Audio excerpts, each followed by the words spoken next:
Hey, welcome back, everybody. Get your war faces on. The rats are coming. I hope you're ready.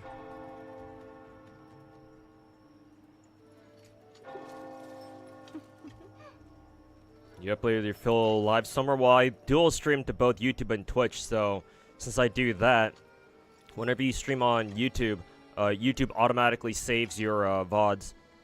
They're just not listed as videos. You have to go to somebody's channel on YouTube and go to the live tab. That's where you'll see all their stream VODs.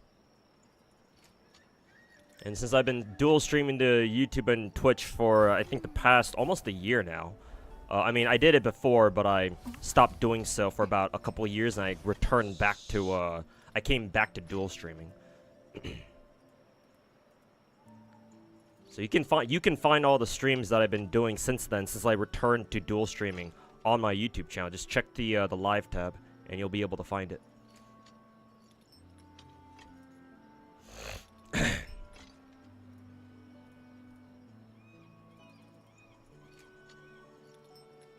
My rules for summer FGO. Oh, that's a good point. I didn't do them yet.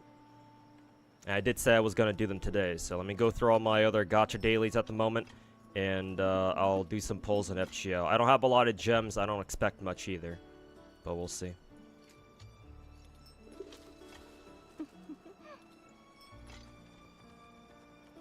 I was like, hey, Ivan, what's going on?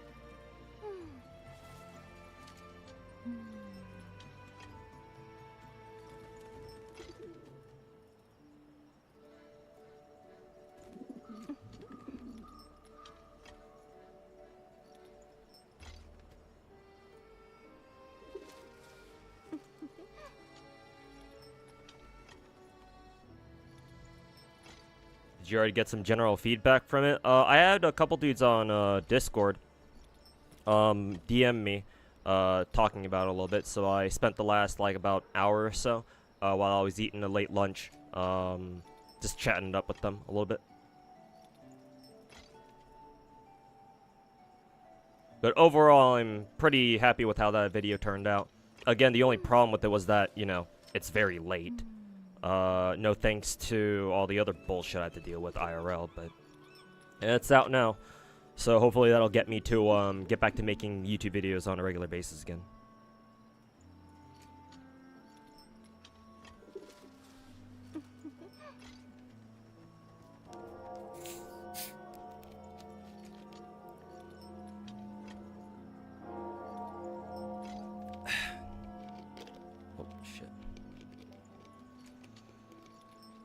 Got some names in the comments. Foxhole specifically asked permission.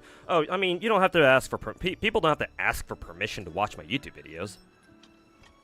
Not like a lot of the rats fucking care to ask for permission, so Foxhole doesn't need to. Anybody, rat or not, you know, unlike a lot of people in America, which is kind of a damn shame, I still believe in freedom of speech, so, if you want to watch my videos for whatever reason, regardless of whether you're a rat or not, you can. I can't exactly stop you. And I'm not that big enough of a bitch yet to copyright strike people for watching my videos and their streams. I think that's a little bit much, even if the rats do it. So.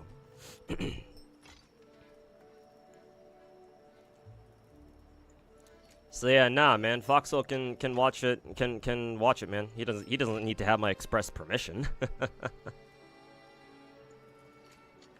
Especially because, as far as I can tell, I think he's cool.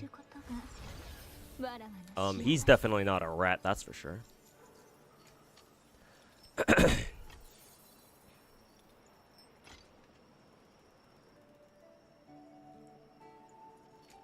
Did you stream early on? No, I just started a stream.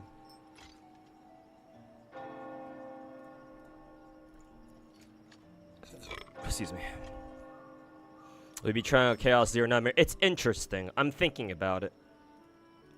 It's very interesting. I never got into Epic 7, which was Smilegate's first game. I think it's their first game.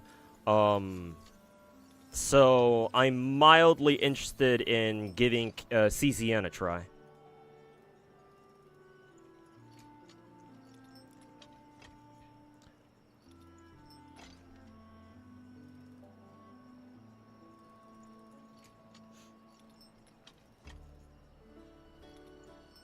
The only rat you like is Jane Doe, and she ain't even real?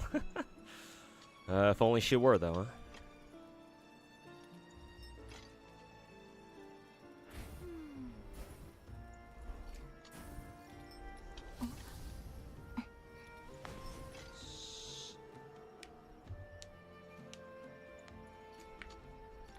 My situation is interesting with the big whales because they think some shit and make drama.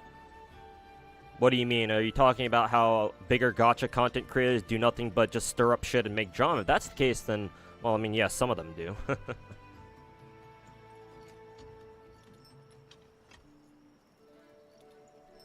But not all of them. Some of the bigger whales slash content creators are cool.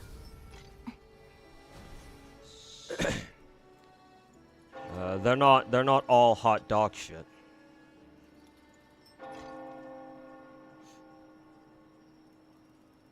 You're asking because the bot said I was streaming. Well, I mean, yeah, because that's whenever I start the stream, they ping everybody on Discord, saying that I'm live. So as soon as you see the ping, that's when you know I've gone live. But maybe I don't understand what you're talking about here. Have you seen the skins in Marvel Rivals? I've seen them crop up on my Twitter timeline. And yeah, let's just say that they're giving the people what they want. Or at least they're doing a better job of that than, say, Overwatch, but...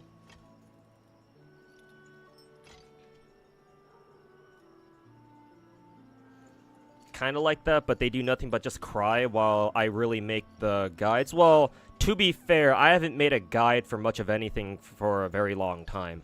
I think at this point, I'm too much of a general gacha enjoyer to really make like in-depth guides on anything. So to be completely fair, I wouldn't really call myself a guide maker anymore. What I am now is just trying to, well, I'm not even going to call myself anything other than, of course, the god of gacha, but that's kind of ironic. I only call myself that ironically anyway. What I want to do now is just teach people about just gacha games in general. Because, I mean, you should already get the, I mean, you kind of already know, Urban, that, I think you've already gotten the sense of this, that, you know, with all these other content creators bitching or completely misunderstanding what's going on with gacha, like, they clearly do not know a whole lot about gacha, even to this day. Fucking 5 years later after Genshin Impact came out, you'd think that, you know, the general knowledge that people have about gacha games is a bit higher than it is now, but it's not. Somebody's got to step up and teach everybody about what gacha games are really like and how to really approach them. And the right ways to treat them and such. But even to this day, nobody's really done that. At least not in my opinion. Somebody's got to do it, and well, you know, unless you know of somebody else who's more qualified, that means I got to do it. So here I am.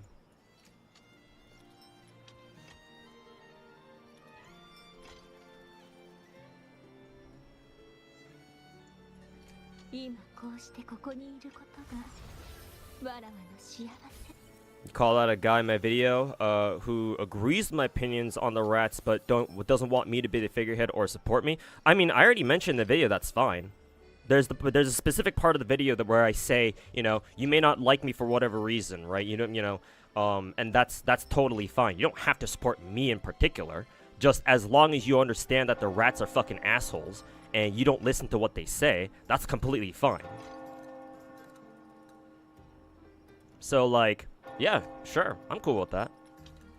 He's right. I don't have to be the leader, so to say. I'm just trying to be the guy who's like, hey, let's take a step back here. We got to see what the real problem is. If I have to be the leader, then sure, I will. If no one else is willing to step up. But if, you know, collectively the rest of the gacha space who aren't rats decide, you know, they want to make somebody else the leader, okay, sure, that's cool. I'm fine with that.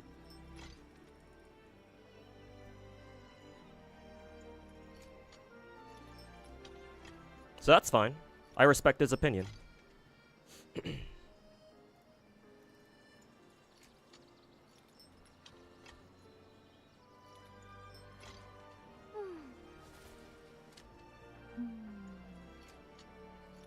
Hey, okay, gotcha. Welcome back. Hey, welcome back, Shimazaki. Comfy calm.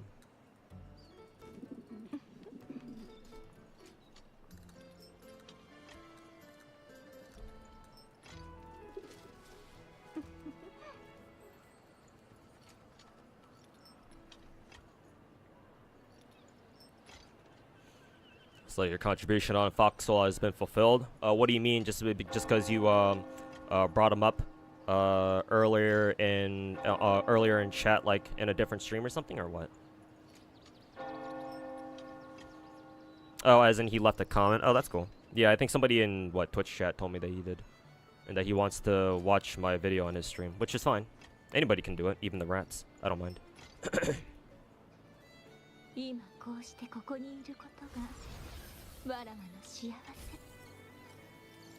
Can't exactly stop anybody from watching my videos in their streams.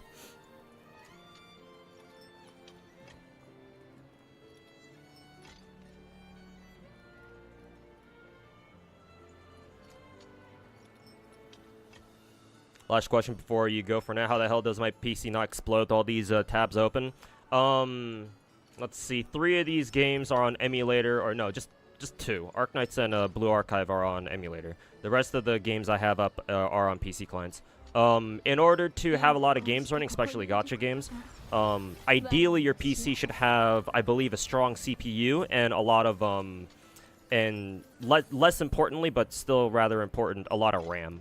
My rig has, an Intel i9 12900K? Something like that.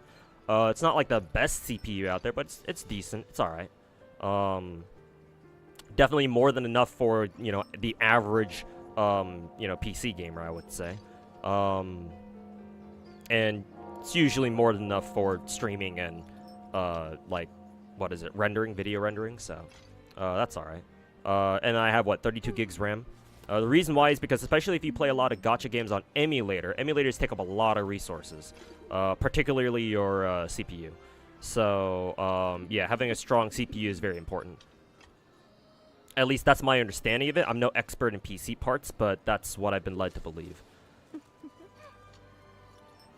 So, have a really good CPU, and then have, a decent bit of RAM. I think 16 gigs is probably good enough for most people. 32 is probably a bit overkill. Unless, of course, you happen to run like 5 or 6 different gacha games at the same time, in which case that might be a different story. But yeah, my PC can handle, multiple gacha games running at the same time while streaming too, so that's nice. I could probably have all the big 4 gachas up and running while I'm streaming at the same time. Though for the less optimized gacha games like Wuthering Waves, I'll start feeling frame drops, especially if I'm playing in Septimont. But Septimont's kind of a Kuro game hasn't exactly optimized the Septimont region yet, so I think they're still working on that. Hopefully they are. So I mean, I was gonna get frame drops regardless, even if I wasn't streaming. But yeah, hopefully that answers your question. What was I doing again? I think I need to farm XP for Golden Lion, I think it was, yeah. Let's see if the fucking client crashes every other fucking battle. Have that off to the side. I think I'm pretty much good on Arknights for now.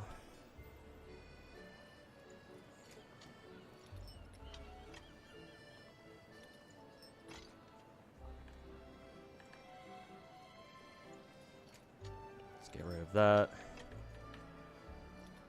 see. Let's try to do Nikke interception here. Hopefully I don't have too many frame drops. Your Permilia wants at least minimum 32 gigs RAM. Jesus, I think I heard something like that, but I didn't realize it was that fucking much. What kind of how big is the game gonna fucking be? Jesus, alright, I am getting quite a few frame drops in Nikke. Oh well, it's happened sometimes, or it happens whenever I have a lot of other games open at the same time. Am I interested in like hardware and tech in general? Only when it like pertains to what I'm doing. Like if it has like a direct connection to whatever it is I'm interested in. I'm definitely not like a I don't go out of my way to be a tech bro, that's for sure.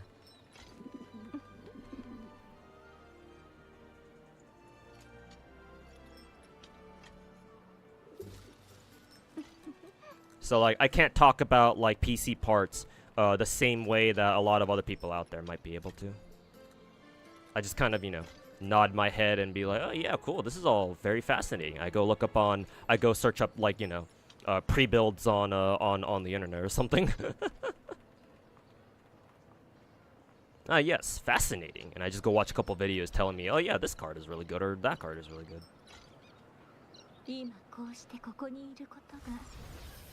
Your problem is gacha game. You need gacha games to release PC clients. I mean, yeah. Thankfully, these days, especially starting with the rise of Genshin Impact, because Genshin just started with a fucking PC client, which is amazing, obviously. I think you can expect more and more gacha games to provide, like, put in the effort to make a dedicated PC client. Like, you're noticing, at least, well, not you maybe, but I've been noticing that, you know, slowly but surely, more and more gacha games are coming out with PC clients. Especially for Japanese gachas that didn't have them before, or like non-Chinese gachas that didn't have them before. You know, Blue Archive got a PC client very recently, Steam version specifically. Uma Musume launched the fucking Steam client. Well, they always had a PC client back in Japan, but obviously it was region locked, so they had to port it over to Steam. Not that it was probably that hard to begin with, but at least the fact that it's a Japanese gacha game and it's a Japanese company that had the wherewithal to realize that, hey, maybe we should give our foreign players their own PC client too, and put it on Steam, no less. Because, like, side games could have easily done some shit where, like, oh, they can just make their own proprietary PC client or whatever. But no, they were just like, nah, we'll just go with Steam. Fuck it. What else? Exedra finally had its PC client released the other day, too. So that's nice. So, yeah, man. Like, I don't think you need to worry about... well, maybe it's still a concern, but... it's definitely the trend that... more and more gacha games coming out these days, even older ones too, are either coming out with their own PC clients or at least retroactively adding them, and that's always a good thing to see. Though, of course, sometimes they can come with their own, you know, strange problems or issues. Like I think the Blue Archive PC client has some weird shit on it. Uma Musume, for whatever fucking reason, apparently downloads straight to your C drive and doesn't give you the option to download it anywhere, like put the game files anywhere else, which is very strange. Thankfully, I don't think Uma Musume takes up that much space, but still, that might be that's kind of annoying for a lot of people.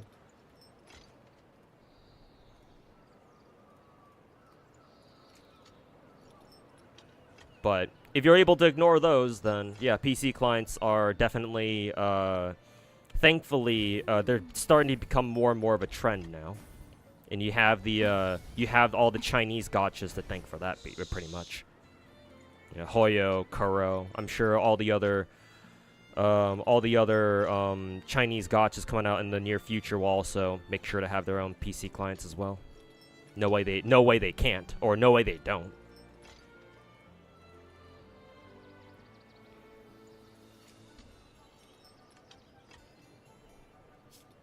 Shoutouts to your GPU not crashing. It's not the GPU. I mean, the GPU might help a little bit, but it's more the CPU and the RAM, like I said earlier. Unless, of course, the GPU actually really does help with running like a lot of gachas at the same time. Maybe it does, actually. I don't know. I'm not, like I said before, I'm not a PC part expert. Far from it. Hey, this guy Rolls. Welcome back. Another great video. Hey, thanks. Appreciate it. Glad you enjoyed it.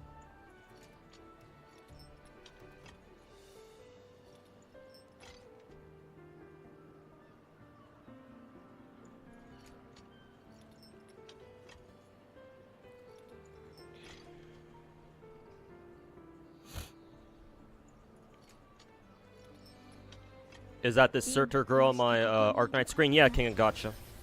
Yeah, that Surtur character is also my favorite character in Arknights, and she was my home screen girl when I had Arknights up just a couple minutes ago. Let's see. I think I accidentally exit out of the my event page here. How are my Dora rolls? Oh, they were complete ass. I had like 48 tickets and like around 69k gems. Nice. But I didn't get a single Dora. So I just earlier today or earlier yesterday, I think, after I was done with stream, when I logged on to Nikke again, I was just like, fuck it, I'll just fucking, you know, direct exchange for, and that's what I did. I'll probably still keep rolling on Summer Doro banner just to see if I can get away with at least one fucking copy. But I do have her, but, you know, didn't get her from Gacha yet. Likely, I still won't, but whatever. That's how Nikke goes sometimes. It's happened before, it'll happen again. Need Star on the Fate collab and Star Rail. Same here. Probably won't be able to do it today, though. I'll probably get around to it tomorrow. You got new Shu and Jolet skins. Shu, yes. Jolet, no, because I actually don't have Jolet. I think he's the only operator that I'm missing. I believe he's permanent, so there's always a chance that he could spook me, but still. He's the only operator that I don't have, I think. Now that I think about it. Because I explicitly remember skipping his banner when he first came out.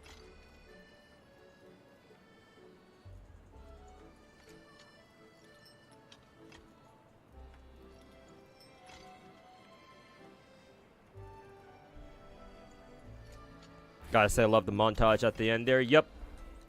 Me and my editor put a lot of time into making those montages. Simple, but you know, I felt it was appropriate.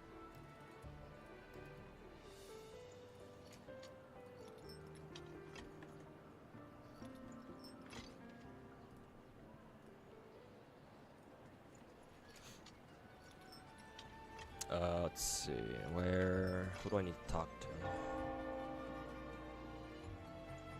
Oh, you.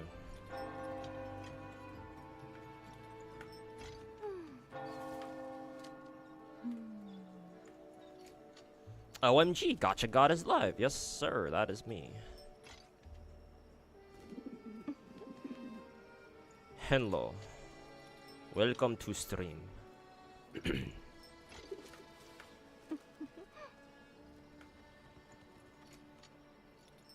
Also late with it, but great video. Hey, thanks. Appreciate it. Spent a lot of time on it. A little bit too much time, but you know. Hopefully it'll work out.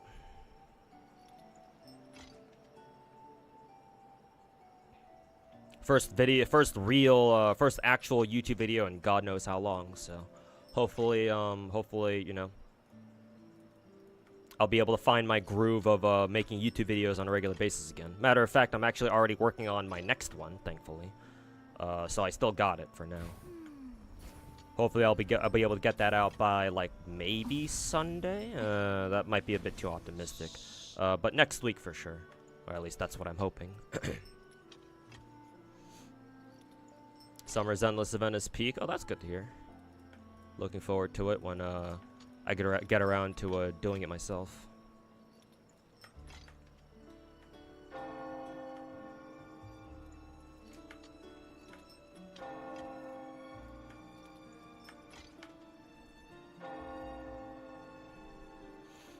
My summer roles in FGO. I haven't done them yet. After I'm done with my dailies and my other gacha games, I will boot up FGO, and I will get her done.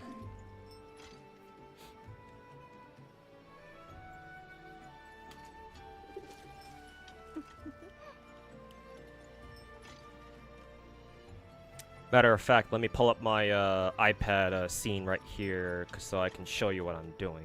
Because right now I'm grinding Exedra dailies on my tablet side here. Oh, that's Azure Lane for some reason. Actually, where is my Azure Lane scene anyway? There it is.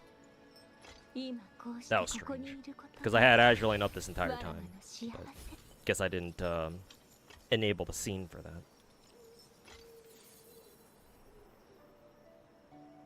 Now, where is my... Ah, here it is. There we go.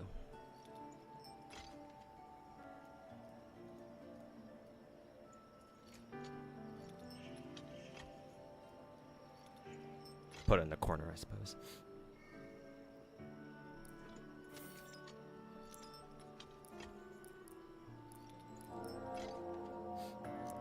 I should probably try to transfer my account from my tablet over to what is it? The Steam version now that the PC client's out for Exedra.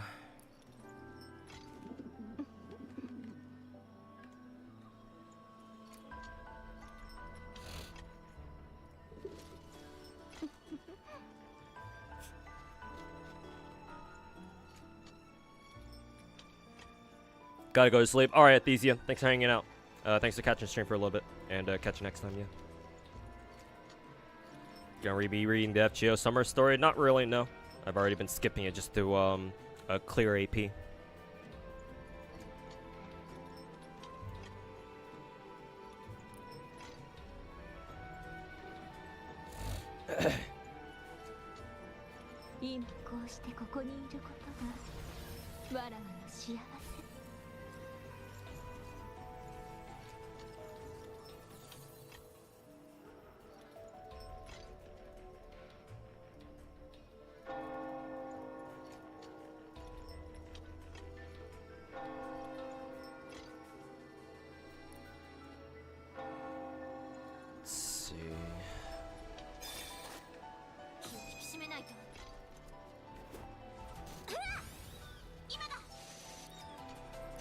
Archive.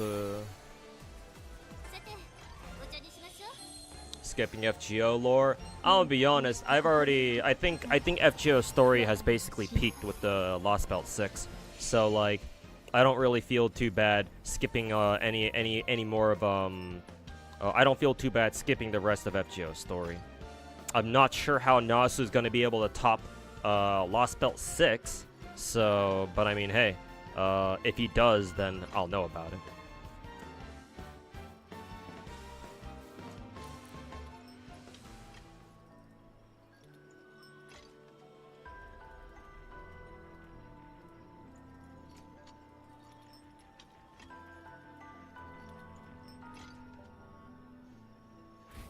And the Uma video is coming up. Yep, that is my next video.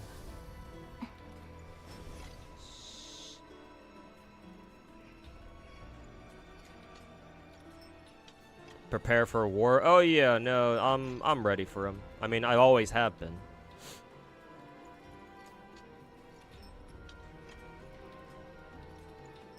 They'll be here soon enough, I'm sure.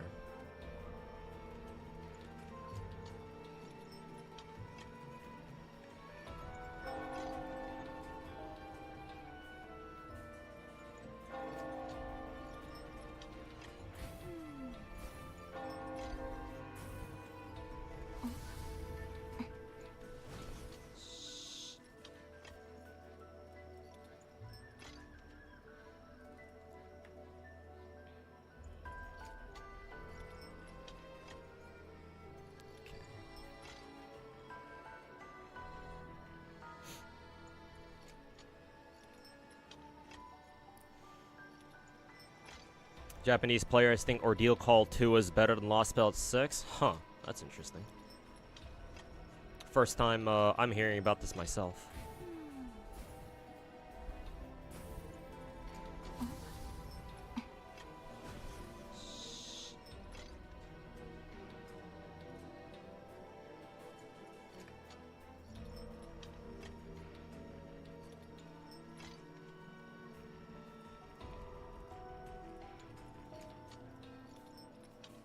Good luck with summer rules and FGO. Haven't done them yet. I'm gonna do them after I'm done with the dailies right now. For all the gacha games you're seeing on screen at the moment.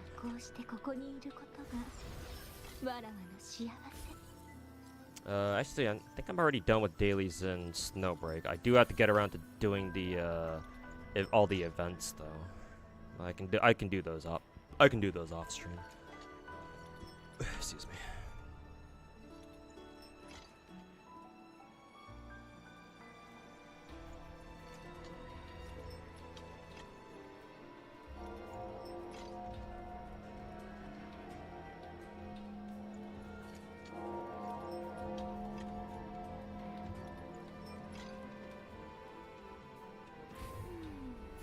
Did you watch all? Did you watch dev streams today? Yeah, I stayed up for them. They're all right. I mean, they're dev streams, or they're preview streams, so we kind of know what to expect from them. Didn't really expect them to drop us a direct Nod Cry teaser. But I mean, they've been teasing Nod Cry for God knows how many months now. So, I suppose I shouldn't be surprised that much. I don't know. Suppose it's still cool though.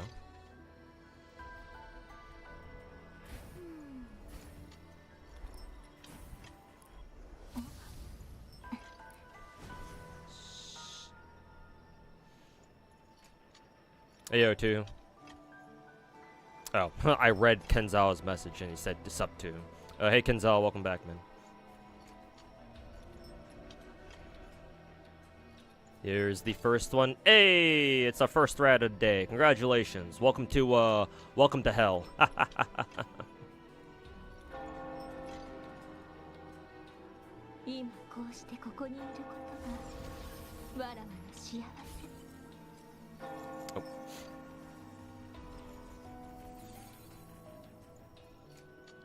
You have Shinya in your thumbnail. I'm gonna be honest, that thumbnail, I made that thumbnail like literal months ago, I think. So that thumbnail admittedly may be outdated. So maybe Shinya doesn't really have to do much, isn't really, you know, relevant anymore, at least not to, the nature of my video, but, At this point, I don't really feel the need to change it.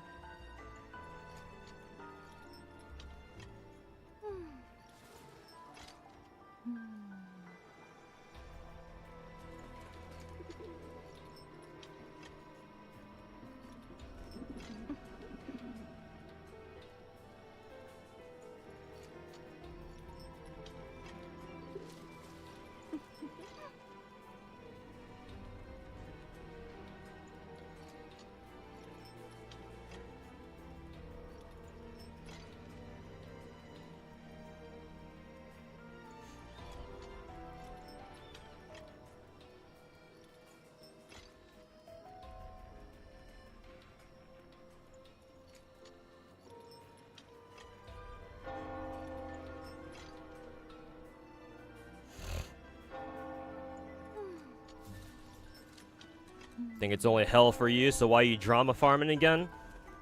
Drama farming? Nah, man, I'm just giving my just due. Rent coming up soon? Yeah, for you. Living rent-free in your head. That's the only rent that's relevant here.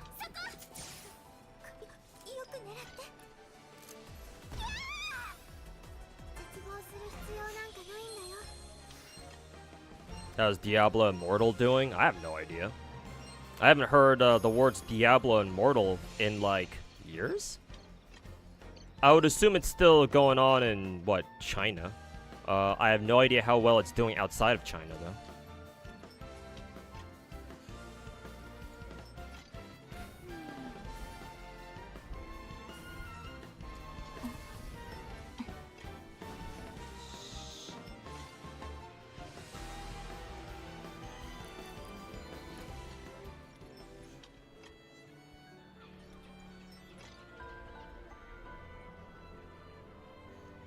You ready for a Saint's response? Yeah, and I'm not gonna watch it.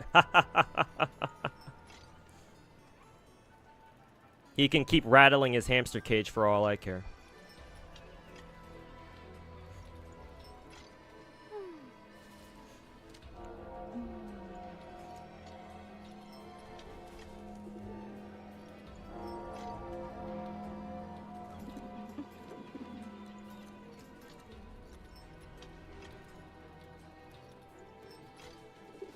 See, there's one more thing I gotta find. Oh, it's right here.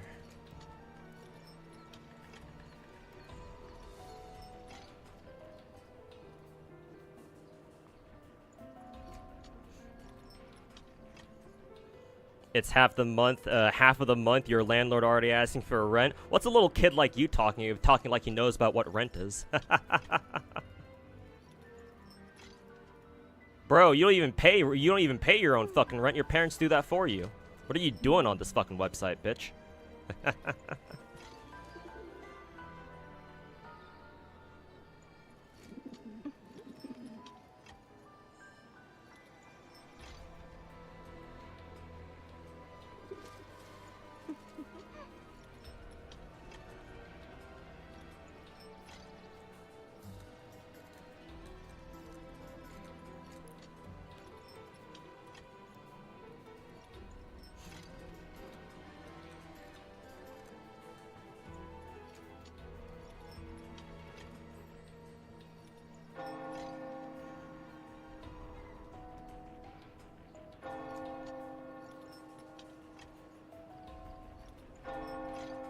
Ooh, minor spelling mistake. Ooh, that's embarrassing. Damn, stay in school, kid. Maybe they'll teach you a little something about how not to be a fucking retard.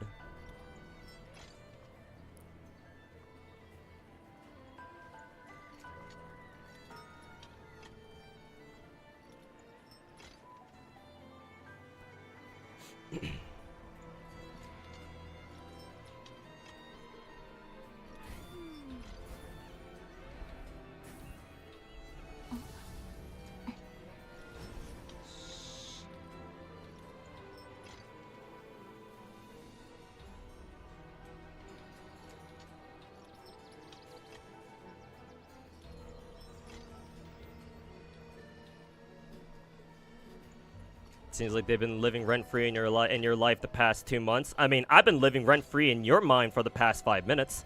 That's for sure.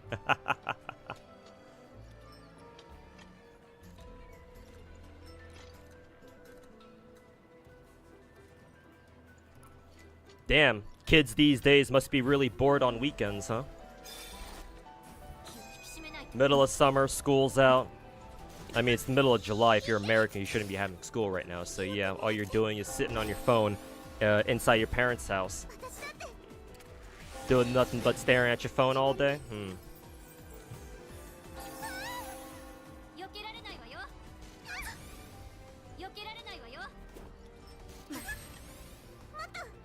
Nah, the homies told you to come check your stream. You have homies? That's cute.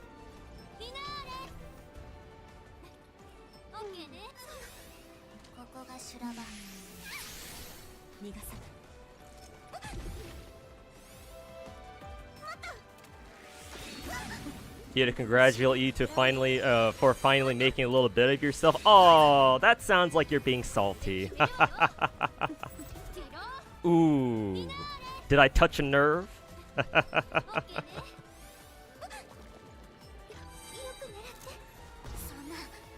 Ooh.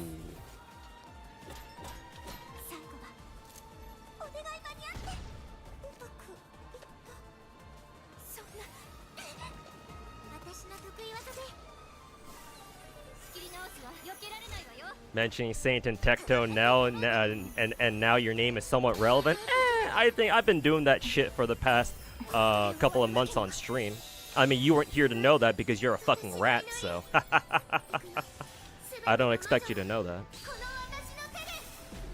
Didn't know you took up the Madoka game? Yeah, I did. I played Magia Record back in the day. I just wasn't able to get into it back then. So when I heard that Exedra was coming out, I was like, alright, I'll give this game a shot, and so I did. It was fairly easy for me to pick up because it's the gameplay is very heavily based off of Star Rails, with a couple of differences, I suppose. So picking it up was very easy for me, and it's been relatively effortless. Now that its Steam version has finally come out, like earlier this week, I think yesterday. Once I transfer my account over onto my PC or onto Steam, it should be even easier keeping up with it now. But I've mainly just been chilling on Exedra. Like the first week or two was when I grinded it really hard, just going through all the story stuff. But now that I've been able to go through most, if not all, the story stuff, now I've just been chilling, just clearing events and whatever the fuck. So, it's not too bad. Let's see, there are two little doodad things around the map. Where are they?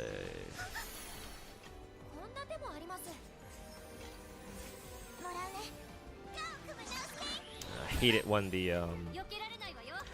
it when the fucking collectibles are kind of hard to see on the map. Oh, there's one right there.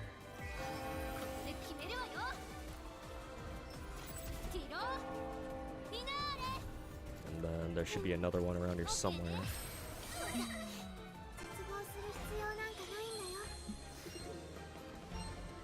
How's that going for you? Feel happy? Actually, yes. It feels nice getting back into the groove of making YouTube videos again. I don't think I can say the same thing about you though. You sound pretty salty about all that though. Again, did I touch a nerve?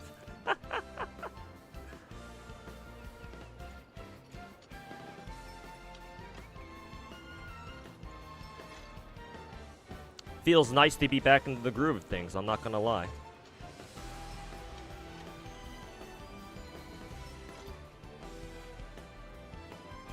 I mean, if it'll make you feel any better, you can go off and suck St. Tonda's dick a little more. I mean, you've been doing that for the past, 6 months. What's another month of doing that, right?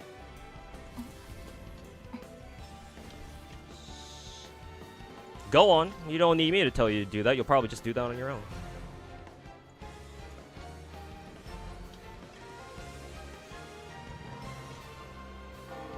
Maybe buy some better glasses. Nah, I'm perfectly alright. Man, the rats, all your insults are... Man, the rats who came before you had much better insults than you. You're just pathetic.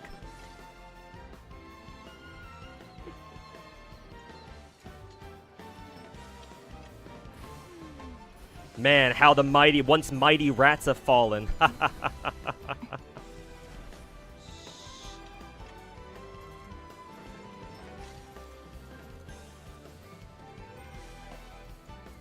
You can't shut up about them. You must have trauma from what they did to you. I mean, look at you, man.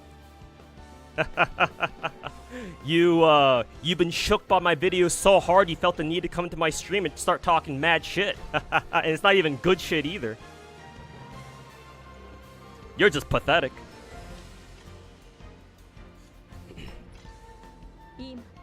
Oh, found it.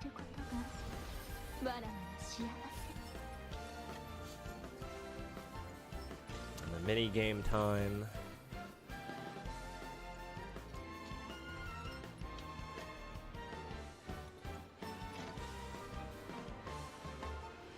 No one really cares that much? Seems like you do. You're funny, my dude. I was planning to just ban all the fucking rats like you on site. Because I was honestly expecting more of you to show up, but if you're the guy they sent, maybe I don't have to after all.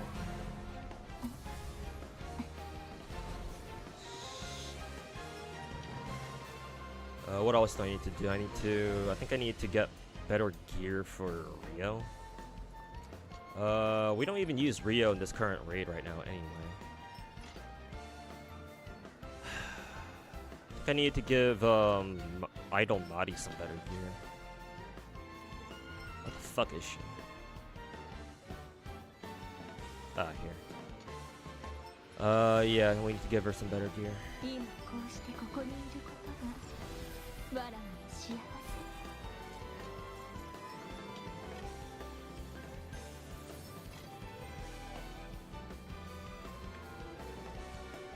Ah, shit. Did, did the fucking, gear farming bonus, expire today?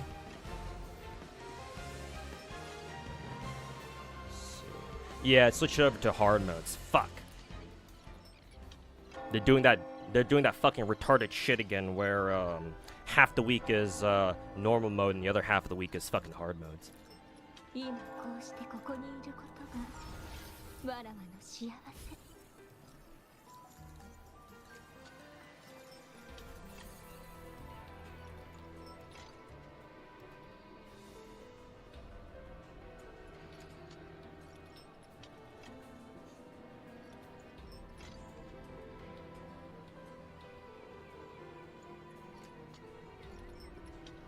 Did you forget you got clipped saying I would let Tectone fuck my mom? No one should expect a content creator who acts like that. Oh, you mean Tectone, right? I mean, hey, you agree with me then.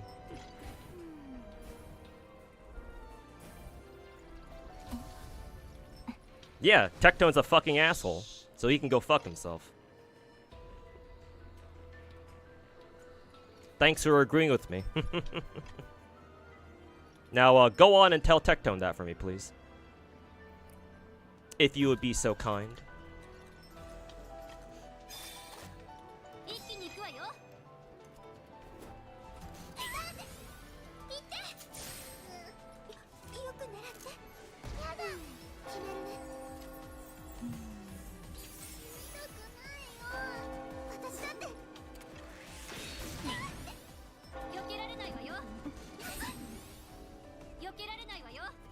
Now he's pulling the mom insults. Yeah, he's probably a Tectone viewer.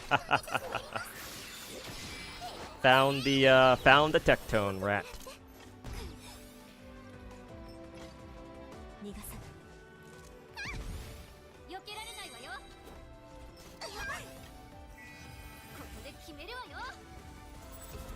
It was supposed to take another 15 years. I mean, you know, I'm not a big corporation who keeps delaying, you know, video games over and over, so I don't think you have to worry about it that much, but, you know, it's out now. Alright, I'm done with the Blue Archive for now.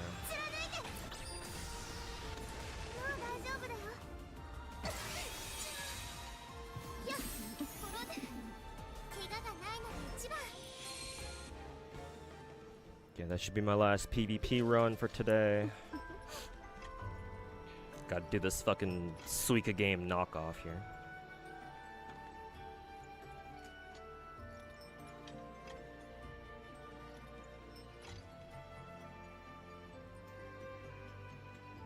There's literally a fucking clip of me saying it. Bro, you seem to be a little bit obsessed with my mom. Is there something you want to tell me?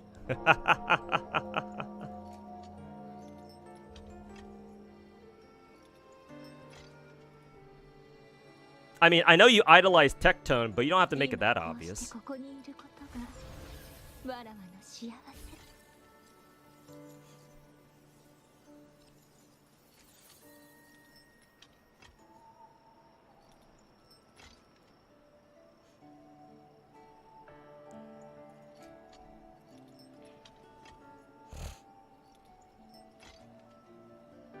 If you took care or had more respect for your family, maybe you would be somewhere. I mean, I could say the same to you. You could have been somebody too, but now at the moment you're just sitting in somebody else's Twitch chat talking shit. You're trying to lecture me on how I should treat my family? Fucking grow up, kid.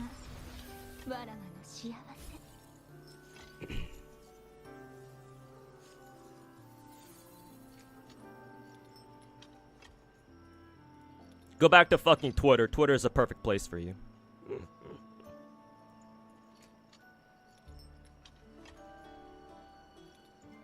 YouTube rats have already been weeded out. Give them some time. They'll be here. Maybe they're just slow today.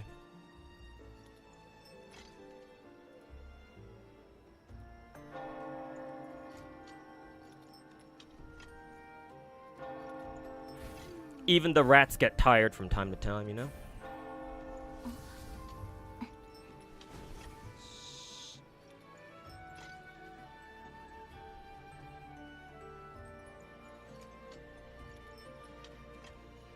Why else so mad? Says the guy who's mad in my talking mad shit in my chat.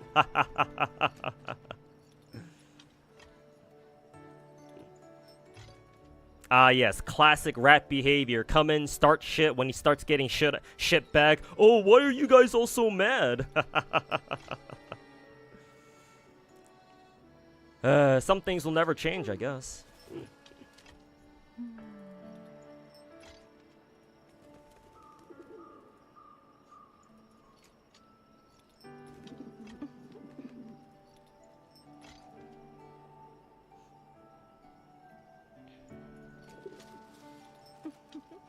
It's you against whoever you mices are, bro. You can't even say the word mice correctly.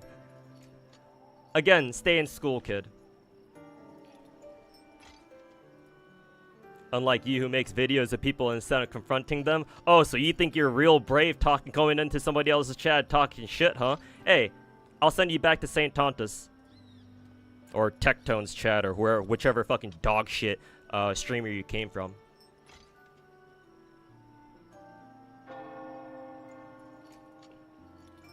See ya.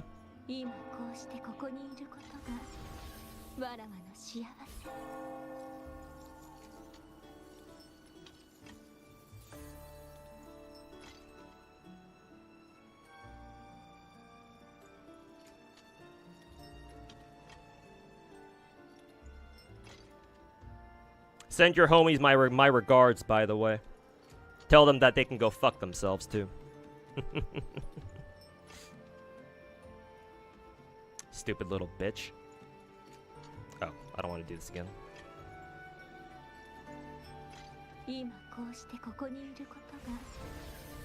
Who was I talking to? Oh, we had a rat in Twitch chat. I entertained him for a little bit and I banned him just now.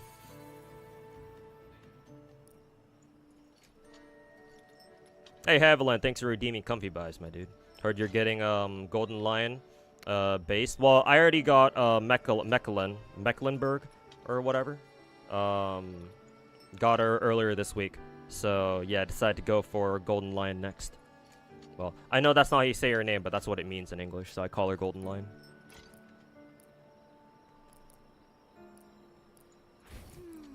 But yeah, currently grinding XP for Golden Lion. Shouldn't take too long.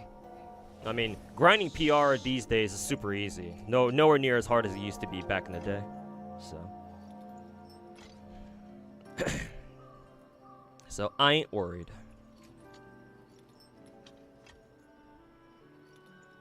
Also, Deca, thanks for redeeming comfy buys, my dude. Welcome back. Oh, I say welcome back, but you've already been here for like basically the last hour or so.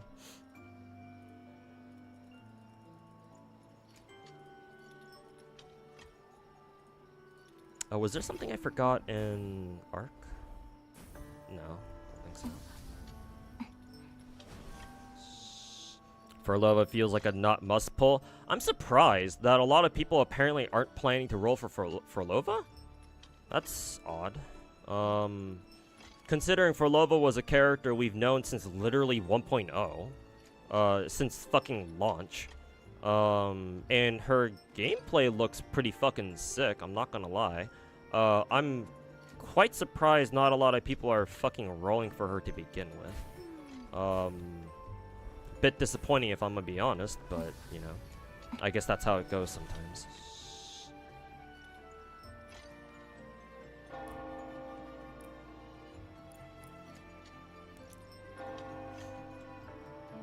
Hey, Crackcaster, welcome back, man.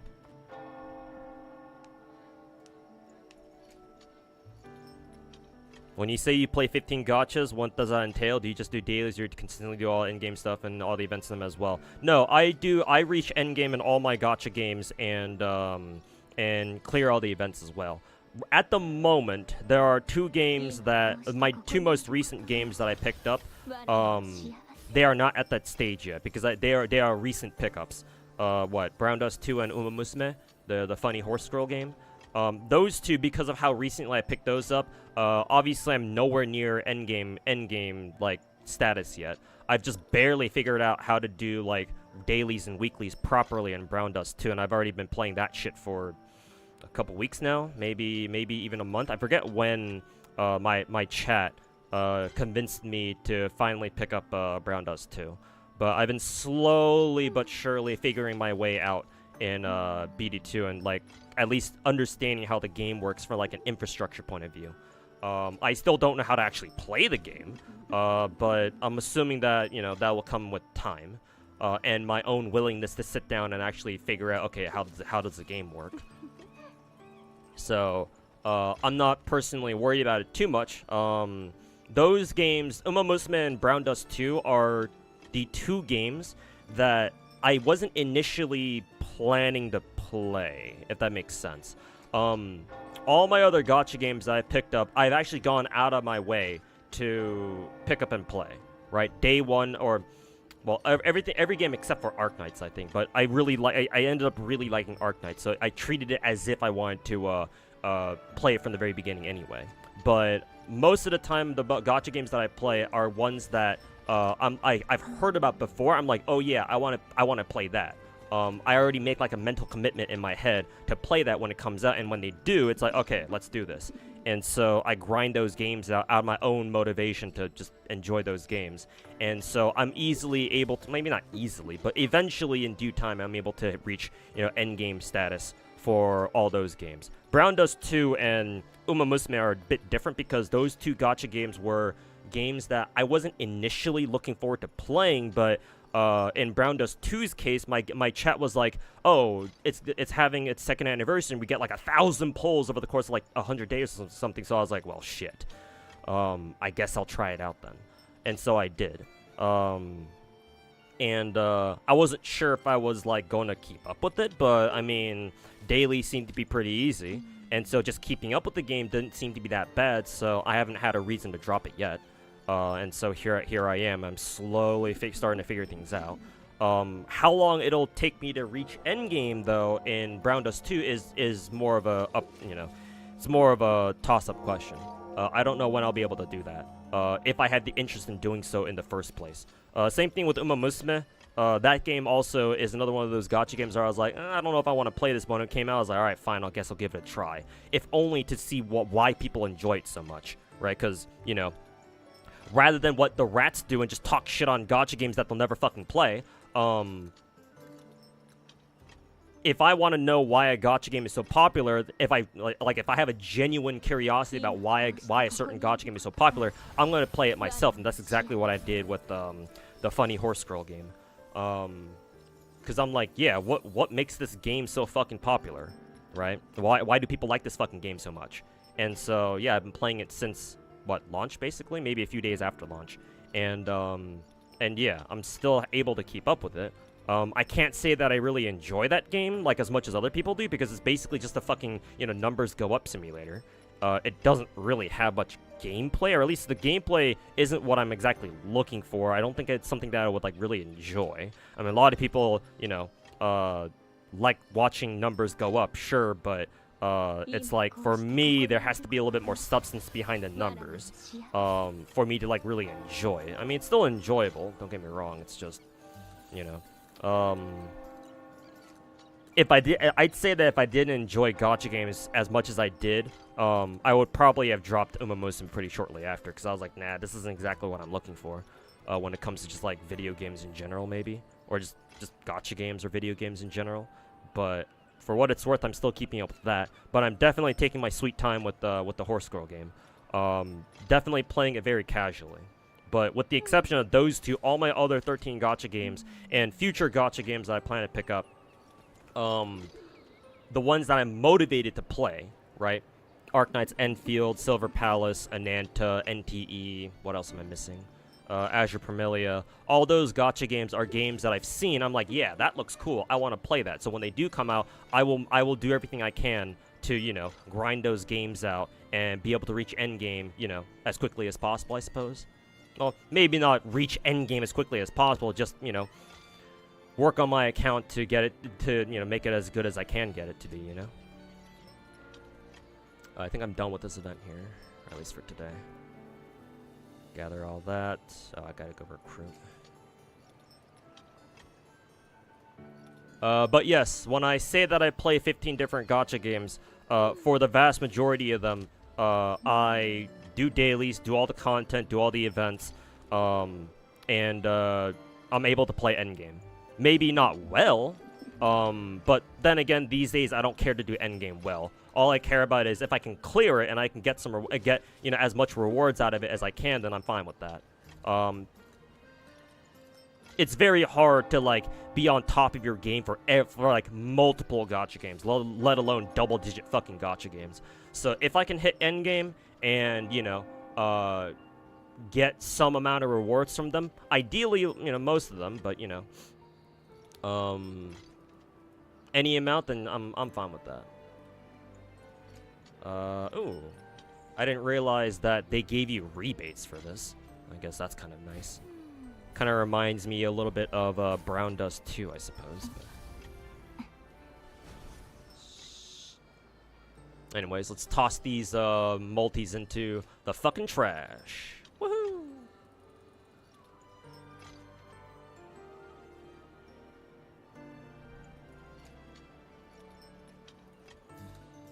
That's a 1. That's a 2.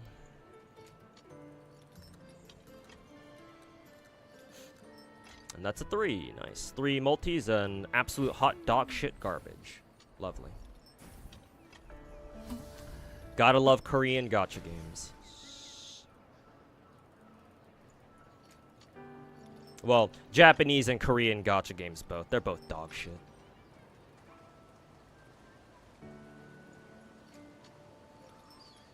Alright. Should do it for Nikke for today.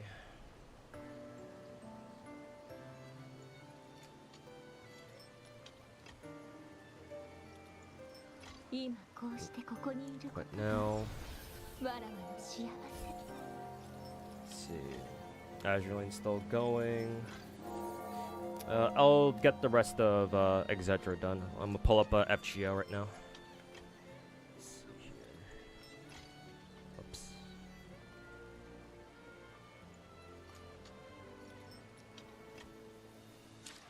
Let me go ahead and mute Woo real quick.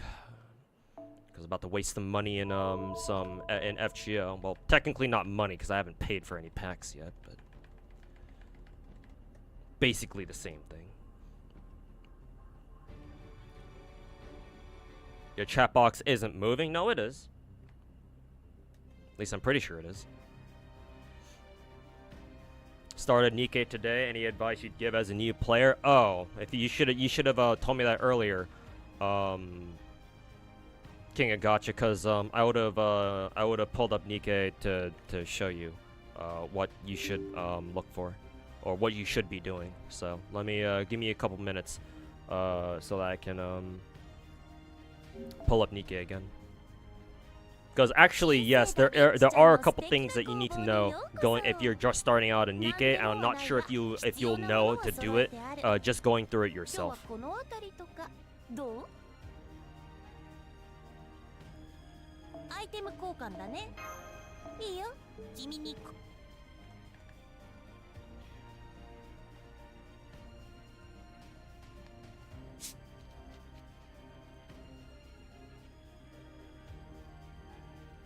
Tempted to give Uma a try, but you have too many gacha games going on right now. It's very casual friendly. Very easy to pick up and just put down whenever you want.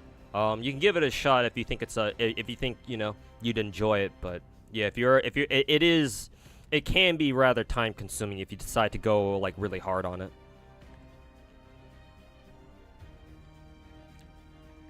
You hate the UI of the game? Yeah, the UI could certainly be a bit better. Is it salt time? Unfortunately, yes.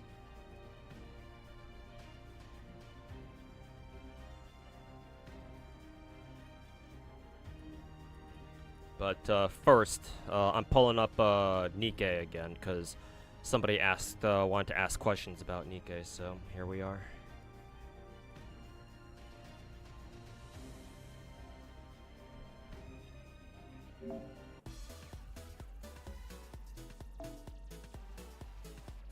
Let me mute FGO for a second here. Audio. Exedra looks nice on PC. I would assume so, yeah. And I want to transfer my account over to Steam pretty soon, hopefully tonight, but we'll see. Yeah, we're on to interrupt the poll session. Nah, no, you're cool. So I want to take the time to explain it anyway. So if you just started Nikke, one of the most important things you have to understand is how the leveling system works in this game. This game, the way you level up characters in this game is rather odd. It's not real. I don't think another gacha game out there quite does what Nikke does. It's very unique. Let's just put it that way. When you first start out, every single one of your characters obviously starts out at, level 1, duh.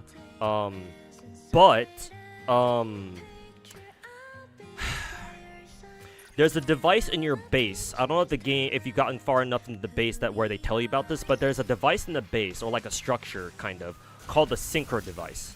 It looks like this when you enter it. This device controls your max level for your characters. The way it does that is it takes the 5 highest leveled characters on your account, and it ties everyone else that you put into the synchro device, all these tiles you see here, so that everyone who's part of these tiles inside the synchro device structure, they all sync their levels to your top 5 highest level characters, or rather, the lowest level are your 5 highest leveled characters, if that makes any sense. It's kind of confusing listening to somebody explain it, but that's how it works. So let me just repeat myself. Basically, you level up your 5 highest characters, or you take 5 characters that you already have, you level them up, and whoever has the lowest level out of those 5 characters, that's the one that the synchro device will sync to. And anyone else outside your first 5 characters that you put into these tiles to become part of the synchro device, they will get their own level immediately synced up to whoever has the lowest level out of your top 5 leveled characters. It makes more sense when you actually do it. Because of this, early game Nikke revolves around you securing a max limit broken copy. Well, it's not max limit break, but 3-star copies of SSRs. So in the beginning, what you should do if you're just starting out is, because SR characters, just purple characters, or characters who have the purple rarity background, like these girls down here, or Pascal too. All these girls right here. Anybody you see with a purple background, you should start with them. You should start leveling them first, because it's very easy to get them to 2-star, or it's very easy to get copies of them. And getting copies of them and limit breaking them is what increases their level cap. So I believe normally everyone has like a level cap of like 80 or something, if I'm not mistaken.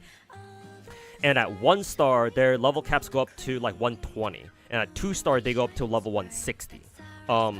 But because purple characters can only go up to level 160 or they can only get limb broken twice, their maximum level cap is effectively, at least in early game, only 160. SSRs, on the other hand, have a maximum break of 3, or you can limit break them 3 times technically. They can be limit broken more, but those are just for extra stats. They are important, but for early game, you don't have to worry about that. All you need to worry about is just getting a character to 3-star limit break like this, because when you do that, their level cap goes up to 200. And that's eventually what you want to do. If you just start out in the game, what you want to do is you want to level up 5 random purple characters, or SR characters, because again, they're very easy to get copies out of from gacha. Remember that in Nikke's gacha, not only do you have the limited banners going on right now, but also you have a front point banner here that's completely free, and you can't spend money on this. You get friend points friend points from people you put on your friends list. So it's kind of important to send out friend requests as much as you can and try to get people on your friends list. It doesn't have to really be anybody. That's the only reason why you have friends, or that's the only reason why you should look for friends in Nikke, because you can't really use anybody's support characters or anything like that. That's not really a thing in this game. Their sole use is to farm friend points, and that's still very important because that's what allows you to roll the social point recruit gacha, which is completely free. And it still has about a 2% chance of giving you an SSR. So if you're lucky, you'll be able to get SSRs out of this. Not only that, but there are certain welfare characters, some welfare SSRs that if you play their events, you can get to max limit break for free. So watch out for those. Characters like that include Ray, the only lolly we have in this game. Who else besides Ray? Mori, she was our most recent welfare SSR, I believe. She showed up with mermaids event. Where is oh yeah, and Kilo. She was from last year, I believe. I forget what event she was a part of, but Kilo was from last year. So you have certain characters who the game gives to you for free. They're SSRs, which means that you should be able to get them max limit broken. And when you get them, that's who you want your synchro device to sync to. I think the synchro device does it automatically, so you don't have to worry about that. But yeah, initially you start out with 5 SR characters, and then you slowly transition to leveling up 5 SSR characters. Any SSR character that is able to reach triple limit break. That will take you time, because again, these are SSRs, and you need to roll, what, 4 copies total of each of them, and you need to do that for 5 separate SSRs. So it will take you time, but eventually you should be able to get there. Not to mention, I believe there's a way to get SSRs directly from shop. I might be mistaken about that though, because I've never had to do this myself. I believe there's a way for you to get some of the welfare characters directly from this shop right here, but I'm pretty sure they're just copies, if they're even available here anyway.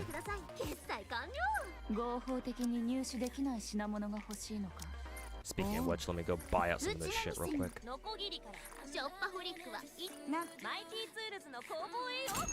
forgot to reset this. Okay. So that's how leveling works in this game. It's very weird. And at the end, when you do eventually get 5 separate SSR characters, right? And they all reach level 200, that is when the synchro device enters a phase 2 of sorts, and it no longer cares about, who your top 5 leveled characters are. Now the synchro device just by default set to level 200, and you just go from there. And you can just freely add whoever you want down here without worrying about, I have to keep leveling these characters and these characters and these characters. Yeah, at that point, you stop leveling individual characters, and instead, you just level a synchro device wholesale. Speaking of which, let's see. I can upgrade it again. I just need more credits. God, I always run out of credits these days. So let me go ahead and exchange for some credits real quick. Shop. Go to credits. I think they asked for 800k or something ridiculous like that. I'll just exchange for $1 million, because I know I'll need more credits later.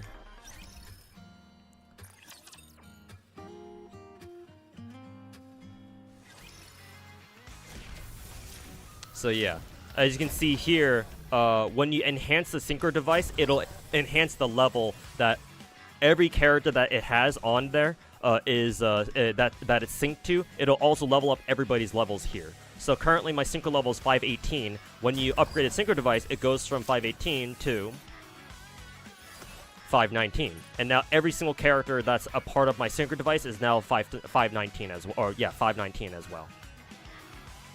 So in the beginning, you care about leveling up individual characters, but once you enter phase 2, where you have 5 separate characters who are all at level 200, now from that point forward, the game no longer cares about you leveling individual characters. Now you just level the entire synchro device itself, and then it'll level up everybody who you throw into the synchro device as well too.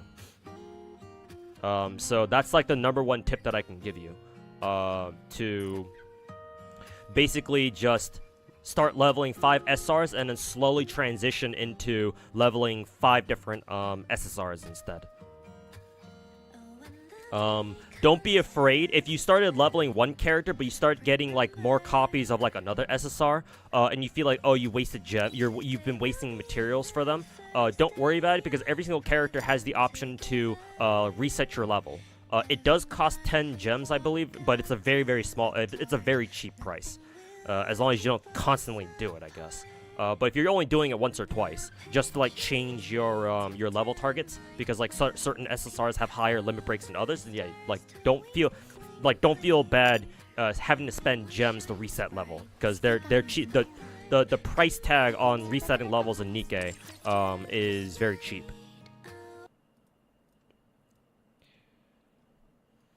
So if you need to reset levels to go level up another character because they have a higher limit break, do it.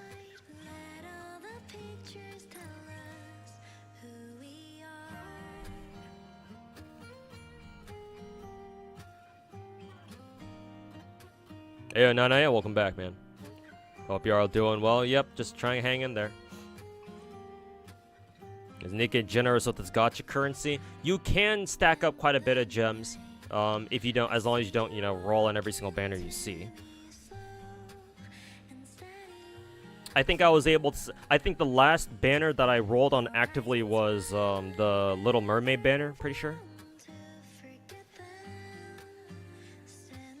And I basically splurged all my gems on that event, I'm pretty sure.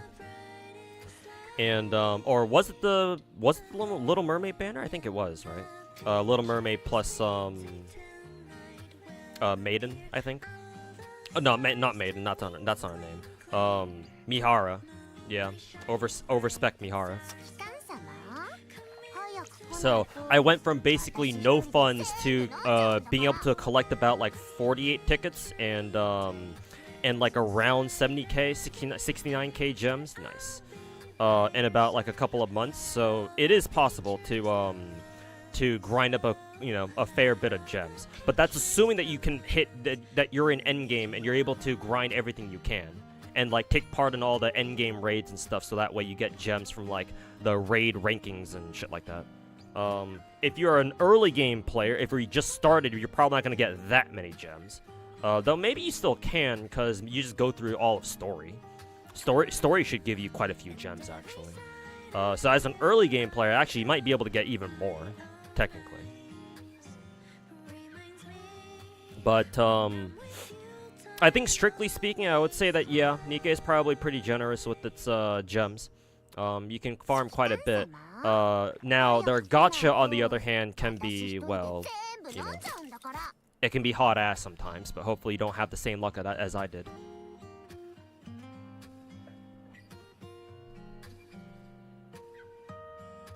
Who's a good welfare and Arc Knights? Off the top of your head, you can only think of Gladia.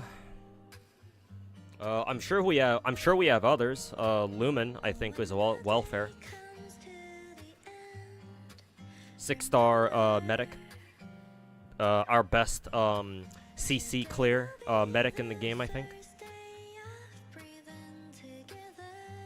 Yeah, usually we don't have to use Lumen. I only pull him out whenever there's like a very critical part of a run where like I just cannot deal with the stun, so I need to get rid of it immediately or something. You have a specific question, so you really dig that the rated gacha skin of that Rappi girl? Do you think you'll get her eventually? Rappi, this girl is the girl you're talking about right here. Right here. Overspec Rappi. She's what's called a pilgrim. I think you heard me explain this before, but there are 3 like factions or manufacturers, they're called in this game. And they go by what? Missilus for this girl. She's a pilgrim. Pilgrim. She's abnormal. I guess technically they're like a 5th faction, but it's kind of like it's kind of like a blanket term. Tetra is another major manufacturer, and lastly Elysian. Elysian, Tetra, and Missilus are the 3 main manufacturers according to the game's lore. However, other than the collab characters, because Abnormal is a pseudo faction that's kind of given as a label to anybody who's a collab character. So obviously characters like, you know, Asuka, who is very clearly an Evangelion collab character. There is a 4th manufacturer, but again, it's treated more like a blanket label rather than an actual manufacturer. But they're called pilgrims. Pilgrims are deliberately harder to get than any other character in the game because of lore reasons. Normally, if you look at, say, for example, the collab banners here, normally whoever is on rate up has a 2% chance of being pulled. So 4% SSR, coin flip rate up for whoever's on rate up. Pilgrims, on the other hand, they only have 1% because fuck you. That's how pilgrims are treated in this game. Because lore-wise, they're supposed to be some of the strongest characters in the game. Not all pilgrims are that strong, but there are quite a few of them are. How do I explain this to you? This game has how many characters? Is there a way to see how many characters we have total in the game? Just brief estimate, I think we have like 250, maybe 300 separate unique SSRs. Maybe not that much. Maybe about just like 200 or something. But it's a lot. And so if you're rolling on like a regular, well, I say regular, but a premium gacha banner like this one, right? You are rolling for every single SSR in the game. So that number, plus, if you'll notice the exact rates here, well, actually, technically rolling the pilgrims is actually more likely. Is it more likely? Yeah, technically it's slightly more likely to roll a pilgrim than it is anybody else, but still. The sheer dilution of the SSR, the perma SSR pool, is such that if you want to roll specifically Rapi herself, you are looking at a 0.0313% chance. That is astronomically low. Not to mention, even if you do roll a pilgrim, you still have a, because you can roll every single pilgrim in the game. So you still have a 1, 2, 3, 4, 5, 6, 7, 8, 9, 10, 11, 12, 13, 14, 15, 16-way like split on whether or not you're gonna get Red Hood. So good fucking luck. However, there is sort of a bone that the devs throw at you. It's called they throw a bone at you in the form of standard banner. Because once you do enough rolls on standard banner, what happens is the game gives you, I think it's after you do like 4 multis total, 4 or 5. The game now gives you this recruitment wish list thing where you have to set 5 different characters from each manufacturer. One of the manufacturers includes the pilgrims, thank God. It didn't used to be like this, by the way. This is a much more recent addition. But thankfully it's here now that we have enough pilgrims to fucking justify this. So this is your saving grace right here. Roll enough times on standard banner, and then to unlock the wish list feature. And once you have it unlocked, then you can go to the your pilgrim manufacturer section. You can select Red Hood Rapi here, or overspec Rapi here, and then you have a much better chance of getting her. Now, remember, you still have to roll a 4% SSR chance, and then once you do, the game has to decide. The game then decides which one of these 20 characters you're gonna be able to pull. And I believe pilgrims are still kind of harder to get anyway. So yeah, good luck with that. But this is your best chance of getting Red Hood Rapi outside of a rerun. And Red Hood Rapi wasn't that long ago. She's only been in the game for like a couple of months. So God knows when she's gonna get a rerun. You're probably looking at waiting until next year, to be perfectly blunt with you. Thankfully, they do actually do Pilgrim reruns. Matter of fact, Pilgrims are the only characters that they've actually bothered doing rerun, like specific rerun banners for, so thank God for that. but they certainly don't do it often. And again, typically for Pilgrim reruns, they don't show up until like a year later, like the following year type shit. So realistically, if you want to use that Red Hood skin, you're rolling standard banner. Like, there's not really much of a way around it. Or if you don't mind splurging on, if you don't mind going absolutely balls to the wall hard on Summer Dorothy's banner, you could pray for a Pilgrim spook and pray that Roppy shows up. But again, you're looking at a fucking 16-way split for all the Pilgrims in the game. So yeah, good luck with that.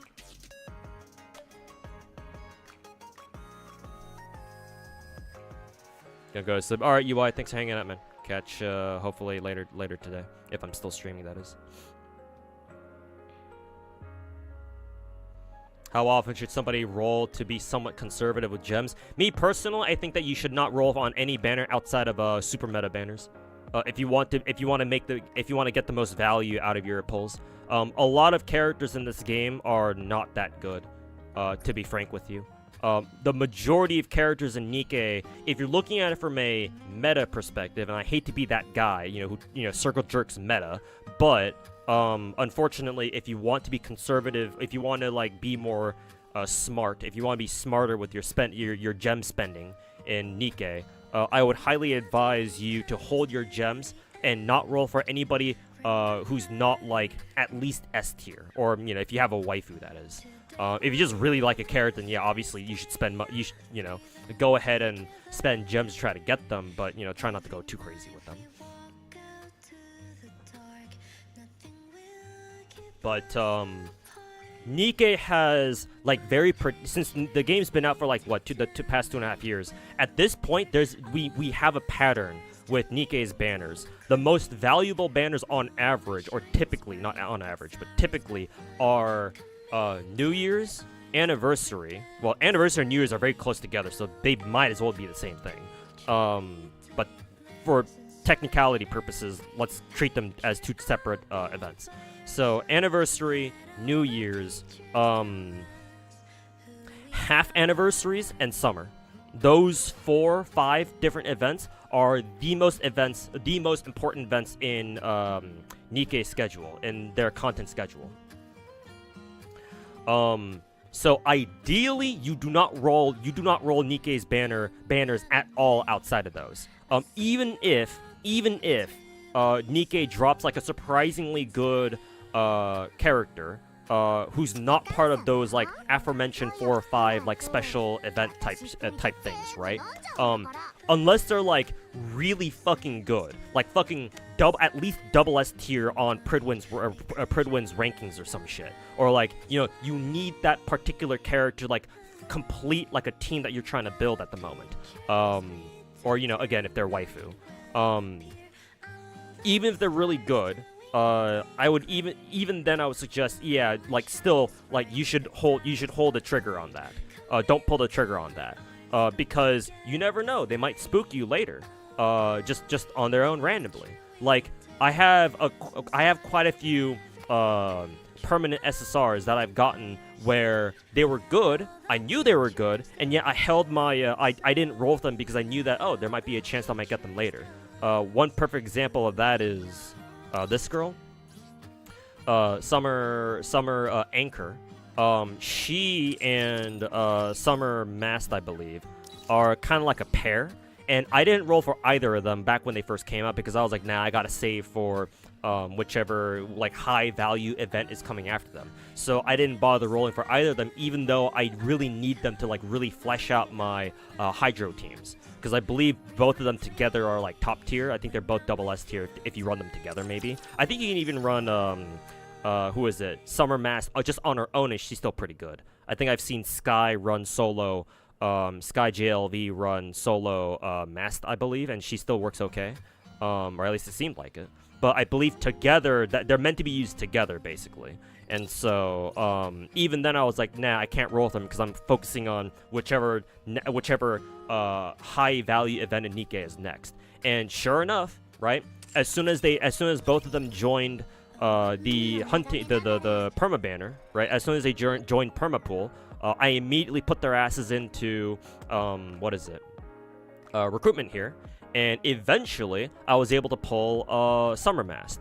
I wasn't able to get Summer Anchor though, because surprisingly, out of all things, I got her from fucking Social Point Recruit, because she is available here. Every non-pilgrim perma SSR is available to pull here. Yeah, and yes, that also includes Summer Anchor, and I believe Summer Mast too. Yeah, these two are available. It's just highly unlikely that you'll get them specifically, but it's possible, and it happened with me. I was able to pull Summer Anchor straight from the fucking Social Point gacha of all places. Oh, her and I believe my first copy of, where is she? I'm trying to look for her right now. Oh, here she is. My first copy of Rouge. Rouge is also very good because she is the perfect support for Cinderella. Because Rouge supports, what, HP scaling characters? Cinderella scales with HP. So if you run Cinderella, you have to run, or not have to, but like it is strongly advised you run Rouge with her, unless you, like, I don't know why you wouldn't. Because we don't have that many HP scaling characters in the game. I think literally the only other one that I can think of is what?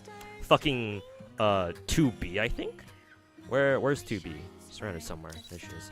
Like, 2B is the only other DPS in the game that I can think of who scales off of HP, I think. And that might not even be totally accurate anymore. But like, those two are like two of the only HP scaling DPSs in the game. So if you don't run Cinderella with Rouge, it's like, well, what the fuck are you doing? Like, Cinderella is still strong enough where you should probably still run her anyway, even if you don't have Rouge. But like, as soon as you get Rouge, like, fucking level her up. Because if you use Cinderella to any capacity, then you're throwing Rouge in with her on the same team, no matter what.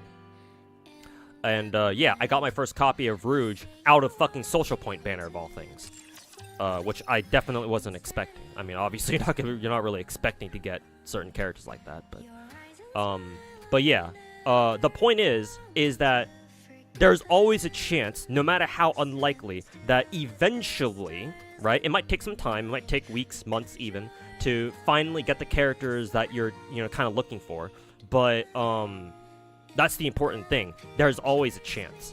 So that's why I say don't roll. Typically, you shouldn't roll, if you're a free-to-play especially, you should not roll on any banner outside of the extremely high value banners or like events, like say in Nikke's, like the ones I mentioned before, anniversary, half anniversary, summer events, and the occasional, what is it, New Year's banner too, and the occasional like collab banners, because we've been seeing a trend. I've been seeing a trend where Nikke's collab banners have been getting better and better and better and better.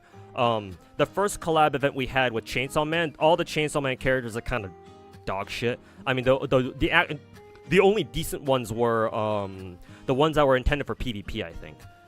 So like, what, Power, I think? Power and maybe one other Chainsaw Man character. I think it's mainly Power who was like the best one, quote unquote. But she's mainly used for PvP, I think. If you use her at all. But as we started getting more and more collab events, because I think Nikke's had like, what, 4 different collab events so far, like 4 separate ones. So what, we started with Chainsaw Man. The next one we got was Nier, I think, right? Nier was our second ever collab, I believe, from what, last year, 2 years ago. And the third one was with ReZero, because we have ReZero characters here, as you can see. And then our 4th unique collab was Evangelion. And every single collab we've gotten, the characters, like in terms of meta, have gotten better and better and better and better, right? We started with Chainsaw Man, whose characters were like, mostly kind of trash. Like, again, Power was like the best one that we got, but she's mainly a PvP only character. Then we got the Nier collab, where 2B is actually okay. She's not bad. She's certainly unique in the sense that she scales off of HP, so maybe you could do some pretty cool shit with that. So at the time that we got the Nier collab, like 2B was actually okay. Maybe not top tier, but I think she was at least like single S tier, so she was alright. You could use her if you wanted and not feel too bad. And then the ReZero collab, the ReZero collab was when we started seeing like, okay, they're starting to get pretty serious with the collab characters. Cause who is it? I think Rem is decent. I think. I mean, she's a machine. She's a Hydro machine gunner. And she's a burst 2, so she's not. She wasn't gonna be bad at all. Maybe at the very least decent, I think. Hopefully she still is. But the main big hitter was Emilia from, well, yeah, the ReZero collab, because she's extremely good in PvP, I think, and you can even use her for certain PvE boss fights, I think. She's mainly PvP, but she's really fucking good. At least as far as I'm aware. Maybe the PvP meta has shifted a bit, but I think she's still okay. Or I think she's still really good. Correct me on that one if I'm wrong, though. And then finally, we had our last, like, our most recent, like, unique collabs. So ignoring the rerun for Nier we're having right now, is the Evangelion characters, and these characters are fucking top tier. Well, specifically Asuka. Like, it's very obvious that the devs have a very strong Asuka bias. Asuka 1 is like very high tier, like at least double S tier, I think.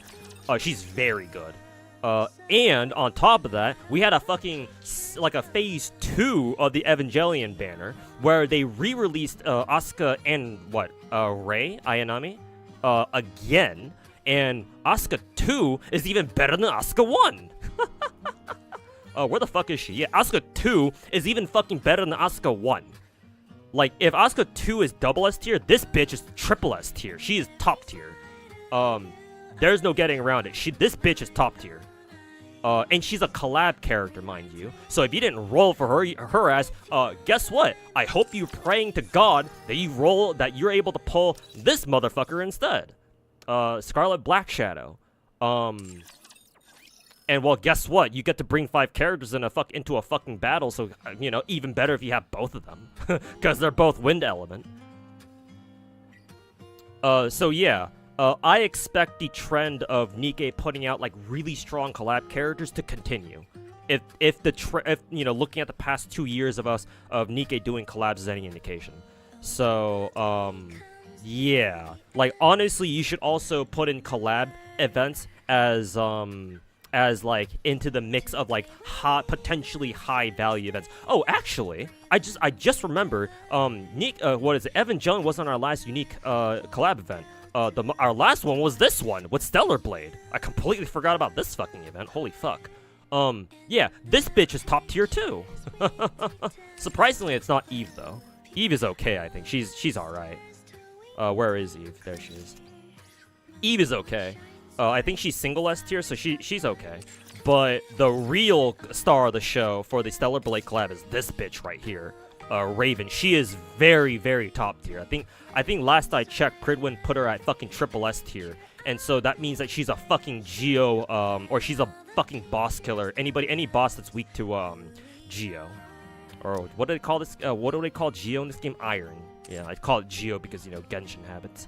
But this bitch is absolutely top tier.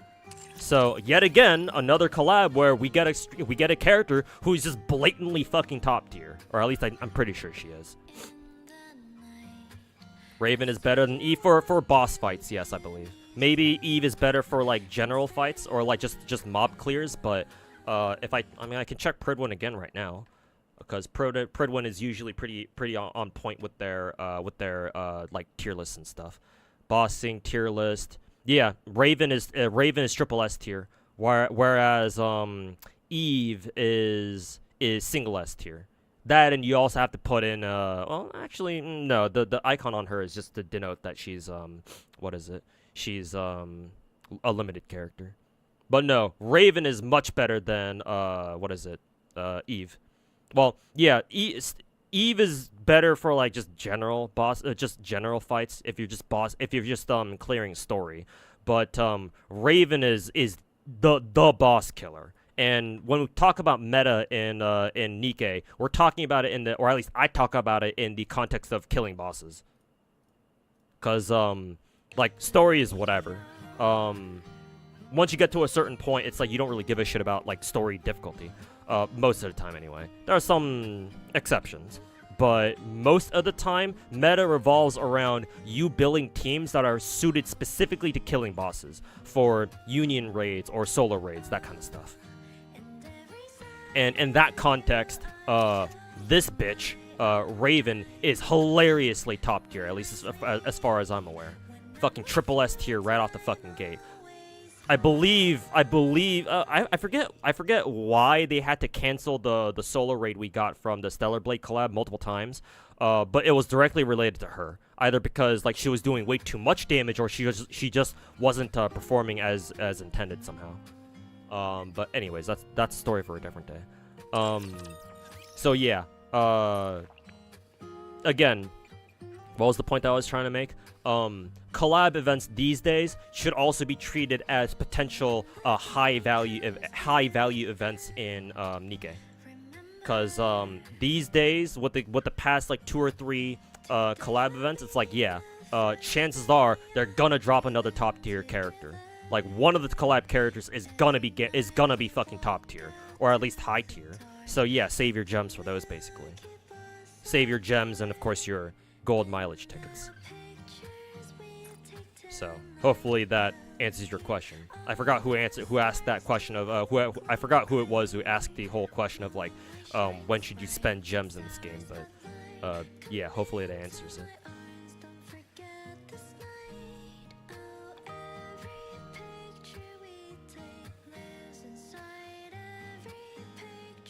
Oh yeah, right. The solo raid had to be taken down because people were glitching the boss out because they're canceling the fucking boss's animations or something. That's always funny.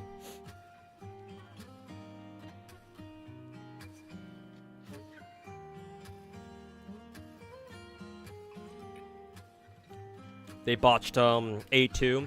Yeah, unfortunately. They could have definitely done better, but it is what it is. I mean, hey, at least they gave her a summer skin, I guess. But yeah, wish she were better too. But unfortunately, not all characters in the game are made equal.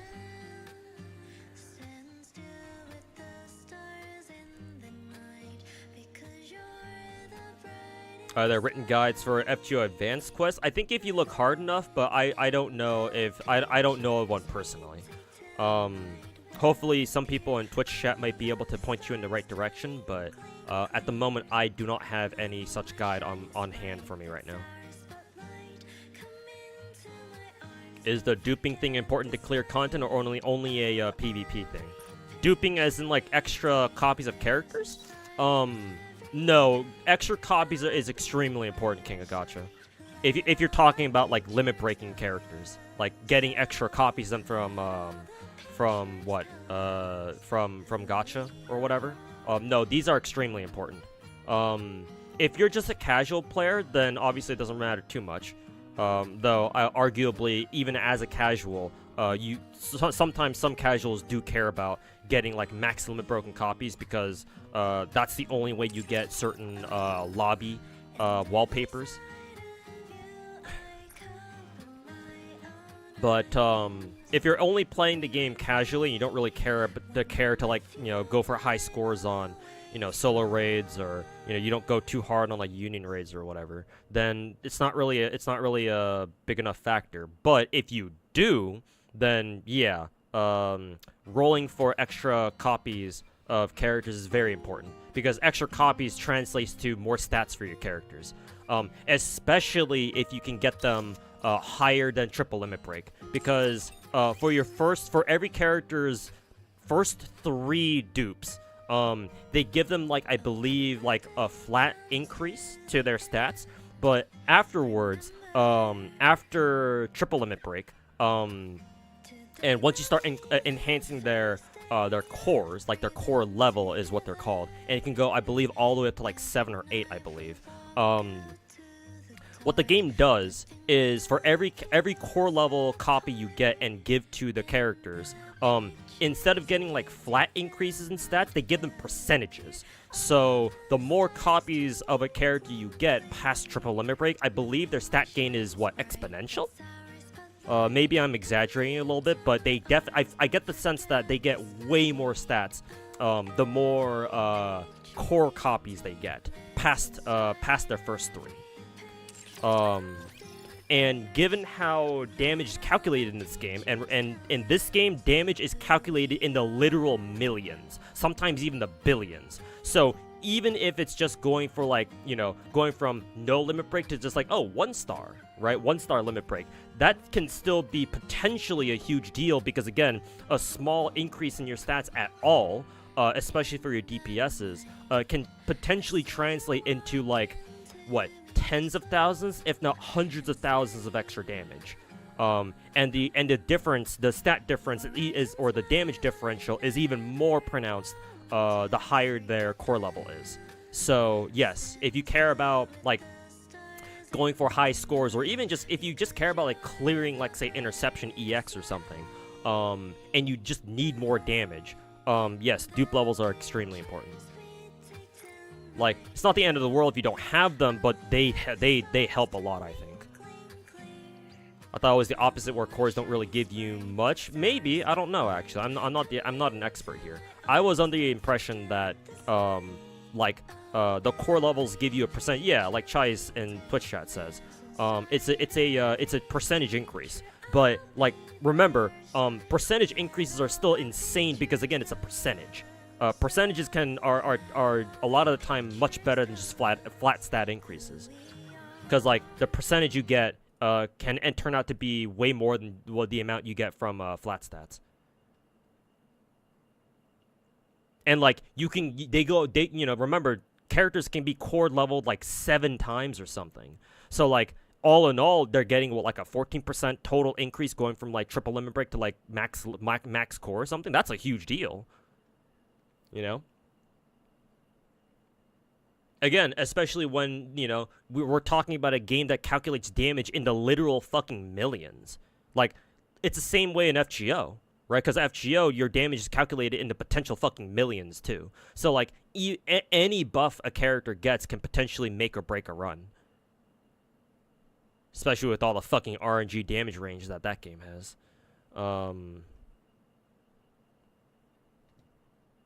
Those kinds of things are mostly PvP stuff, mostly. Maybe, but they can pop up in PvE every now and then. But yeah, like I said, that's what I already said earlier. If you're just a casual player, then, you know, that doesn't really matter to you very much. It's it only becomes important if you choose to care about it.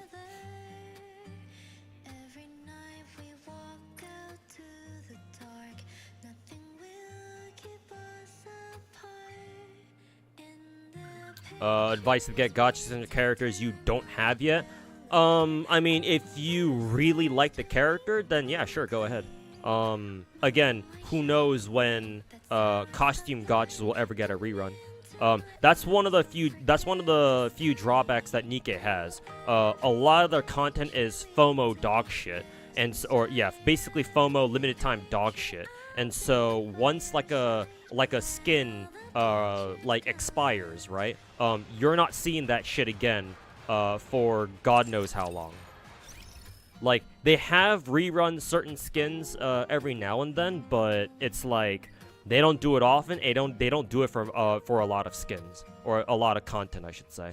So like, if you're okay with spending what, $60 for a Rappi skin, like, yeah, I would say just in your own best interest, do it. Just spend on it, get it now, because you can always get spooked by Rappi. It's just that you can't just buy the skin whenever you want. So logically speaking, if we're not, you know, factoring in FOMO or anything like that, or I mean, yeah, we have to.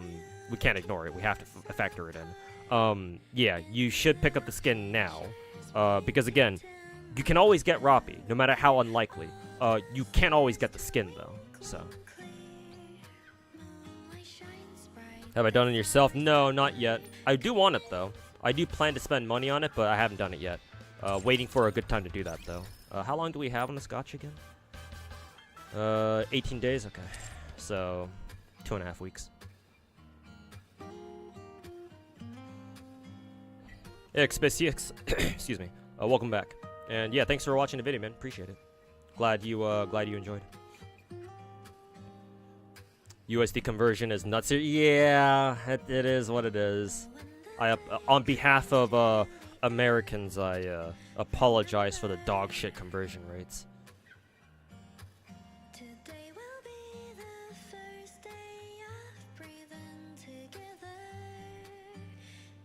There was that one guy who spent money in to get Rem's battle pass skin before getting the character. He never got the character. Oof, that sucks. I don't know what else to say.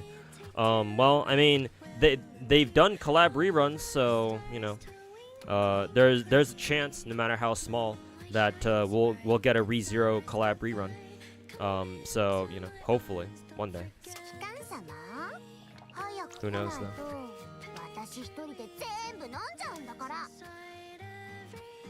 Only Rupee's gacha skin was I thought they reran other gacha skins. Yeah, they're rerunning. Technically, who is it? 2B's gacha skin is a rerun too. Because remember, 2B has a gacha skin. It looks like this. I actually have this, so obviously I don't have to roll for it again. But yeah, technically this is a rerun. But yeah, they certainly don't. You know, they haven't rerun a lot of other gacha skins yet, so who knows when they will. Still got to rerun Doro's gacha skin. Yeah, exactly. Did bro not even have any gold tickets? Yeah, exactly. Did he not have any gold tickets? If he had the money to spend to buy Rem's battle pass skin, then surely he should have had money to spend on gems. How the hell did that happen? But I mean, you know, I don't know the full story. Is mission pass the same as premium passes for events or different? If you're talking about all the battle passes we have here, mission passes are like kind of like your standard battle pass. I think the main difference between all these battle passes is that it is what they give you in terms of rewards. So anytime you see a mission pass like this, right, where it looks all regular and shit, and it has like a season, right now we have a right now the mission pass battle passes are on season 33. Their rewards, I think, are what tip them off. So for regular mission passes, you only get gold molds, right?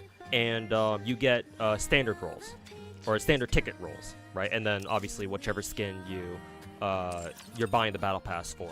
Whereas for the other battle passes, these ones give you, you know, different things. I guess in the case of 2B's battle pass, where you can get her summer skin, which is what I bought, you get a combination of what? Standard tickets and limited rerun banner only tickets. And then for the actual summer mission summer battle pass, these ones give you a combination of standard tickets and limited tickets. And for some reason only purple molds, which is kind of dog shit, to be honest with you. Like, why the fuck does the regular battle pass give you gold molds, but the summer battle passes only give you purple? The fuck? Fucks up with that. But the main difference between all the battle passes is in the rewards that they give you. Either whether they give you standard tickets or a combination of standard and limited. Do you buy them separately, or is it all one thing? Oh no, each battle pass is individual, and each of them costs 20 bucks. So if you want to buy all three of these battle passes because you like all three of the skins, guess what? That's 60 bucks right there. Am I getting Senti swimsuit skin? I want to, but I don't know if I will. And it's rough too, because I don't think they've rerun any battle pass skin, right?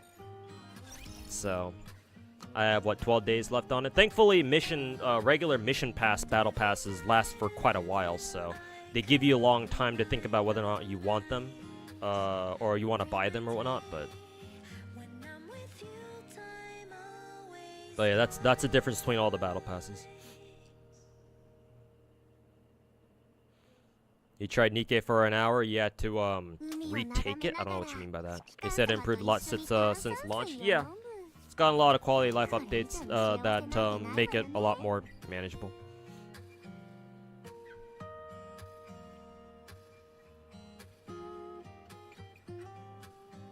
Pepper's swimsuit skin was a battle pass skin. Oh yeah, that's right. I forgot about that. And yeah, it should be. Yeah, it's back on rerun. It's too bad, you know. There's plenty of other battle pass skins that need to be rerun too. But hopefully they'll bring it back at some point. But I mean, at least it's a start.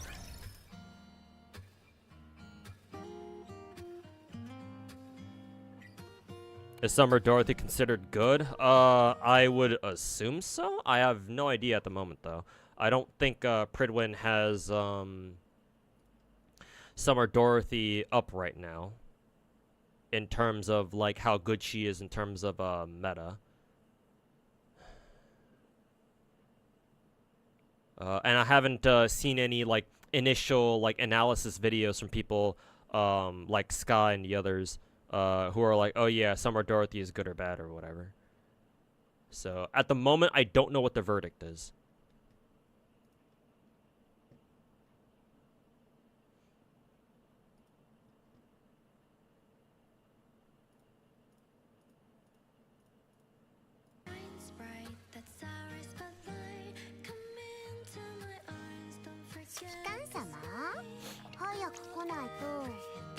She's the strongest water DPS currently. Oh, well, color me surprised.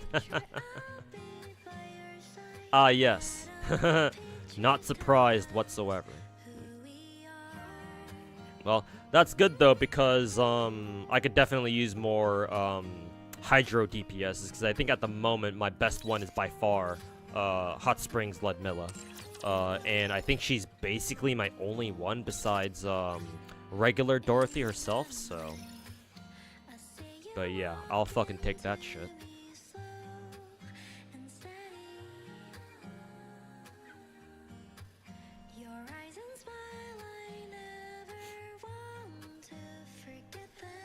Yeah, the guarantee ticket to secure. Yeah, that's what I did to get pick up my copy of Summer Dorothy because she refused to show up from Gacha, so I dragged her out of there by force.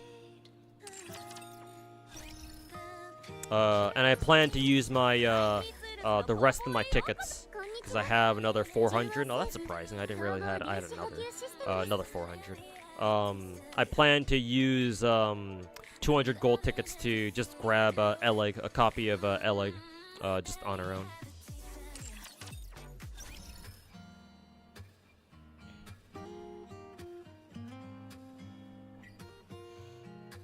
Really strong, but needs overload gear. I mean, yeah. I mean, that just goes without saying, but.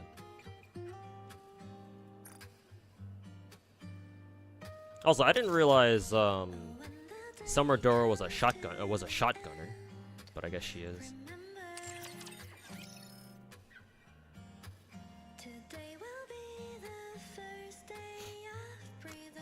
What about info for future banners? Unfortunately, we don't have clairvoyance like the other gacha games do. Best you have of that is looking at leaks. There is a Twitter account by the name of Nikke Leaks at Nikke Leaks, and other accounts similar to that where you can sort of kind of get an idea for what future content is like, or what we're gonna get as future content. But there's nothing like what we have for like Genshin or the other big four gacha games in Nikke, at least not as far as I'm aware. So like outside of the high value banners that I mentioned before, what anniversary, New Year's, collab events these days, half anniversary and summer, for any other banner in between them, those are all like toss-ups on like, oh, is the character gonna be good or are they gonna be fucking dog shit? So you don't really know.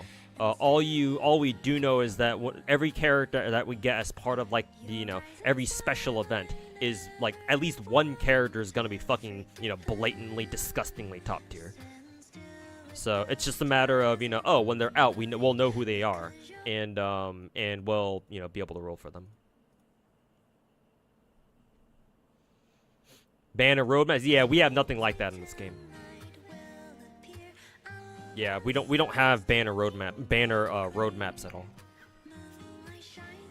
At least not as far as I'm aware. I mean, sometimes the devs will drop us hints on like, oh, what future content will look like every now and then through like dev notes and stuff, but nothing like explicit, you know.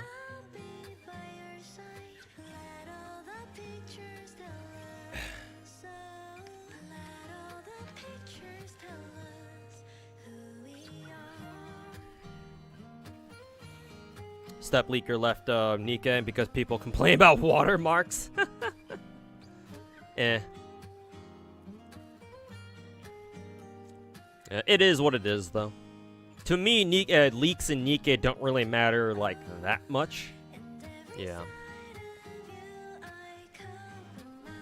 It's not the same, not quite the same vibe as other gacha games where, you know, we have like clairvoyance or like leaks to work off of. But anyways, let me go burn some sync quartz in FGO real quick. Let me mute Nikke. So hopefully I was able to answer your questions, King of Gacha. I'll still have Nikke up in the background just in case you have any further questions, but for now.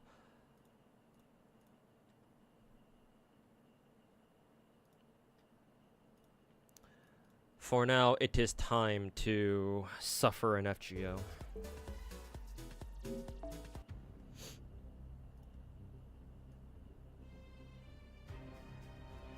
Personally glad banners in Nikke are better than Blue Archive's schedule. I suppose it's more structured than Blue Archive's.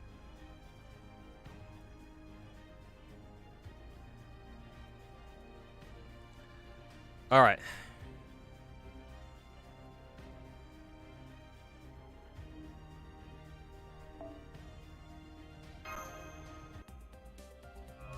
Do my daily disappointment.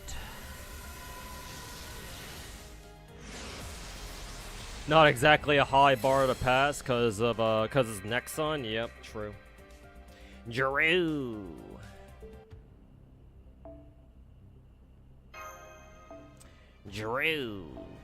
Alright, ticket time. Bro's about to get shit on. Mm-hmm. You already know.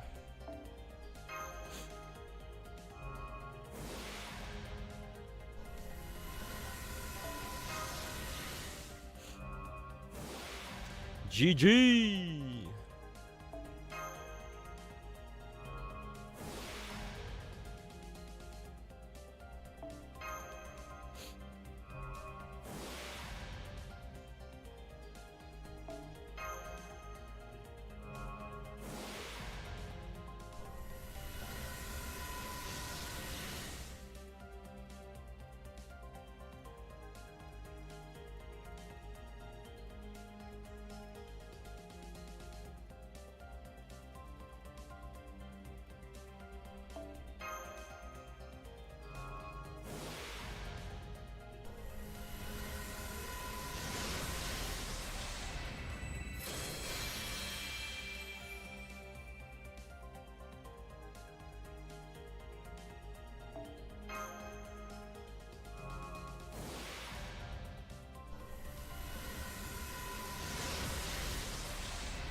What am I pulling for? Summer Castoria, or we call her Zertoria, because we have summer banners going on right now in FGO. This banner right here.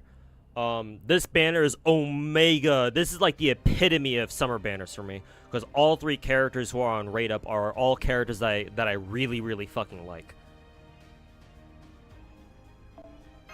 So it's like, there's no way I'm missing this fucking banner. Ain't no fucking way. But, you know, probably gonna get shit on it like I was shit on in, when I was rolling for, who was it? Tonelico? Or Ash? the other week, what, 2 weeks ago? So, safe to say, I don't expect this to go very well for me. But you know, I got 373 Saint Quartz and a fucking prayer. So I guess here we go. You also rolling on Melusine? I would love to. However, I don't think that's gonna happen. Mainly because I want Pretender Bow, because Bowband Sith is my favorite Fairy Knight.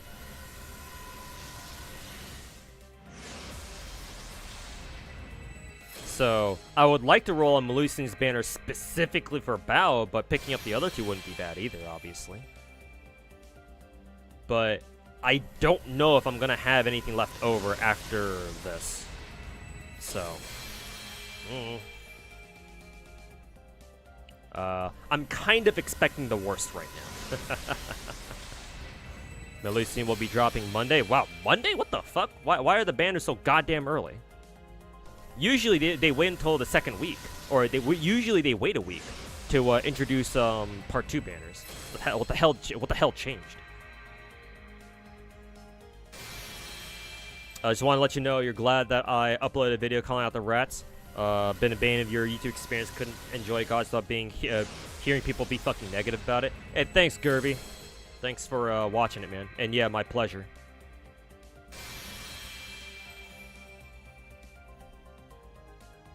But yeah, man, same here, bro. Like, I just want people to just enjoy their gacha games. Like, some shit talking is, you know, obviously there's gonna be some shit talk, and you're not really gonna stop that. I think I mentioned this in the video itself, but like, what the shit we're seeing out of the rats is a little bit much, and you know, I just want to let people know that that shit should not be tolerated. Like, we're all out here fucking trying to have a good time with gacha games, and while yes, you know, there's gonna be some shit talk, like this isn't shit talking anymore. Like, it's not just shit talk, you know. So yeah, I'm gonna do my part to, you know, get the word out there that, you know, just kick back and fucking enjoy gacha and don't become a fucking rat. So yeah, thanks for watching the video, my dude. Also, King Bama, thanks for redeeming Uwu. Appreciate it. Don't think you can expect it to be good in any way in FGO? Yeah. Seriously. 4-star. Let's hope it's either Chloe or Suzuka at least. Berserker? Hopefully it's Castoria. Hey, it is, actually. Holy shit. Wasn't expecting that. Alright. Game tossed me a bone. That's very rare, actually. Very rare for me to see a 5-star come out of a fucking gold flash like that. Pretender. Or no, Avenger? Yeah, Chloe. There we go. Alright, just one more. Just looking for, who is it? Just looking for, Suzuka. We're looking for a gold rider card now.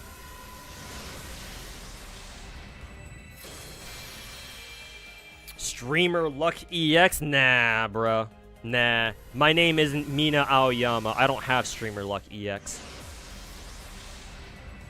Nah, you're watching the wrong streamer. If you want to see streamers with true EX luck, nah, I'm not one of them.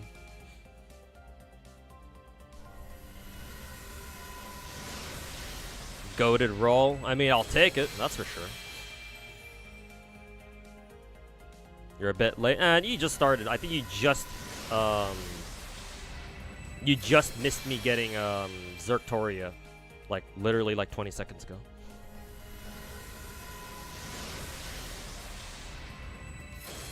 In like 3 days. I think that's what people said in Twitch chat. Yeah, apparently Melusine's banner is dropping on like Monday, which is very fast. I don't think I've ever heard of a summer banner starting like literally days after, like within the fucking week of the event starting, but was the second multi? Yeah, the second Saint Quartz multi. Technically the third multi overall, but who was my last MP5? KOL, I believe. Actually, no, not KOL. Archetype Earth. Yeah, Archetype Earth was my last, conscious MP5. Well, technically MP6 because I got it to level 120. But we don't talk about yesterday's polls. Yeah. Shh.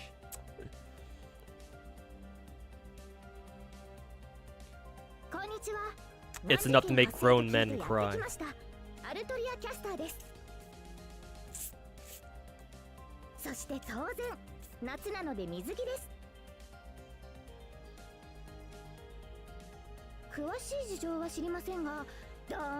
this banner good? Haven't followed JPFGO in a while. Zerktoria is a meta, single target arts Zerker.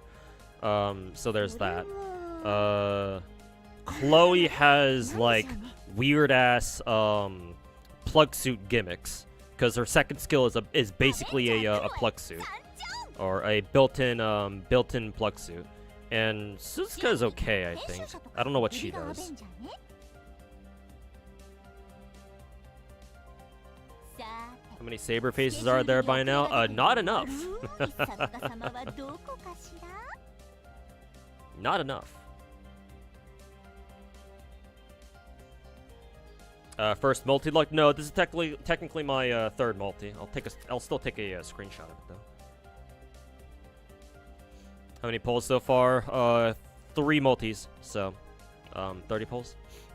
Well, 33 pulls because FGO has 11 pulls now. She's a good AoE quick red. Oh, okay. Cool. This might be the most hyped summer banner. Yeah, probably. I don't know how good next year for NA summer banner is going to be for next year. But yeah, I think this one was, like, I don't know. I forget how good JP's last summer banner was. Wasn't last year's summer banner for JP, what, CL? That's when they gave a CL, right? I mean, I'm sure a lot of people are looking forward to CL, though, so.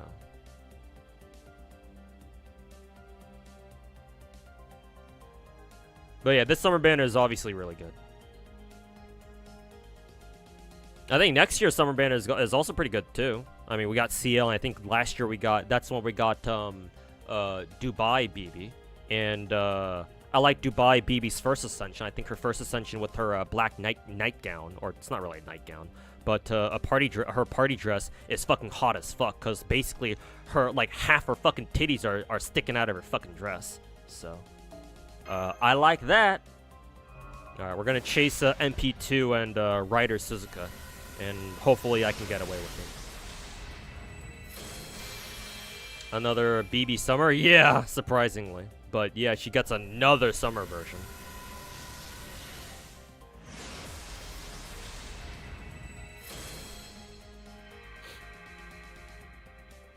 Did you get summer, mommy? No, not yet. I mean, I already told you that I'm still working on getting another multi in Exedra. So.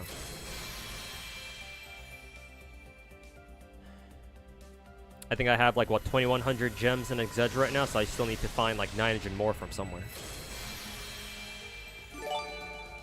Hey, King Bamu, thanks so much for the how many gifted subs is that? 10 gifted subs, man. Appreciate it. Thanks for your generosity, man. AMS Knight, back, still ready for war. Surprisingly, not to jinx or anything, so knock on wood here. There we go. We've only had to deal with one rat so far, and surprisingly, he showed up in Twitch chat, and I already banned his ass. So, we haven't seen the rats show up yet. I don't know where they are. Usually, they'd be faster than this, but... Good luck, hope you get her. Yeah, I hope so too, but we'll see. Cause if the 10 multi guarantee doesn't guarantee you summer mommy, then I'm not exactly expecting you to get her, so. And that's gonna fucking suck dick, but oh well. It is what it is. You got MP5, Chloe, and MP3 Suzuka before 1 Victoria. I mean, that's what should happen, to be honest. Because it's so much easier getting 4 stars in this game than 5 stars. But it sometimes the opposite happens every now and then. But no, getting a lot of 4 stars is pretty typical.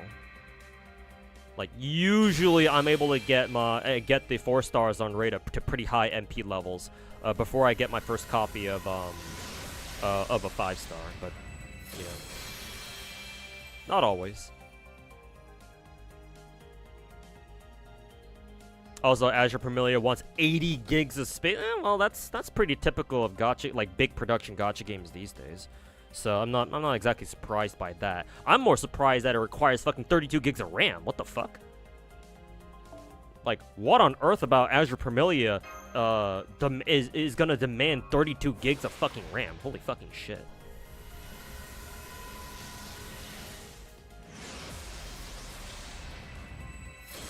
Explains the lack of rats so far, because Tectone is just reacting more to Hassan stuff, and Saint Tondas isn't online. Oh yeah, I guess that's the case then. I'm sure they'll show eventually. Hey, I'm hoping that's Suzuka. Hey, there we go. Nice.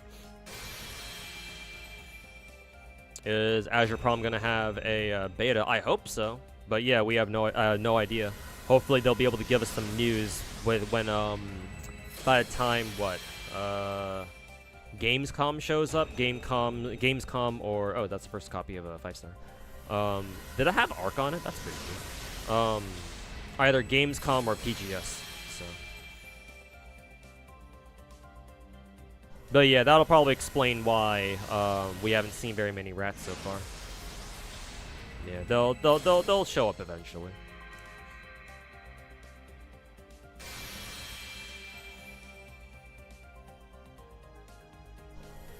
Azure Lane, used to love that game. Yep, still going. You can always hop back in whenever you like. Maybe the rats need more time to sniff out the bait. Maybe.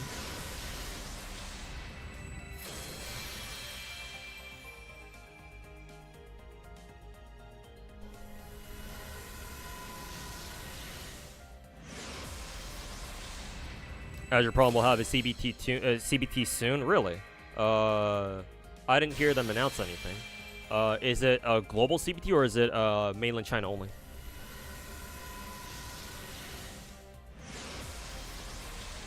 There a reason why Tectone and Asmon are farming incel content? I don't know if the content is, well, maybe it is. But it's mainly because that's what, that's what farms the views, so. For popularity reasons is the easy answer.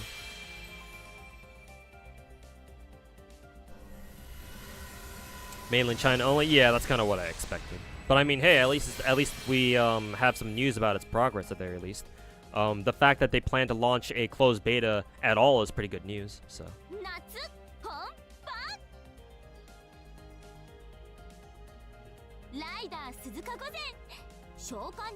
Asmon actually gives his opinions and tries to explain stuff while Tectone is just rage bait. Yeah, Tectone is pure fucking retarded smooth brain rage bait. His brain is as smooth as his fucking bald ass head. Whereas Asmon at least tries to, like understand. Well, maybe understand is giving him too much credit, but at least he tries. He's not perfect, and he has his moments too, especially that one time where he called the Palestinians a fucking subculture or something, or something like that. But at least he apologized for that, and he at least tries.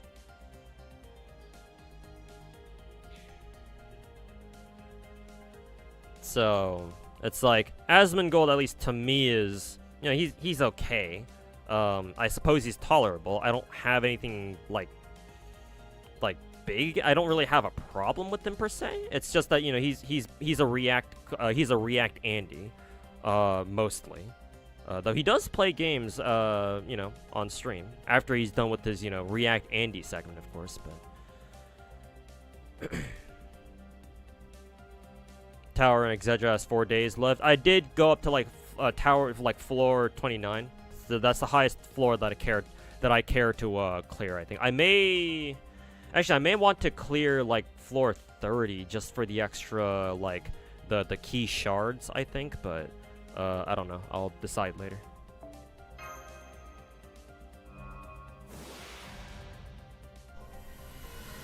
Hype for Gamescom live pre-show. Actually, did they announce Did they announce when Gamescom pre-show is gonna be? Gamescom 2025. Yeah, like Gamescom 2025. Let's see.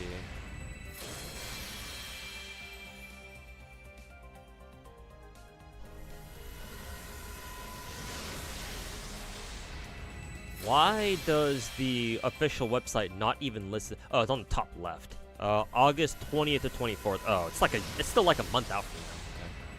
Still got some time.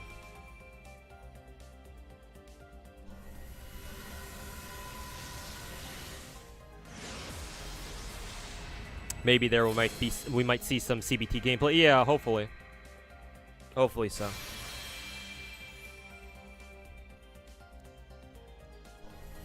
You love your #1 political streamer, Asmongold.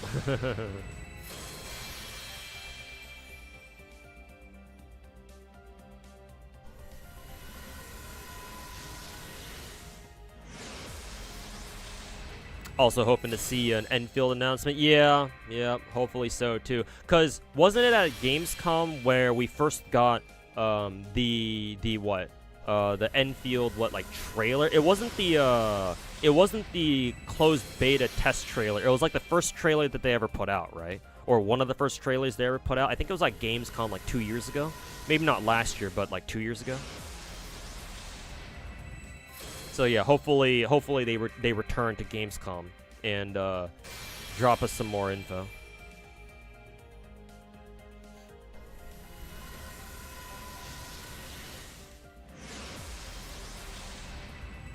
Your streams are super chill, at least not when the rats are around. Yeah, I mean, that's what I want my streams to be, ideally. Yeah, I just want to kick back, chill, play some gacha, and talk with chat, and talk about gacha, because that's what I like doing. Ideally, that's what I want my streams to always be like, but obviously, especially now that I've gone over and fucking kicked the, the rat tunnels again, the rat cages again. Obviously, I'm expecting to get an influx of rats here pretty soon. If not today, then surely over the weekend. But yeah, man. Besides them, that's exactly how I want my streams to be. Just I want my stream to be a place where we can just chill and people can come in and just hang out, talk about gacha, stuff like that, and watch some idiot burn all his gems for characters in gacha games.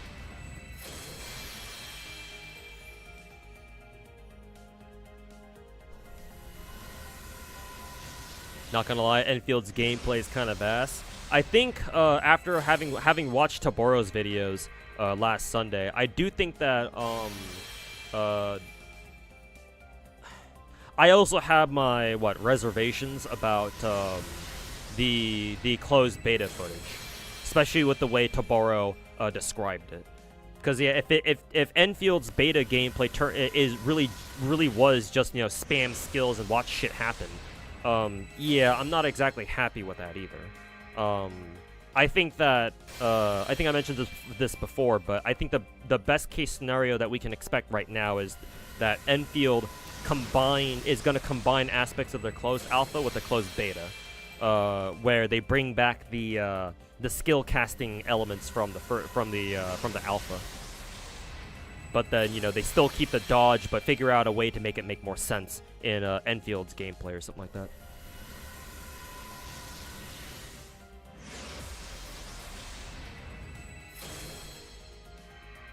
You two enjoy watching your country fall apart? As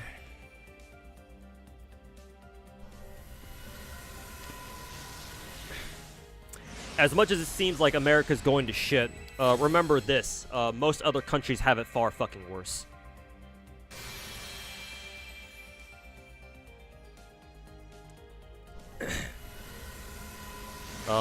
It's not that we shouldn't be worried about the problems that we Americans or America as a country is facing, but remember this first and foremost. Even with all the shit that we're going through right now here in America, I would still rather be here than anywhere else. Let me just put it to you that way.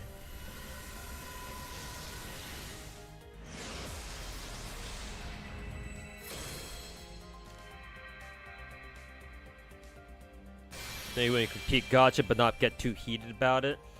Yep, as long as your critique is, you know, fair and you're critiquing it for the sake of, like, you want to see it improve and shit, then yeah, but obviously not everybody on the internet knows how to do that. Or even if they do know how to do it, they don't care to.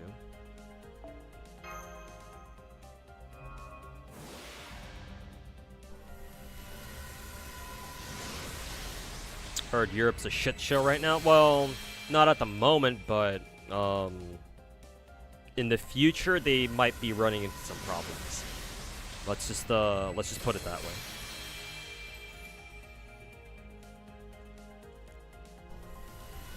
Government's trying to ban gas bikes. Basically, they're fucking over like 90% of the people. 90% of people, because not a lot of people here own cars and stuff. Forcing people try to buy electric bikes. Yeah, I don't know how to feel about that one. Yeah.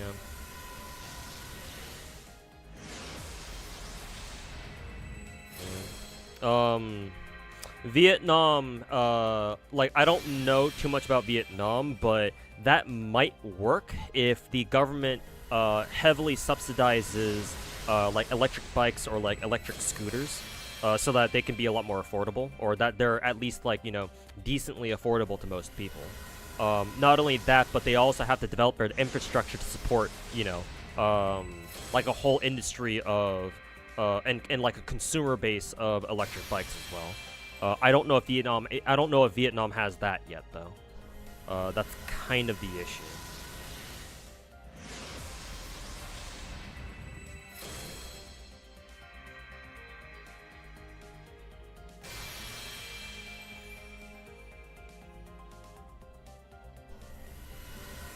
Over in Italy, not a lot of jobs are available, but it's not the worst thing. Yeah, Italy has some of the worst demographics in Europe.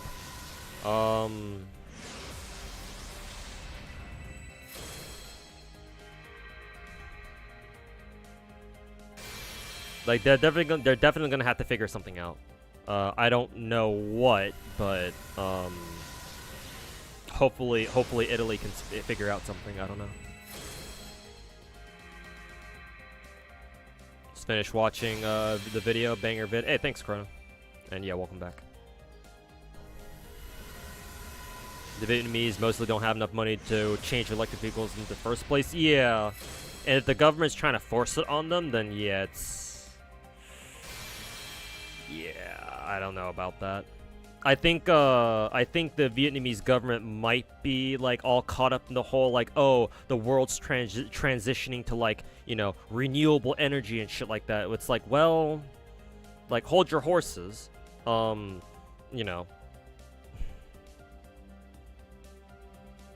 like, it's not that easy, or it's not that simple.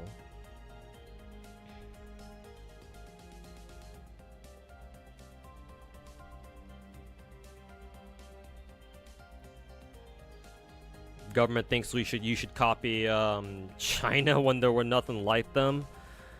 And here I was thinking that the Vietnamese government fucking hates the Chinese government. Well, maybe they do, but on the surface they're like, yeah, you know, like, well, let's be nice to China for geopolitical reasons. But yeah, no. Yeah, I don't know about that. And besides, not like China has had, like, the smoothest transition to EVs either. Like, China switching to EVs was a political decision, not an economic one. So, the Vietnamese government should have seen that, but I don't know if they do. I mean, hell, them trying to get the Vietnamese people to switch over to, like, electric bikes and shit might be a political move in and of itself, too.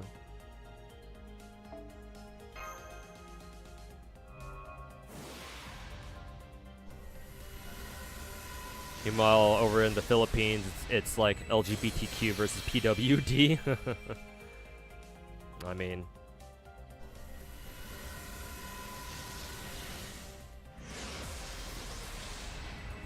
suppose it's better with that than, you know, more serious issues, I suppose. But hey, Clarent, welcome back, man. Typical Tuesday. Yeah, I mean, no region doesn't have problems. We all got our fucking shit going on, or we all got shit going on.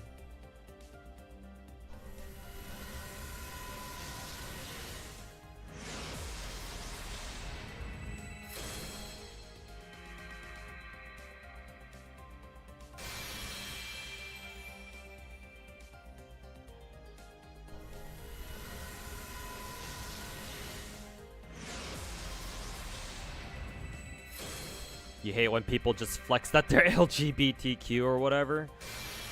Yeah, well, turns out some things don't change, no matter where you go around the world.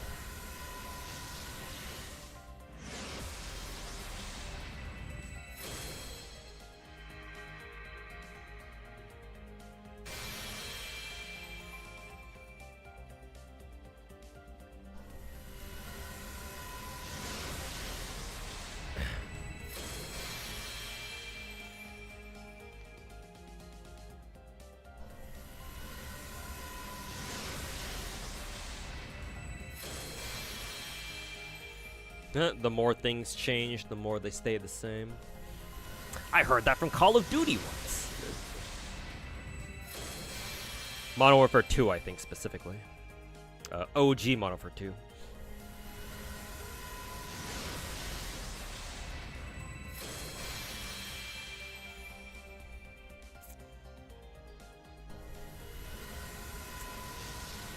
Never use money for Genshin. Now you might buy some monthly pass for Elon skin. Oh, nice. So you have to buy the you have to buy the paid gem packs, the Genesis Crystal packs.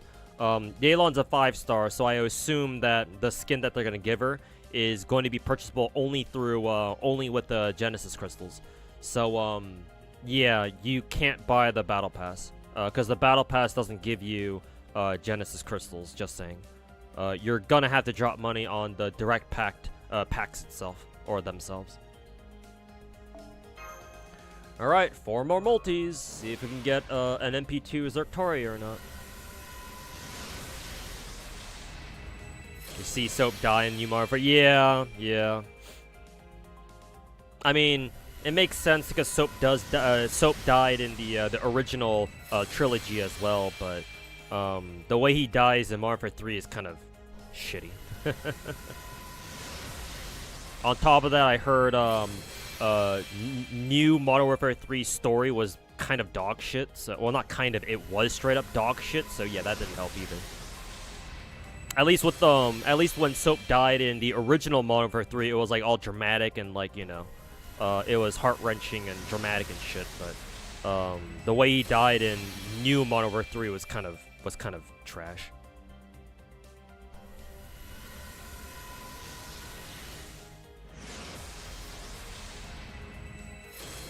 You still going? Farmed hella pulls? No, pulls just go very slowly in this game, King of Gacha. Assuming for the moment that you don't just skip everything.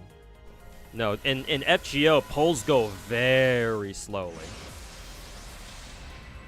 Like, this is just kind of what you have to expect. Like, I used to go for, like, MP5 copies, which is kind of like going for, like, a C6 character in Genshin. Or, like, another, like, you know, big production gacha game. And, whenever I used to do that back in the day, it would always take me, like, at least 3-4 hours to do so.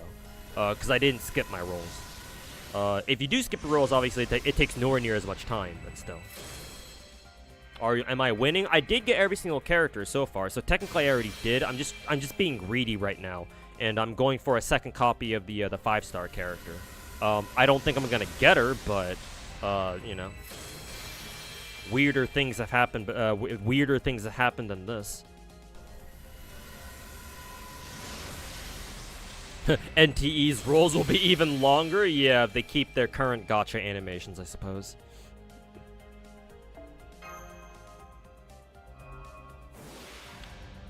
Oh, excuse me.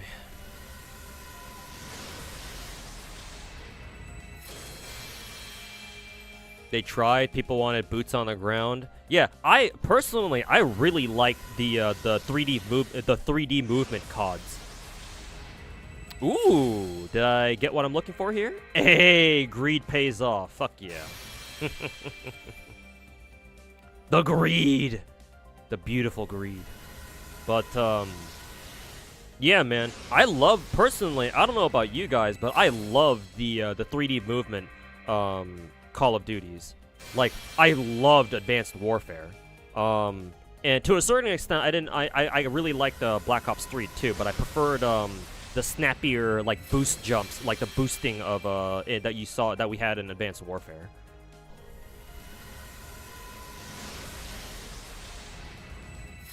That shit was fire. That and, the uplink game mode was fucking fire, too. Uplink was so fun back in, Advanced Warfare. That shit was my jam. Like, uplink on that one map, I forget what the map's name was, but it was the map where it was, like, you were in, like, a concrete, like, facility or something. Like a factory, like a rundown factory or some shit. And there was, like, a big compound in the middle where, like, you had the center hardpoint or the center domination flag. And on uplink, obviously, the goals were on, you know, on, like, 2 corners of the map. And, you know, I remember fucking fighting enemy teams over control of the middle compound, the middle building, because that was the fastest way to get the ball to the enemy uplink center. You know, boosting up to score points with the uplink ball or whatever. That shit was hella fire back then.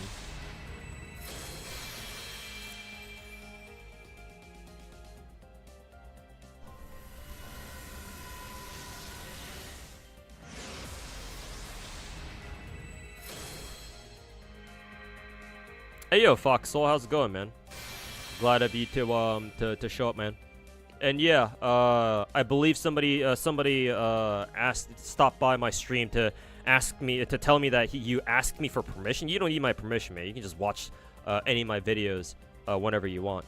I mean, it's not just you. I don't mind if anybody, even the rats, watch my videos. They don't have to ask me for permission. So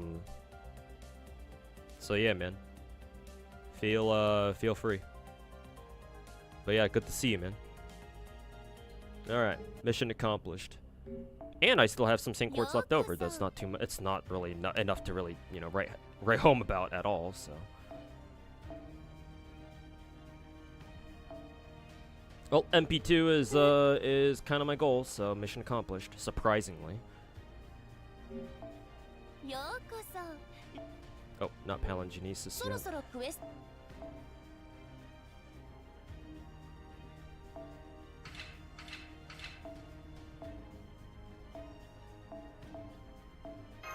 Alright, MP2. What was my favorite weapon in Black Ops 2? Blops 2. My favorite weapon,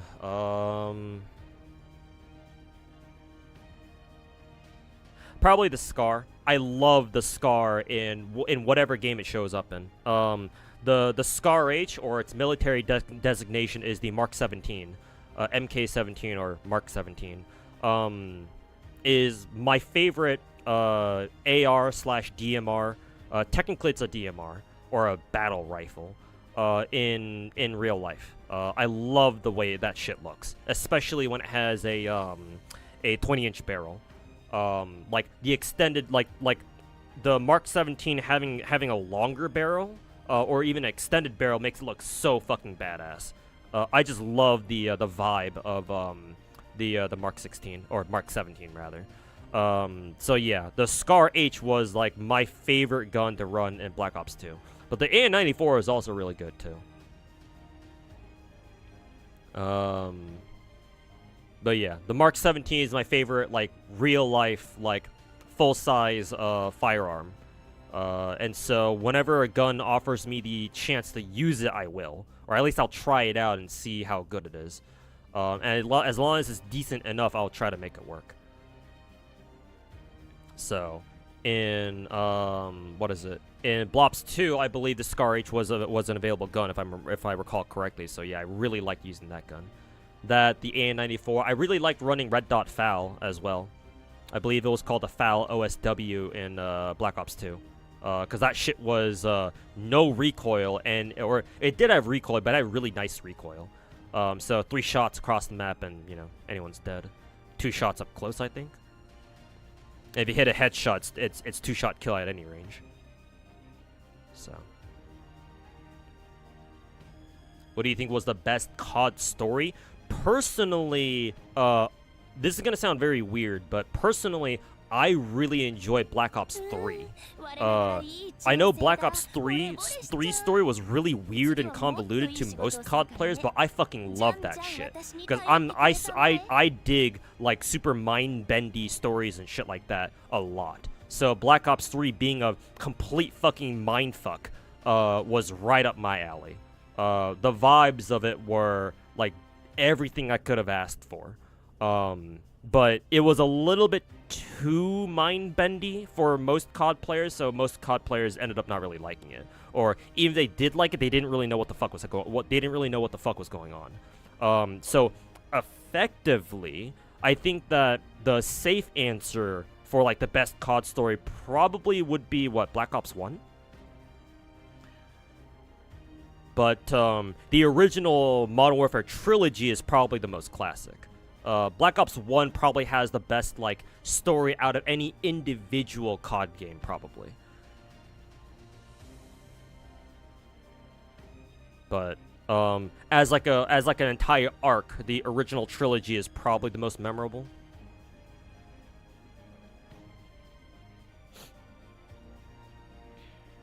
You believe in asking permission first, because videos, you get that point, why? I mean, more dialogue, conversation over pushing agendas. Yeah, sure, man. And yeah, I appreciate you stopping by the channel yeah,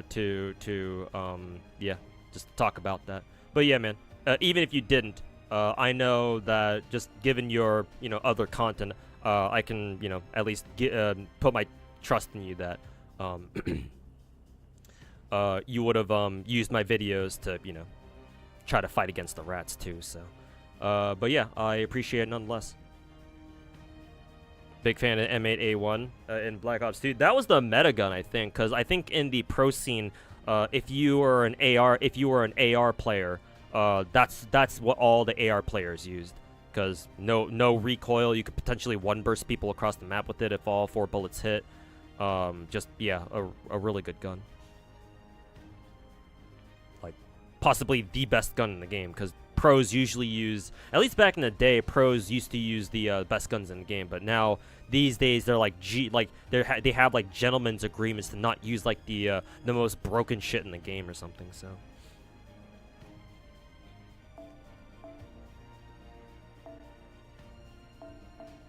but yeah, the M8A1 I think was like what, the meta AR, something like that. If you were good with it, at least. If you weren't good with burst fire weapons, then I think the next best was probably like what, the AN-94.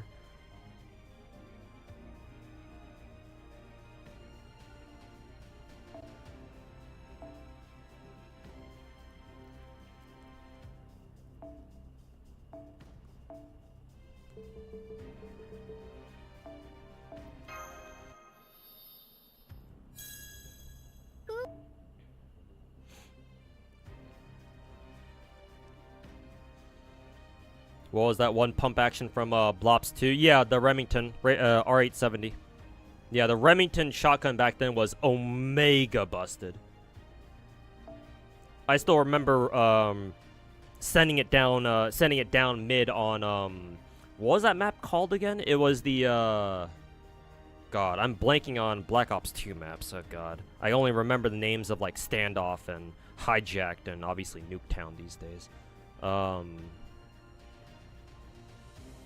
But yeah, I remember sending it down certain maps on Blops 2 with the Remington just fucking one-pumping people, aiming down sights and shit.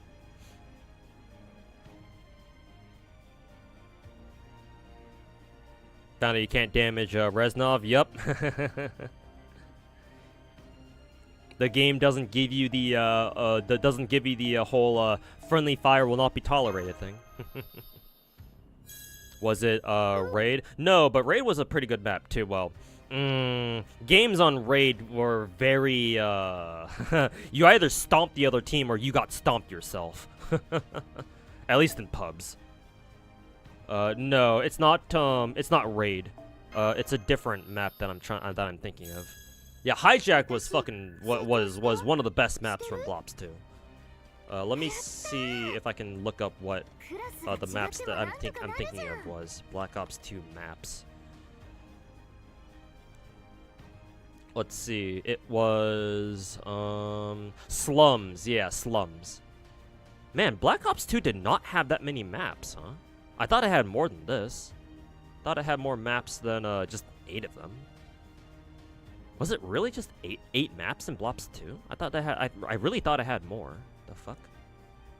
Yeah, no, it did have more. For some reason, the COD wiki on Blobs 2 doesn't show all of it. They're definitely missing some maps here. Unless I'm just not seeing them for some reason.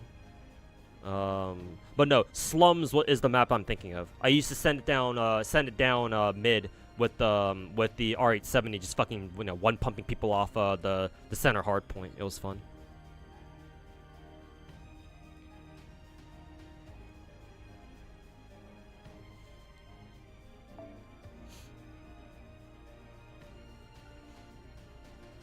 They tried shotguns with long barrel, sniper scope, and slug rounds. Play like a sniper. Yeah, basically play like a mid-range rifle. Basically, yeah, that's fun. Black Ops 2, we actually had a shotgun that behaved like that. It was called the Keltec KSG. It was basically a rifle, like a short-range or mid-range rifle, because it shot slug rounds by default. I preferred the Remington, but the Keltec was fun.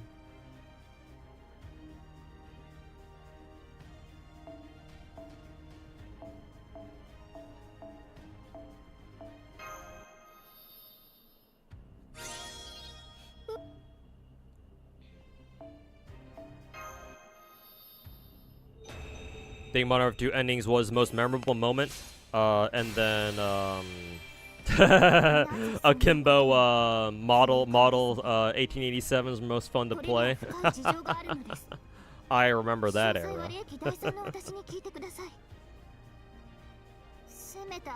Always love Modern Warfare 3 map Dome. Remember the kids saying 1v1 Dome headshot only?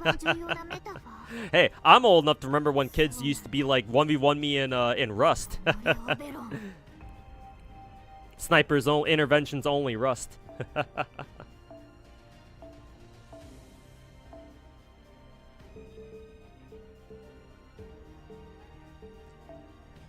I remember those times.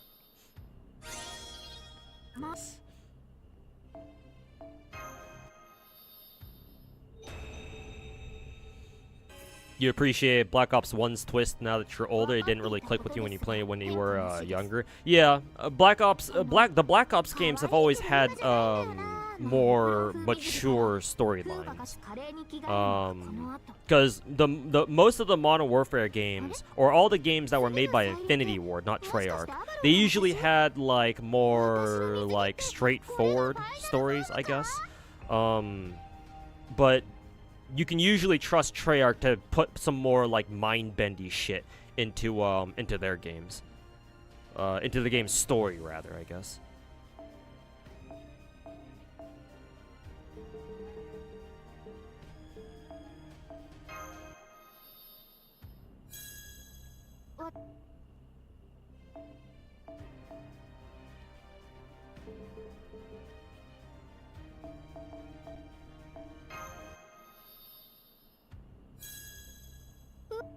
Rust. Yep.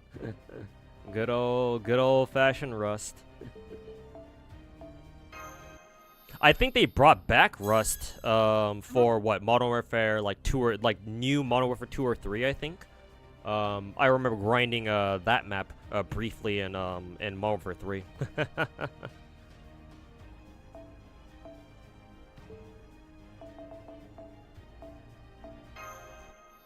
You remember the campers? Campers don't really bother me much. I'm not gonna lie. I mean, you're gonna find campers in any Call of Duty, so yeah, just gotta get used to them. Honestly, these days people don't like. I haven't really seen campers in Call of Duty anymore. People have gotten so good at COD these days that camping doesn't really do much anymore. At least, well, if you still have campers in like the Brazilian servers, then yeah, maybe there's still a thing. But here on American servers, or where I live anyway, there's hardly any campers. People have gotten too good at COD, especially with how strong aim assist is on COD these days. It's like you cannot camp. They just fucking aimbot you through the fucking walls, or they just get sticky aim through walls and they just kill you through walls anyway. Or you know, they just turn the corner, brah, you're dead. So it's like, at least for me, ain't much of a reason to fucking camp anymore. You have to be aggressive whether you want to be or not.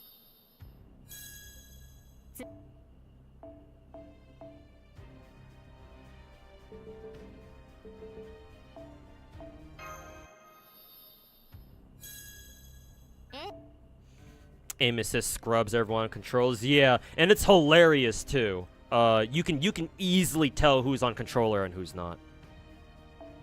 Cause like honestly, the whole reputation that COD has of like, oh, you know, you don't even have any recoil in Call of Duty. That's because they only see people on controllers. If you don't watch people on controllers, there is recoil in COD,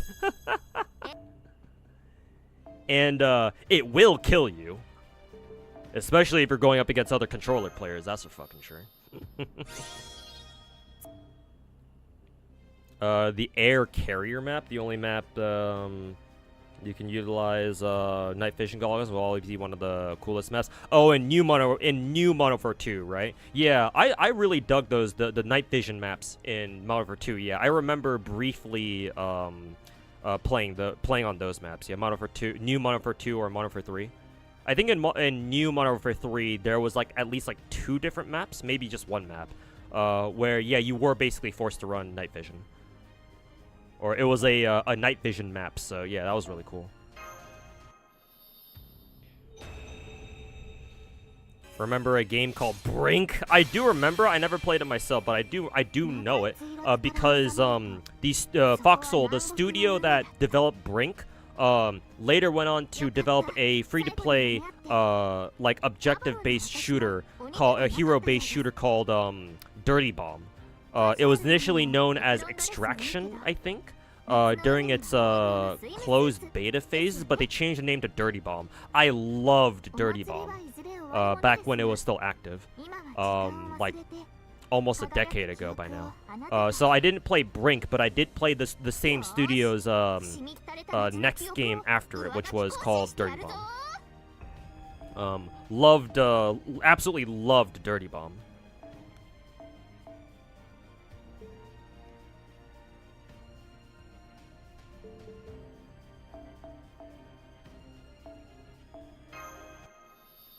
Would you believe camping is a valid strategy? Yeah, it's a valid strategy, and people aren't gonna like it, but you know.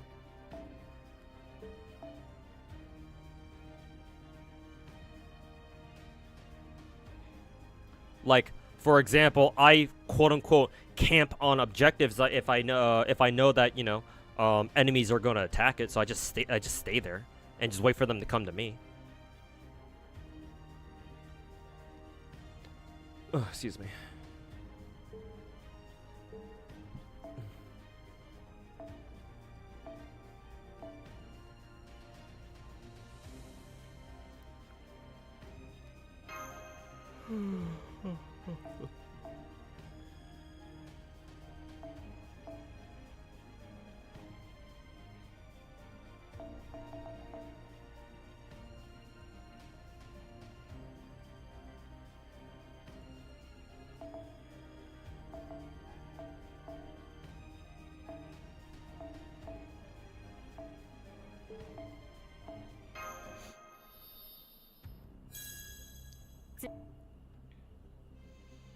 In the words of Will Ferrell, you think you found a new best friend? Hey, that's what's good, man. If you also played Dirty Bomb back in the day, hey, man.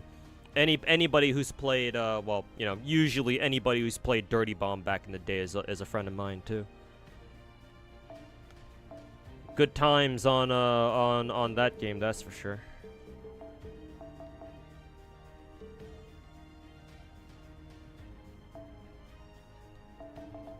How many was that again? 12k.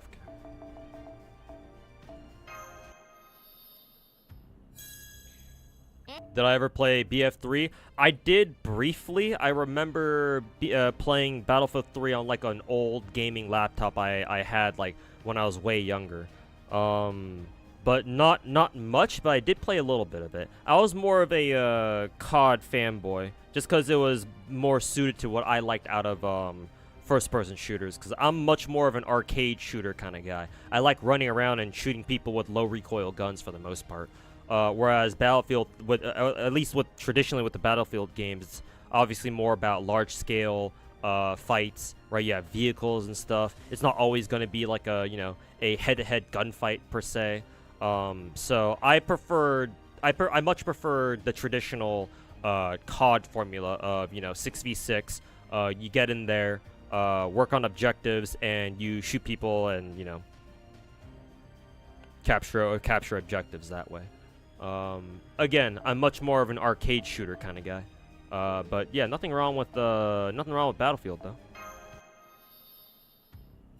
Would have if I had the chance to turn back time and go back and enjoy the initial Battlefield 3 era back when it first came out, that would have been pretty cool.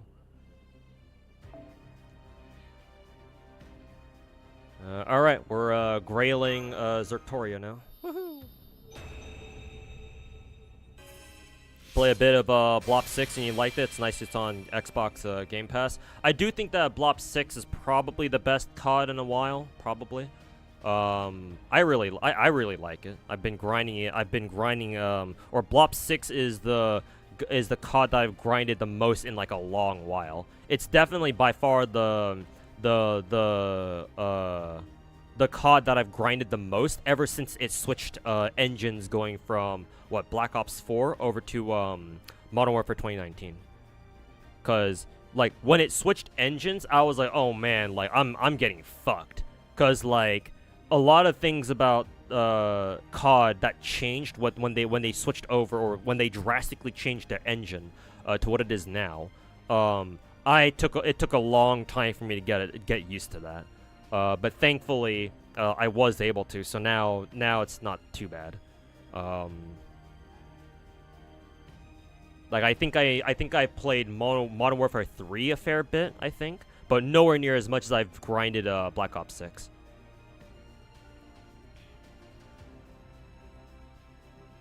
Never forget, COD was the Genshin Impact of FPS. Oh my god. Honestly, it should be the other way around, but it still works the other way, I guess, too.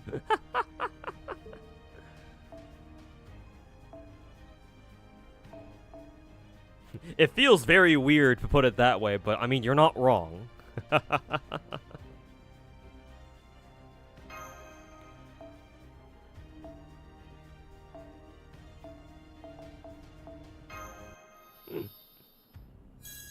These streams are getting earlier and earlier. I mean, I started the stream today at a pretty normal time, I think. But welcome back, Egocentric.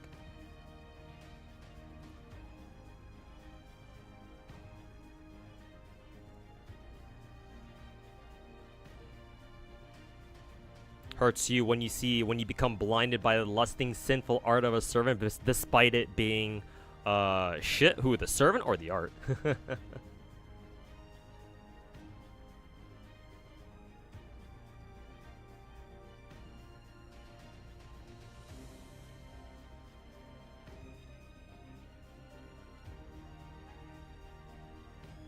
Oh, you'll be back and go watch my new video. All right, take care, man. Hopefully you enjoy it.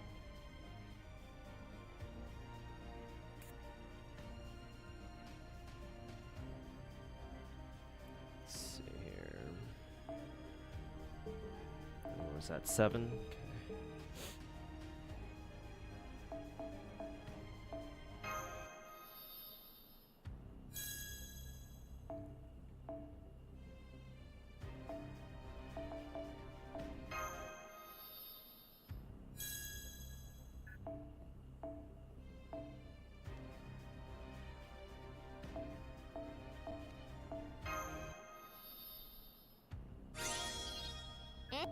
All right.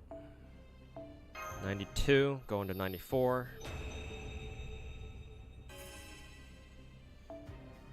Battlefield series is kind of like whoa with it. No, not particularly. Which is why I don't think the Genshin analogy to COD works that well. But like I get the picture basically. Battlefield wasn't the woo because Call of Duty and Battlefield have been around like. I think Call of Duty technically has been around for longer. I actually don't know, but like even before COD 4, like even before COD 4 kicked off like the the revolution in like multiplayer FPS games on like PC/console, Battlefield was also around for a very long time. So I don't know if it's that accurate to call Battlefield 3 like the WUA of FPS titles. I don't know. Battlefield is left behind COD now? Well, yeah, because EA is a fucking dog shit publisher. And current DICE is a pathetic excuse of what they used to be. Because all the main Battlefield devs left, I heard. And they're working for like another studio, I think. So it's not even most of the DICE employees over at EA aren't even the same people anymore.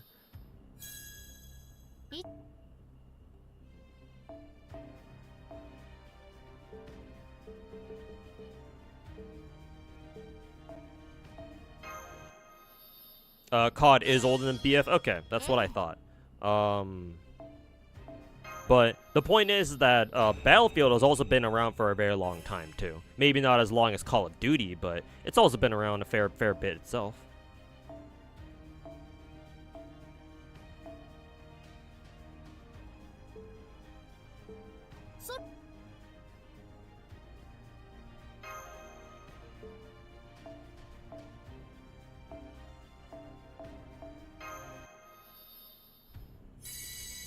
Nice, super suck.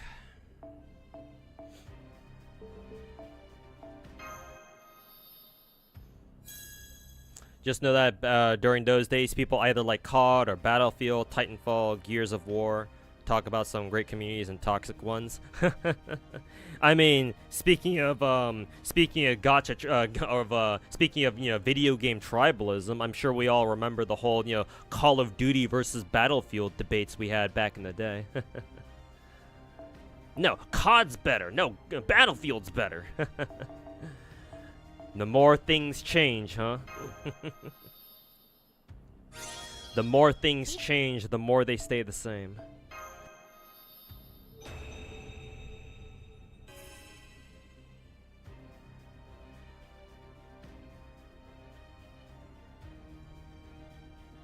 I think Counter-Strike is the oldest. Yeah, CS is ancient, yeah.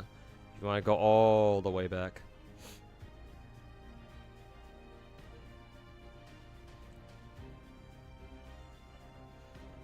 Yeah, shocker, you loved both Battlefield and Call of Duty. Yep. Like it blew people's minds that, wait, you can play both games? Heresy. Absolute fucking blasphemy. You're only allowed to like one you're only allowed to play one, shooter game.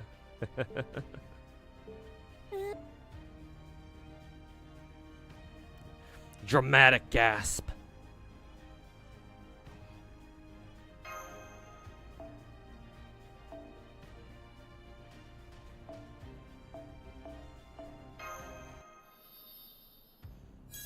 Gears of War was fire. Yeah, Gears is a classic as well.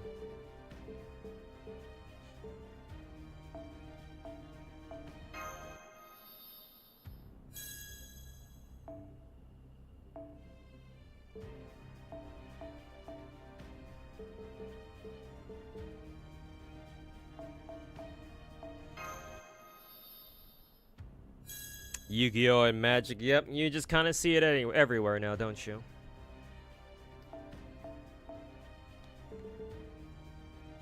No, my dog shit video game is better than your dog shit video game. When will people learn?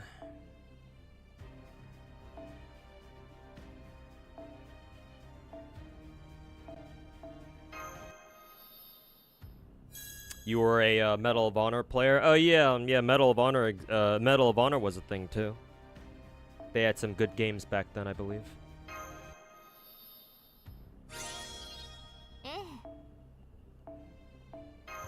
Alright. Almost to level 100.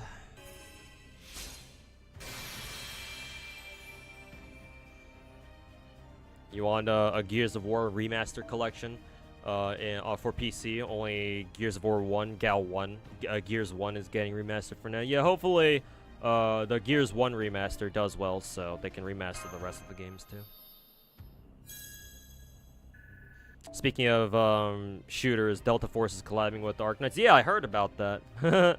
I wasn't exactly expecting that, but yeah, that's very very strange and unexpected, but yeah. But I suppose not that surprising, because I believe Delta Force is developed by a Chinese studio, right?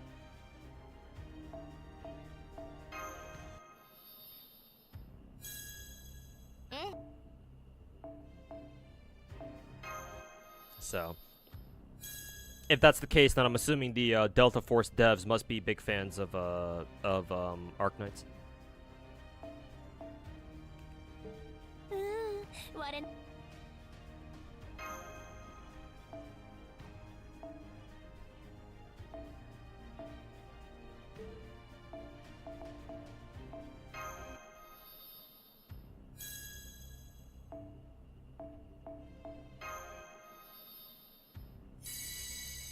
Nice. Super suck.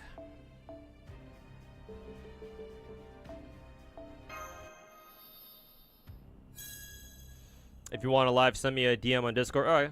Let me check my DMs right now.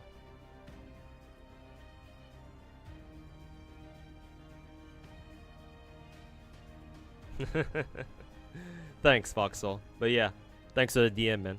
And yeah, if you ever need anything, or if you just want to talk about shit, at any time, just hit me up. What was my first ever video game? I don't remember. If I could remember, the earliest like memory of me that I have of me like playing any video game is probably when I was messing around with my brother's like old ass like Game Boy Color. I think I was playing like Pokemon Blue on it or something. That's as far as I can remember.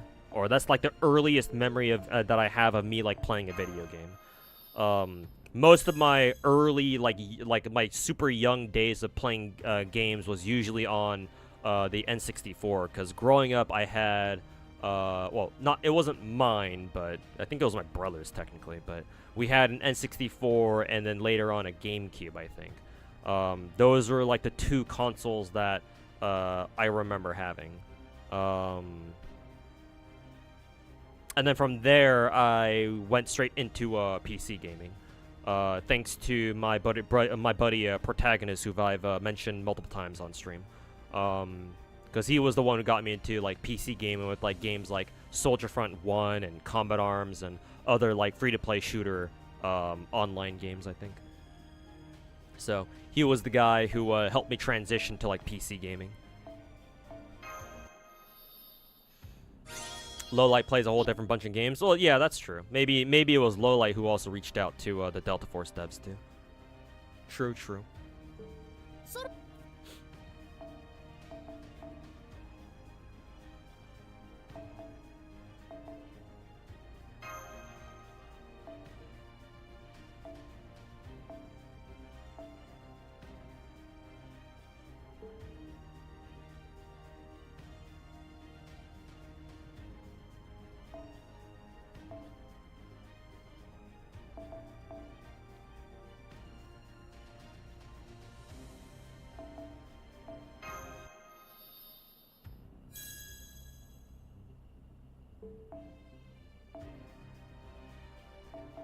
Why do I have so many fucking health foes? Where did all these health foes come from? How many are there? 1, 2, 3, 4, 5, 6, 7, 8, 9, 10, 11, 12. Why is there an uneven number of... Oh, I guess it's because I redeemed this. Okay. Maybe I redeemed that on accident, maybe. Whatever, it doesn't really matter.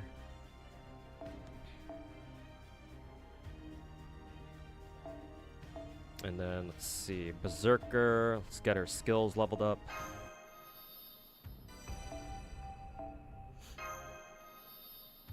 Can't wait to see Dom again. He cried like a little bitch when he died. Dom died in Gears 3, right? Yeah, man. I never played Gears. I think I remember just watching like playthroughs of it. But yeah, man, even watching it, you know, watching like YouTube like Let's Plays of it, it was, yeah.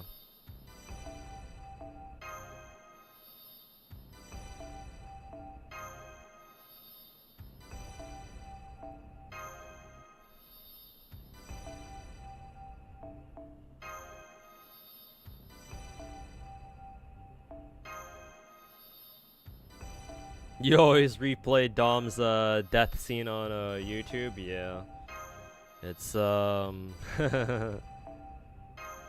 let's just say that was the moment where young boys turned into men.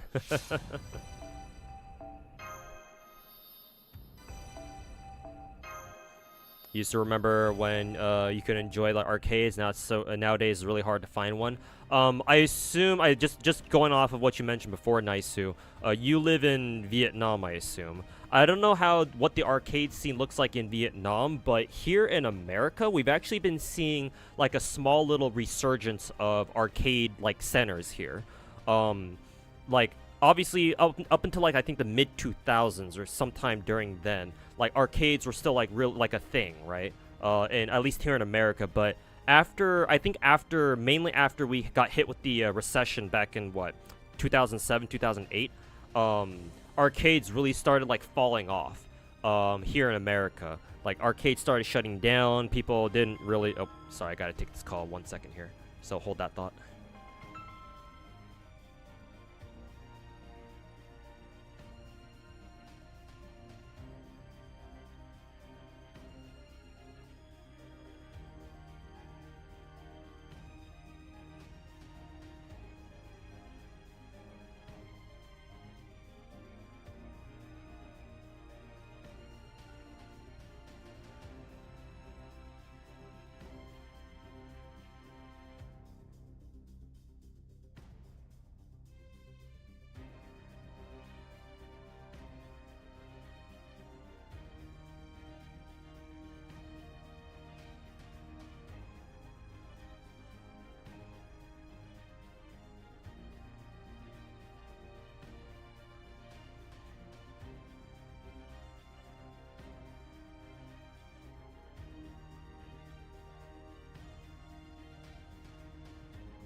Okay, I'm back. Let's see, what was I talking about again?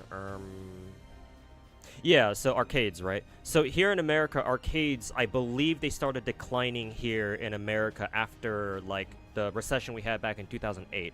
And they were, like, you know, arcades started closing down, and people just stopped going to arcades as much anymore, and whatnot, right? That also coincided with like a lot of games like going to like digital platforms, right? Where you no longer have to buy like physical copies of games, and it was becoming more and more of a trend, and you know more and more of a thing to just buy video games digitally, right? Just play them from the comfort of your home, right? You don't have to go outside and buy like physical hard copies of games anymore. So obviously, what's the point of going to an arcade when you just buy the same games that you would play at an arcade just from home, right?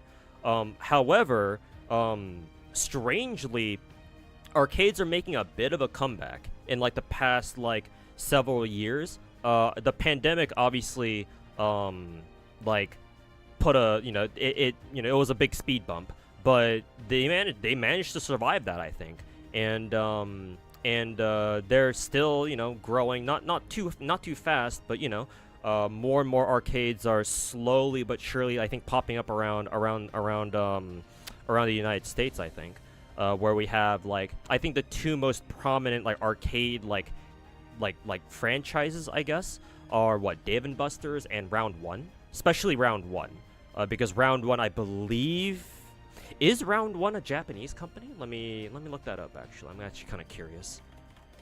Round One. Let's see. Round One Corporation. Yeah. Stylized as Round One is a Japan-based amusement store chain. Yeah. Okay. So they are Japanese. That makes sense. Because yeah, they get a lot of their arcade cabs imported from Japan. And you know they have collabs like Hololive and stuff. So yeah, that makes perfect sense. I assume Dave & Buster's must be American. Let's see, Dave & Buster's. Let's see if they are American. Dave & Buster's Wikipedia.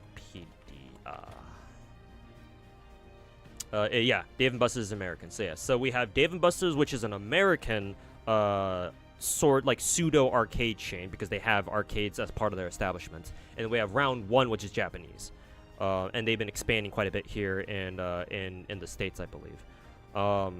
So yeah, we actually have quite a few arcades like kind of popping up now. Maybe they're not like the old school style, like, you know, privately owned arcades anymore, but they are at least making something of a comeback. Yeah, like a lot of people are like more and more people are like starting to go back to enjoy arcades again like they used to. Which is kind of funny to see, but hey, that's good. But yeah, it is what it is, I suppose. There are still arcades, but not really games for you. Yeah, to be fair, the games that they have are more catered to like more of a general audience, like more of a mainstream audience. Yeah, I'm the same way, Naisu. My favorite arcade games are like Metal Slug games, and those are kind of rare to find these days. Just kind of like sitting out there, or whatever. I think on occasion, I think I've seen a Dave & Buster's or a Round One have like a Neo Geo cab, I believe. Yeah, stuff like that. But yeah, those are usually like quite niche. Like it's pretty rare to find cabinets like that these days. But I mean, you know, maybe one day. Like I think it's more likely you're gonna find them in like Round Ones because Round One is actually Japanese, so. They probably have a higher chance of like having a Neo Geo cab somewhere, but yeah, they just had like dancing games. Yeah, like, you know, the claw machines. Yeah, I understand. So maybe they're not quite the same as they used to be, but there's a chance. Arcade means you gotta leave your house and not buy on Steam. Yeah, but you know there's the whole social aspect to it, right? Just go there, hang out with friends, and stuff like that. Like, arcades do have a vibe that you just can't get anywhere else, to be fair. Like, obviously, it's a different experience, but like playing arcade games from home, whereas, you know, you go to an arcade and play games there. So it's still different, for sure.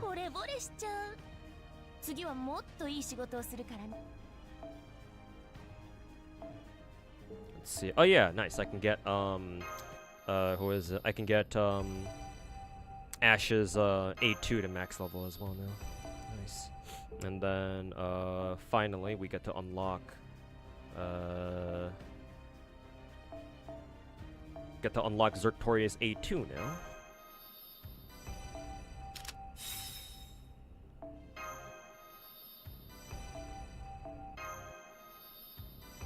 For real though, for real, love to talk to finally, or I think you meant definitely. When you have some free time, I feel like you can do podcasts or collab thing. Honestly, I think I'm one of the coolest people. Hey man, that's one of the best compliments I've gotten in a long time, man. I appreciate it, man.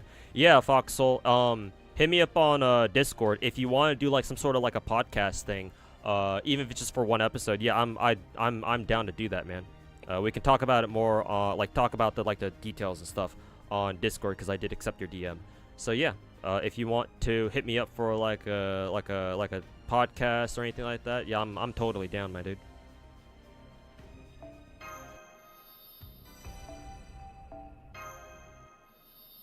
Extreme Gebra is annoying. Yeah, the Gebra raid in Blue Archive is fucking dog shit, bro. Like, I was watching RS Rainstorm's guide on Gebra, and it was like, oh, this shit is really easy. I'm just sitting like, bro, this is easy? Fuck this shit. It probably is. It's just the mechanics make it so that it's a little bit, you know, different, I suppose. But, yeah, it's... Gebra can go fuck themselves. It can go fuck itself. Unless, of course, we're talking about Gebra from fucking Lobotomy Corporation, then she can get it. But you know. Also, Full Auto Alchemist, thanks for the comfy vibes, man. Hopefully, everyone's being comfy in chat tonight. Good video. Hey, thanks, Egocentric. You're back from watching that, I think. But yeah, thanks for watching it, man. Okay, finally, we're done with the FGO. I'll go level my other summer servants later. Alright, finally done with that.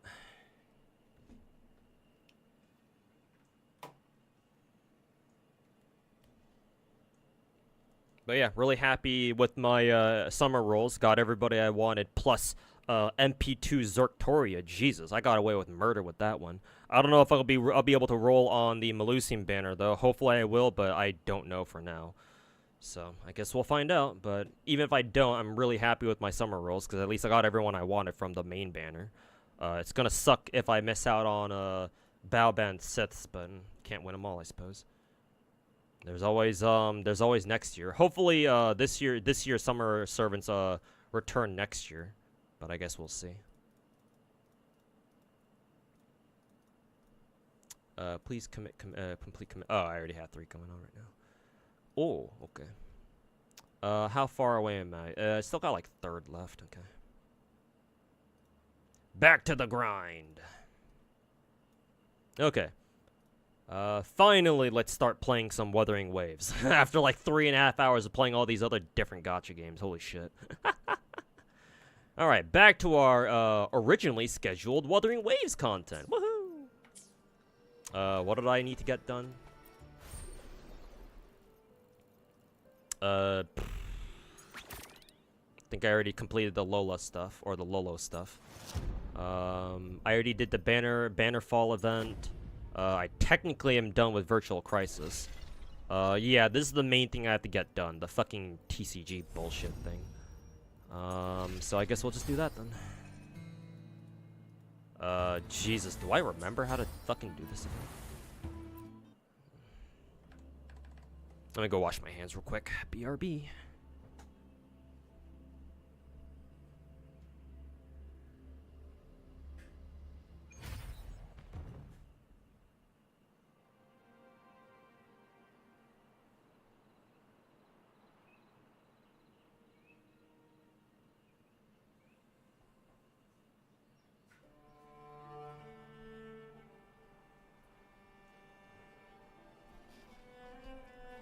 Not doing the Servant Fest event. Well, not on stream. Maybe I'll do it on stream. Like I'll farm a bit of it on stream later. But I want to stream Wuwo today.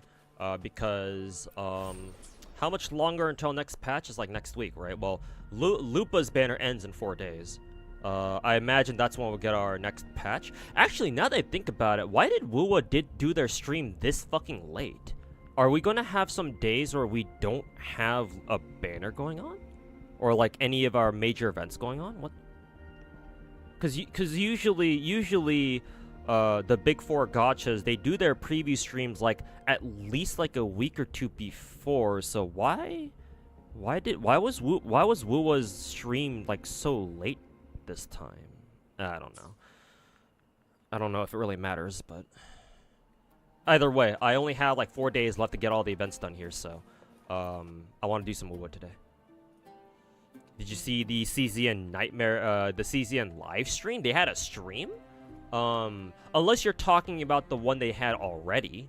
I believe I watched it because I think I watched it through, who was it again? I think I watched it through,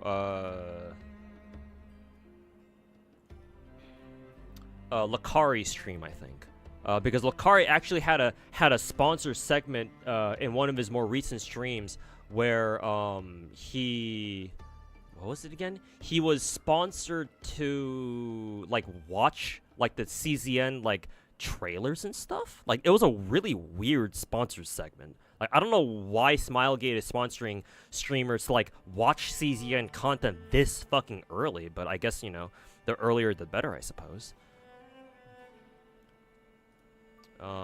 But let me look up the Chaos Zero Nightmare shit. But unless they had another stream recently, I think I already know what you're talking about. Damn, they got, I did not realize this. They got, Mori and, Narissa to do a fucking song for them. That is actually kind of huge. What the fuck? This shit came out of fucking nowhere. Excuse me? Well, it's not the first time Mori has done, like, a promo song for a gacha game before, right? 'Cause she did one for, what, there was one gacha game that I forget the name of, where Mori did wrote a whole ass song for, right? So it's not the first time she's done this. So Mori doing a sponsored song for a gacha itself isn't surprising. It's just I didn't expect Chaos Zero Nightmare to do it. So that's surprising. Looks like their pre-reg trailer is up now. Came out 2 days ago. Sweet. Videos. Yeah, if you're talking about like all the showcase stuff, yeah, the showcase, the Proto-Genesis, yeah, I've already seen that. I watched it through who was it? Lakari's stream. So I technically have seen it. Technically. For Loba is on Thursday. Yeah, so we will have a couple of days where we have nothing going on then. That's strange.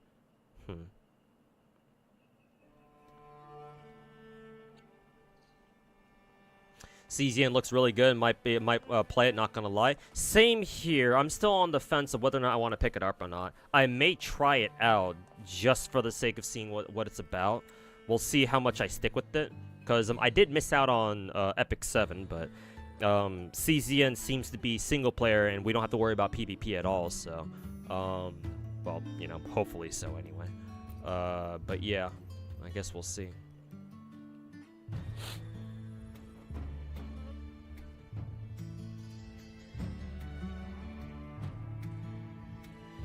There's only one character and 3 reruns, that's why the live was so late.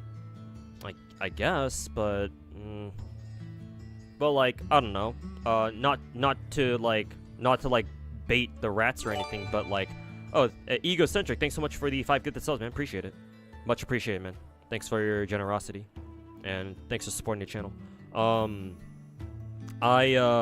Cause like when I think about how Genshin does things, Genshin has had like plenty of patch cycles where like, oh, there's only they only have like 1 rerun character or 1 new character, and like it's just 3 reruns. Like our next patch cycle in Genshin is exactly like that, but like they didn't feel the need to like delay their stream or anything. So it's like, huh, wonder why Wuwa did, but maybe it's not that big of a deal. Maybe it's just a fucking nothing burger. It was for Starseed Asnia. Yeah, that game. Yeah. So yeah, Mori isn't a stranger to doing songs for like a sponsorship deal for sure. It's just I'm surprised Chaos Zero Nightmare did it. Like, you know, reached out to both Mori and Narissa. Like, holy fucking shit. Like, that's one hell of a duo. I'm not gonna lie. Watching both the Wuwa and Genshin streams on the same day is kind of fun, though. I guess so, yeah. We went from watching the Wuwa stream and going straight into the Genshin stream. Hollow is pretty chill to Korean. Oh yeah, for sure. Yeah, they ain't got a problem with the Korean gachas. What CZ? CZN stands for Chaos Zero Nightmare. It's an upcoming new Korean gacha game by a Korean studio called Smilegate, who also developed, who also develop and handle an already existing gacha game called Epic 7. You may have heard of it. You know the video title from Saint Wuwa ruined live stream, something like that. I mean, he already, I believe I've been told by one of my viewers that he already has a fucking video out downplaying the fucking Genshin stream. Which, like, I mean, yeah, of course he was gonna do that. What else was he gonna do, you know? Select the set? Sure, whatever. Your deck, whatever. Sure, why not? Don't care.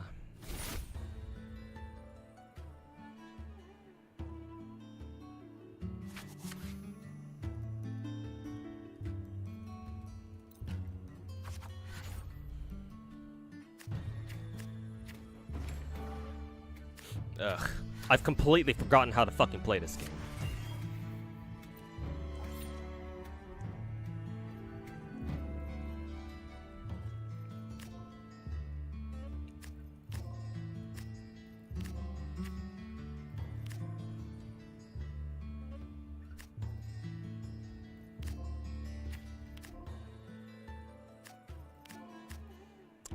Let's see, not enough energy. I think we can sacrifice a card to play another one? Is that how that works? Let's see. Oh, this card costs 3 energies. That's why I can't play right now. Oh, I see.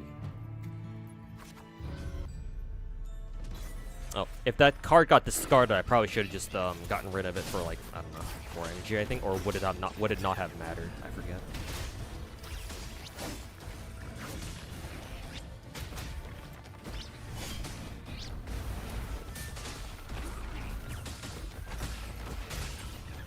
You've never thought of pulling swords out of armpits? You're talking about the new Brown Dust 2 character, right?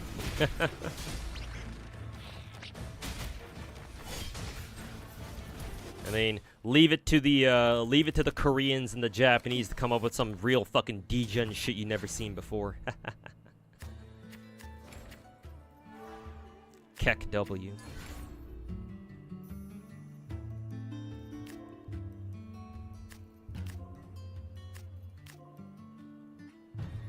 I forget how you deploy 3 cost monsters again.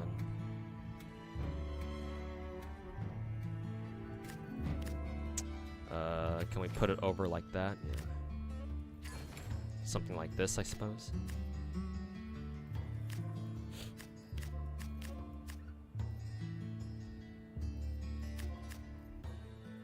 Let's see, insufficient energy. Let's see, maybe we can recycle him, place him down. Yeah, something like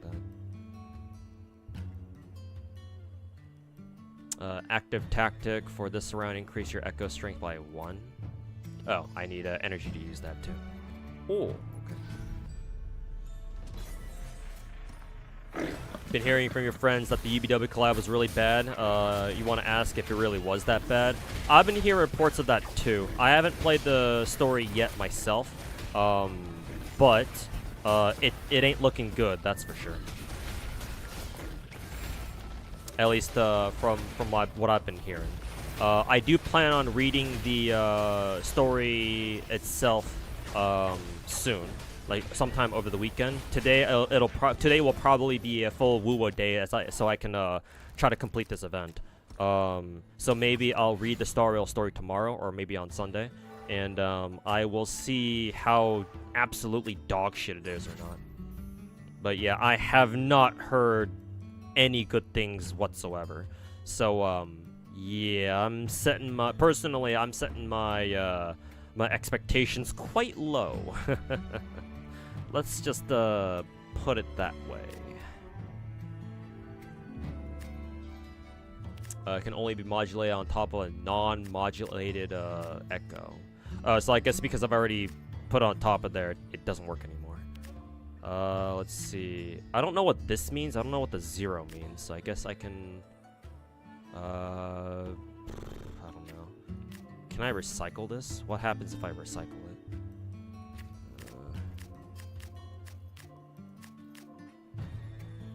Let's see here. Let's put. Can I put you on top of there? Yes. Recycle you. Get an energy back. Let's see. Put you here, and then put you on top of there. Yes, sir. I have no more energy left right now, though. Let's see. Sacrifice you. And then... Shit. Oh, I guess we need 2 energy to use it. Oh, fuck. Oh, that's unfortunate. No, I basically just wasted energy, then. Oh, well, good luck.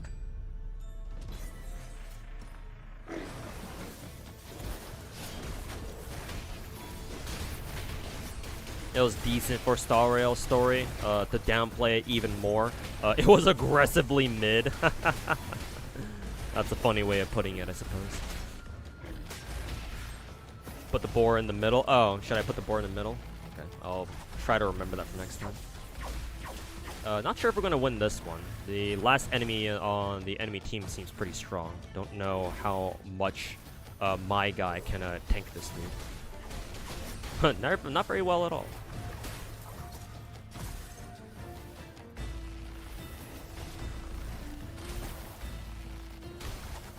Yeah, and his shots just completely miss altogether. So.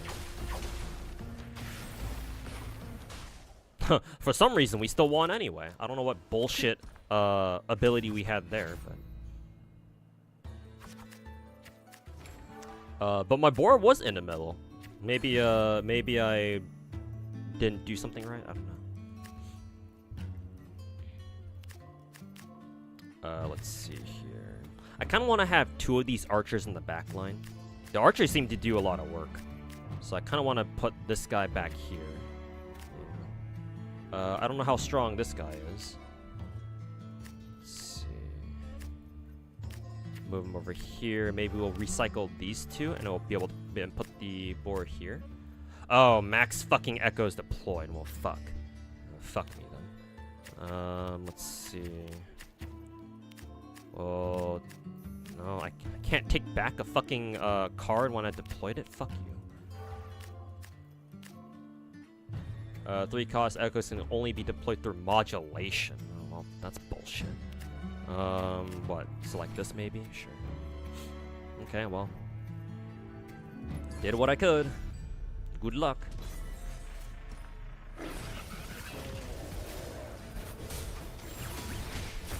They're putting in even less effort than Genshin. Yeah, I think I've mentioned this before, but it seems a bit strange how little effort Hoyo has been putting into their events recently. I've heard that they've been dealing with a lot of like IRL shit. Like apparently MiHoYo has been funding a whole ass nuclear reactor or some shit. Like I don't know what the fuck they're doing. Like I can understand, I can kind of explain it from a geopolitical point of view, like from a political point of view, but like, are you fucking serious? So yeah, and it's no coincidence that at the moment Zenless is the game. Oh, I can start deploying this thing now. Zenless is the game that has the most amount of content now, and it can't be a coincidence that the Zenless team is based out of Singapore, I think, right? Whereas the Star Rail team and the Genshin teams are still headquartered in Shanghai, or in other words, the mainland. Yeah, they doing side quests forced on them by this fucking CCP. Yeah, exactly. That's kind of what I'm thinking. So yeah, I don't know. That's the only thing that I could kind of think of that would explain that shit. I don't know.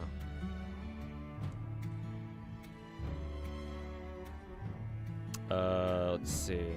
Nuclear waifus incoming. I mean, I wouldn't mind personally.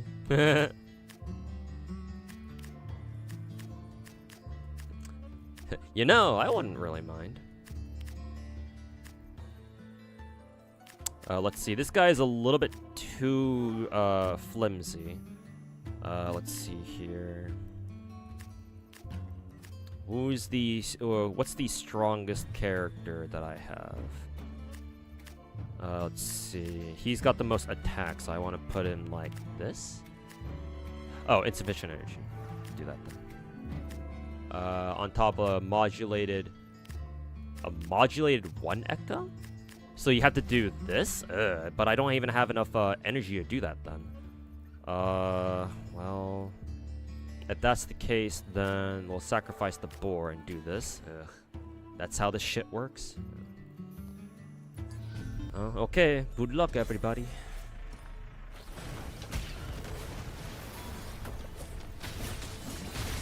Hoyo dealing with IRL shit. Yep. Unfortunately. Thanks, CCP. That, and I think I remember my chat mentioning this, but like somebody from my chat mentioning this to me before. But apparently, like Hoyo is like teaming up with other like Chinese gacha like companies and publishers to like create some sort like a mini Akihabara, but just for Chinese gacha games for some reason. I have no idea how well that would work, but apparently that's kind of a thing that they're working on. If I'm not mistaken, anyway. You to combine 2 level 1s, make a level 2, and then spend 3 energy summon to level 3. Yeah, that's kind of what it seems like.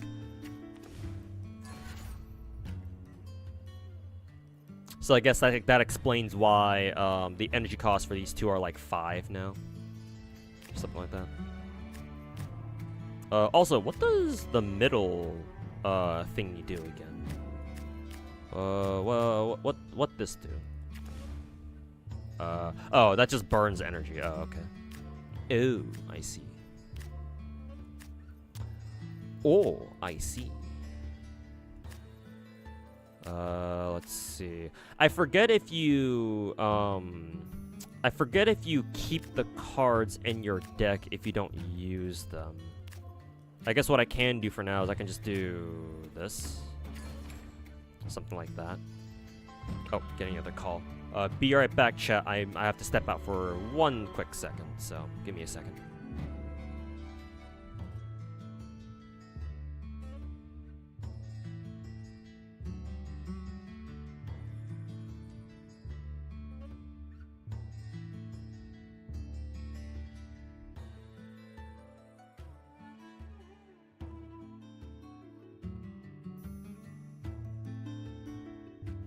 Alright, like I said, give me 1 second, I will BRB. I'm gonna pick up some food, I think. Let's see. There we go, use that. And voila. There are still actions available this turn? What actions? What, like this card maybe? Well, whatever, fuck you. Alright, BRB. Give me like 5 minutes.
Alright, we're back. Got my food.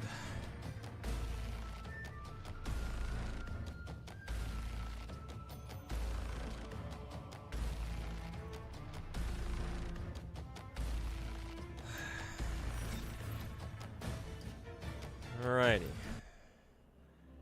Many more of those fucking things. Did you grab some food? Yeah, just a burger. Nothing too crazy.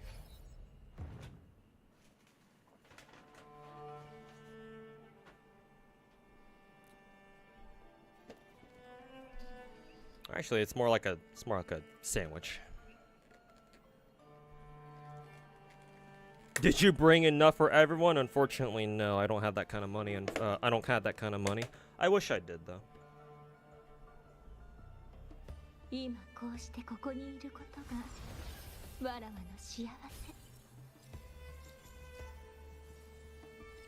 you miss the summer Castorbos? Yeah, Sigilus. Sorry about that. I did them earlier, about an hour or two ago. But yeah, if you're watching on YouTube, you should be able to rewind, I think. And you can watch them as if they were live.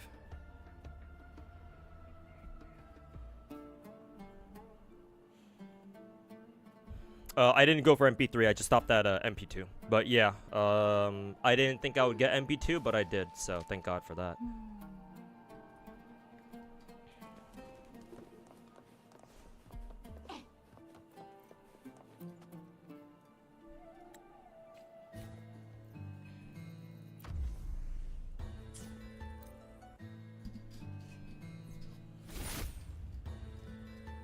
Which game is the music from in the newest video, or is it even from a game? Which song? Are you talking about the song that I used for the first montage, or the ending montage?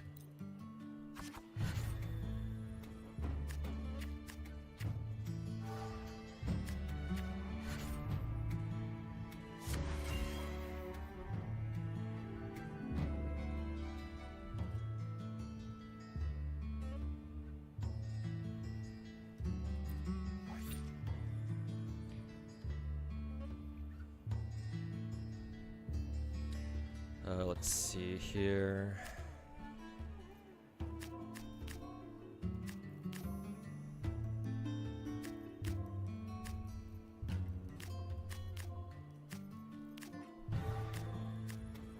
Oh yeah, right. I keep forgetting I can't just put down a fucking 3-cost echo immediately. Well, shit. I think I just kind of threw the fight then, because I think I was supposed to put down the two 1-cost echo ones first.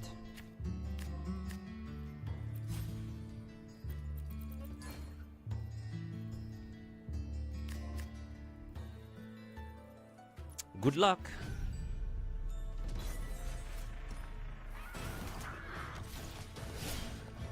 Hey George-chan, just finished watching my video. It's a good one. Hey, thanks man, appreciate it. Thanks for watching. Electric poppy music, the upbeat music. If you're talking about the ambient music that just kind of plays throughout the video, I'm not sure. My editor picked out the songs for that one, but I only chose the songs for the music that played for the montages. So yeah, we lost that one as expected.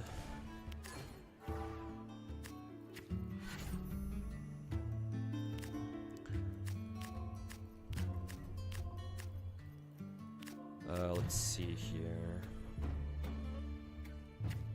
We put one in the back line.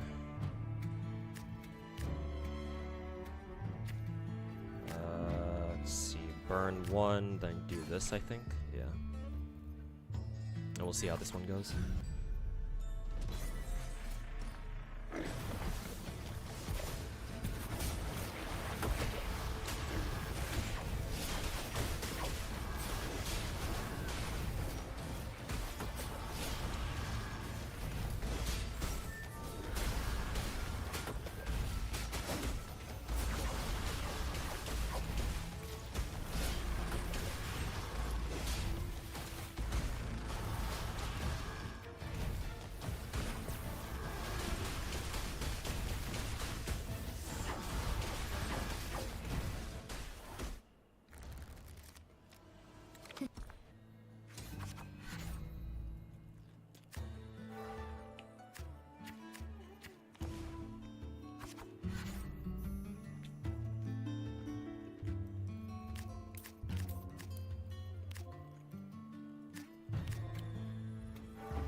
Have you watched Yu-Gi-Oh? No. I don't think I've ever watched Yu-Gi-Oh. Maybe I remember watching some like stray episodes on like Toonami or something back in the day. But no. Can't say that I've gone out of my way to watch Yu-Gi-Oh or anything like that. Some card effects allow you to draw cards when putting over others. Some give you energy, attack, boost, defense, heal. Okay. Hopefully I'll be able to notice those things, but... Oh, cool. I just get in front of a writer right away, huh?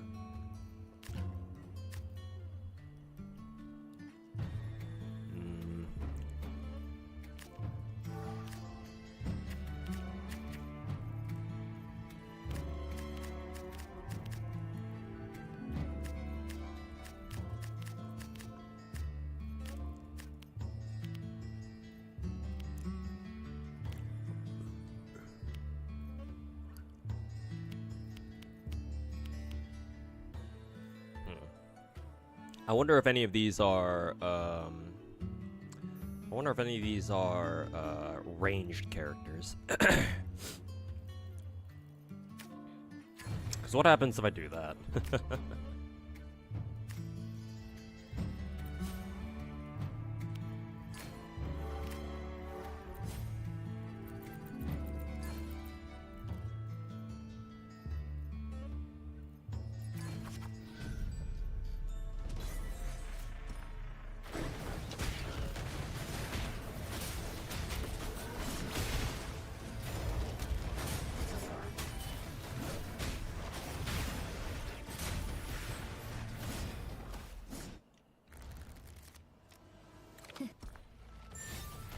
What do we got on docket after Wuwa? Probably nothing else for tonight, just because it's already what, like 8 p.m. my time, so I can only stream for like maybe 2-3 more hours. This event's probably gonna take me quite a while to finish tonight as well, so it'll probably just be Wuwa for the rest of the day today, and then I'll come back tomorrow and we'll probably read what Honkai's story to see how bad the Fate collab story is, maybe. Something like that.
Oh, they got a big boy coming up.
Ooh, did we get wrecked?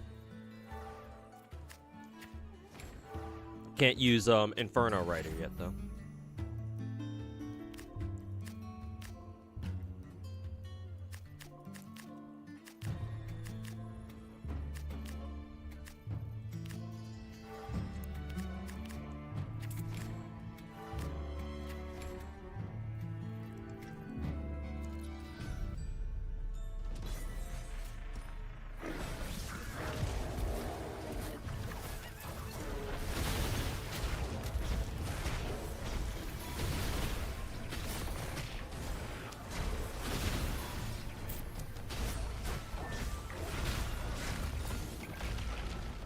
Oh, you can drag the pig or the boar in the middle to give you 2 energy. Oh, is that why I've been seeing the CPU sacrifice their sacrifice their boar cards to get energy back? Oh.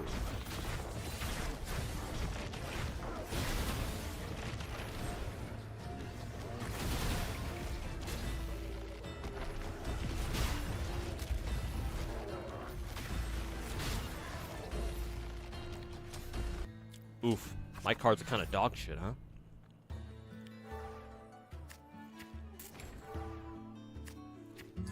How do you like Nikke events?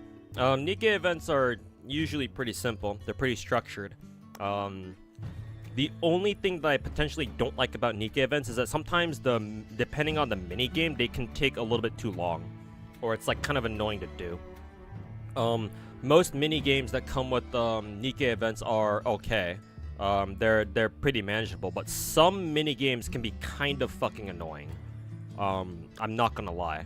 The worst mini game that I think I've had to deal with was we had a mini game earlier this year where it was basically like a side-scrolling auto battler type shit. There's like a specific name for the genre. But like it's like a side-scrolling auto battler where it's kind of like it's like super auto like battle pets, if you know that game. It's basically like that, but we had a version of it in Nikke. That minigame for some reason was really, really hard for no real reason. It's either that or I must have had a really big skill issue because I've never played games like that before. But like usually minigames are pretty straightforward. Even if you know, it can be kind of tough sometimes. You at least know like what you're doing wrong, I guess, and it's more of it really is kind of a skill issue. But for that one auto battler like mini game that we had during Mermaid's event, that was like, for some reason that event was like really hard, and I don't know why. So sometimes mini games in Nikke can be kind of ass, but that's the only bad thing about them. Otherwise, you know, they're just events that you do every day.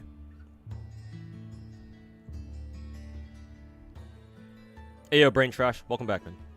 Been a while. Been a while. Yep. Good to have you back.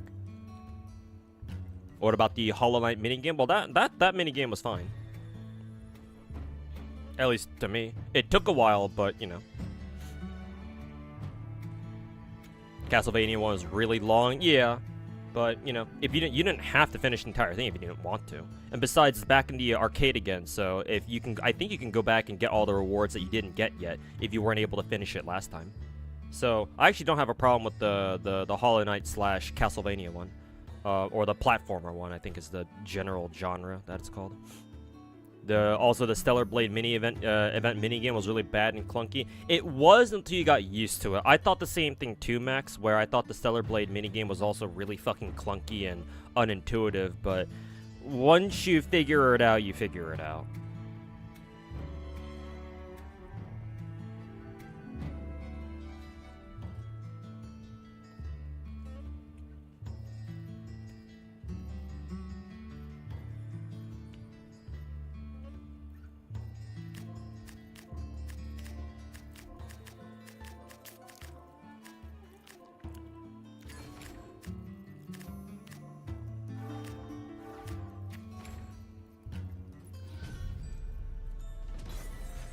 Recent cinema, I tried combining video and cinema.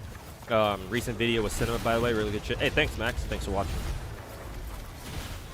Appreciate the kind words.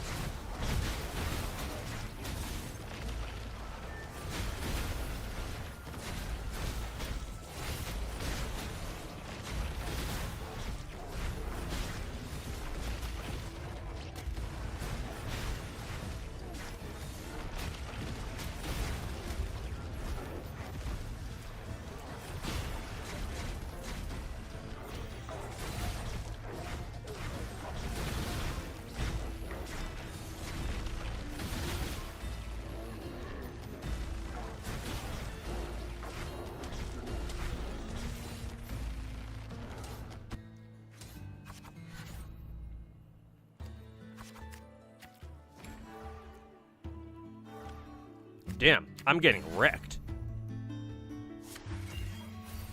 Well, not anymore.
Gonna go.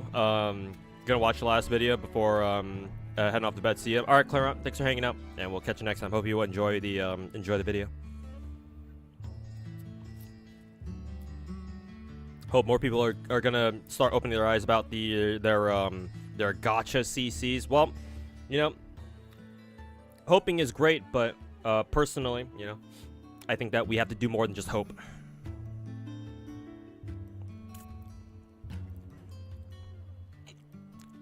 Inferno Rise is basically a 1v4. Maybe. For the earlier stages for sure, but this stage for sure, these are some pretty tough enemies, so I think Inferno Rider definitely needs some support.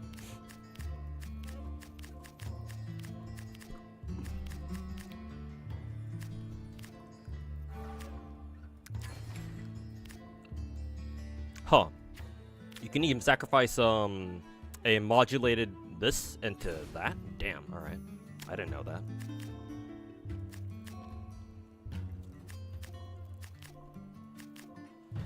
I think this guy is a ranged unit. I don't know about the wolf, though.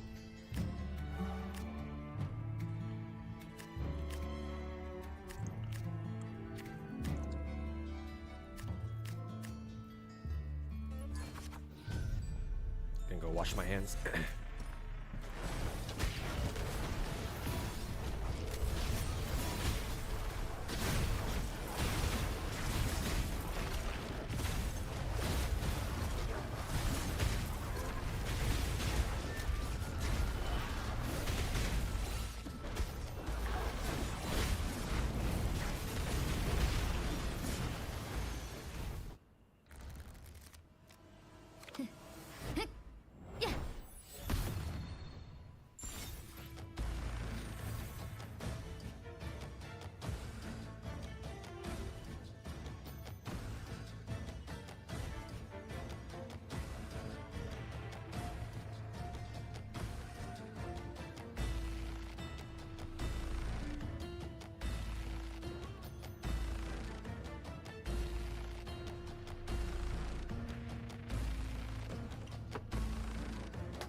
Finally finished making dinner. Hey, that's what's good.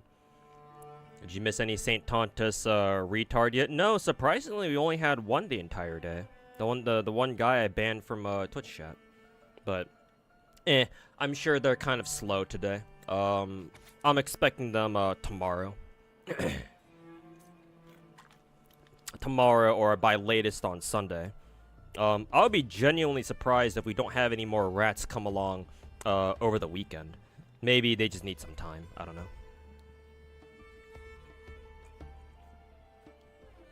But only one so far today.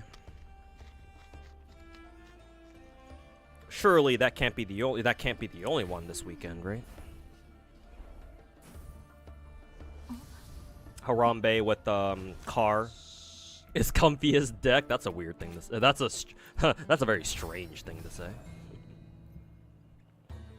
Is that a blue archive in the background, or what am I grinding? Oh, on the bottom right. I'm grinding Azure Lane.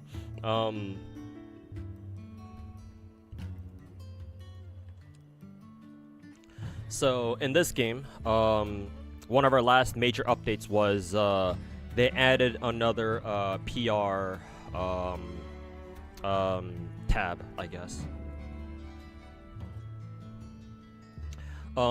This game is called Azure Lane. It's like a very auto heavy, like basically an auto battler. You can manual this game, strangely enough, but most people just play it on auto, because the game essentially just plays itself for the most part. In this game, there is a special tab of, or there's a special group of playable characters. They're kind of like pilgrims from, like in theory only, and not even in theory. I probably shouldn't compare them to pilgrims. There's something completely different. Anyways, there is a special group of playable characters in the game that you cannot actually get from Gacha. The thing about them is that in order to acquire them, you must grind for them. That is the only way you get them. You cannot gacha for them at all. These boats are called Priority, and we have 8 seasons of them so far. We've, over the course of the last, 7 or 8 years that Azure Lane's been out? 7 years, I think. Excuse me. Started with PR1, then PR2, then PR3, PR4, PR5, PR6, PR7, and then finally our most recent priority series is PR8 with these 5. And again, the idea with these characters in particular is that you cannot gacha for them, but instead you must grind for them. That's the only way you're going to be able to get them. In exchange, a lot of these characters are some of the best characters in the game. And so, every single priority boat or every single priority character has two missions, mission 1 and mission 4, where you must grind XP for them using particular characters or using particular boats who match the requirement of the XP grinding that they require, that these priority boats require. In the Golden Lion's case, this girl right here, she requires XP from Vanguard Italian, German, or Dutch boats. So that's what I'm doing right here. Let me just grab some commissions first.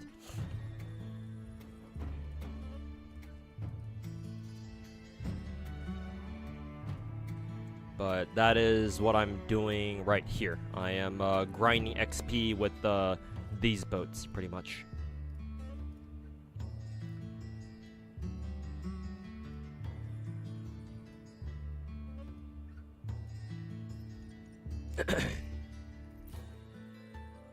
But no, it's not Blue Archive. It's Azure Lane, and I'm grinding for some characters at the moment.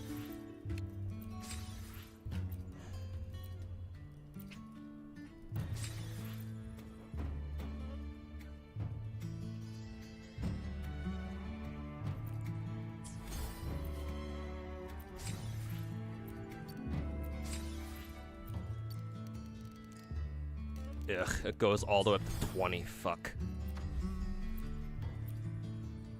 Is this the first time they've ever given the characters live 2D on the screen?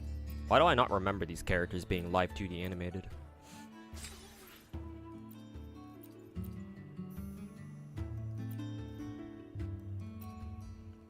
First 3 rounds, you take 5 less damage as the duelist. I prefer Rover's skill.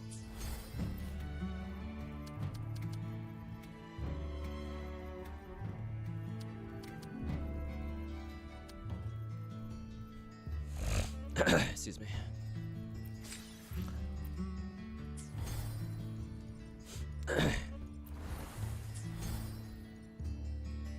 Where are we at now? Here? Okay.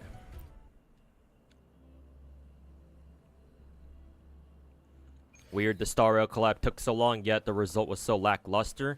Apparently, I think somebody in chat was like, yeah, initially the whole remembrance class was intended to put what Shiro and Rin into the game as masters and you know, playable characters, and they would be part of the remembrance class, and you know, they would summon their servants that way. But for some reason that was really complicated for them to do, so they decided to scrap that idea and just put in just put in Saber and Archer just as standalone characters. Which would, if that's the case, that would explain why the story turned out to be so dog shit. Apparently, allegedly, because that would mean that they had to go back and like quickly like toss out the entire story that they had going into the collab. But because it turned out that, yeah, we can't, you know, we can't actually use Shiro and Rin because of technical difficulties, they're like, well, fuck, just, we don't have enough time, just fucking, you know, toss out Shiro and Rin, just put in Saber and Archer as standalone characters, and what is it, and just replace our story that we had with some other bullshit story. And so they probably had to rush to come up with a really dog shit story, something like that. At least that's what I would imagine happened, assuming that's true. But you know, we'll obviously never know the full story.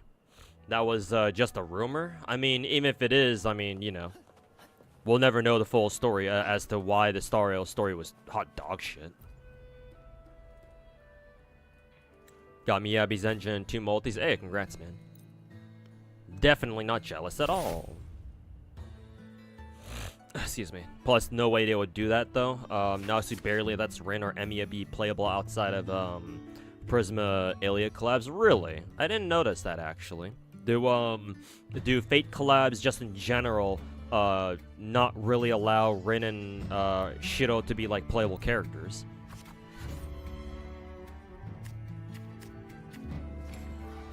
Is this on PC? Which game? Azure Lane or well, also I just remembered that my Azure Lane window is like taking up like half the fucking screen.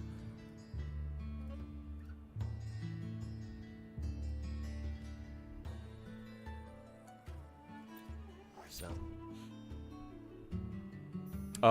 but Wu was on PC. Azure Lane is not, unfortunately. It only has a you can play it on emulator, but it doesn't have its own PC standalone PC client.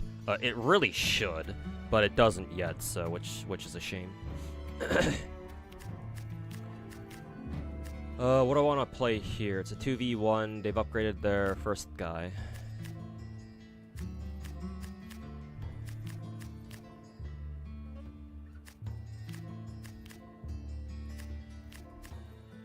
We have sword guy, salamander, and bear. I don't think we'll be able to do shit with the bear, so I think I'll just deploy, sacrifice this guy for energy, put these 2 on field, and then put salamander like that.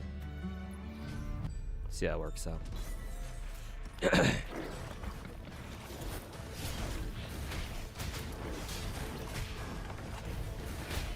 It's only been playable with Luvia in some random puzzle and Mahjong gacha, like Mahjong Soul, maybe. I know Mahjong Soul has had oh nice. I know Mahjong Soul has had Fate collabs before, so you know, that sort of makes sense, I guess.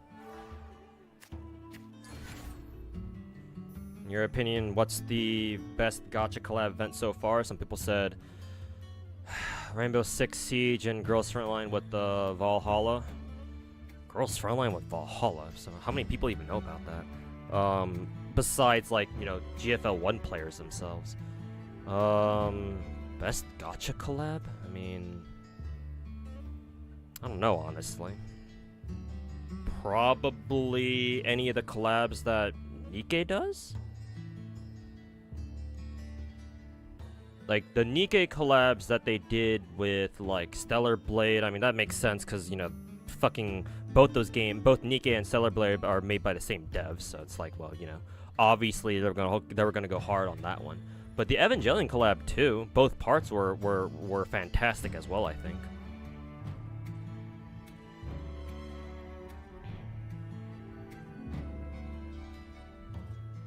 It's just that I don't know. How do you like compare collab events anyway? I mean, I guess once I figure out how dog shit Star Rail's story is in the Fate collab event, I guess it's like, well, yeah, there are gonna be obviously like signs to know if a collab is like not really that good or not, but assuming for the moment that, you know, you're not Shaoji and you actively fuck over your own stories.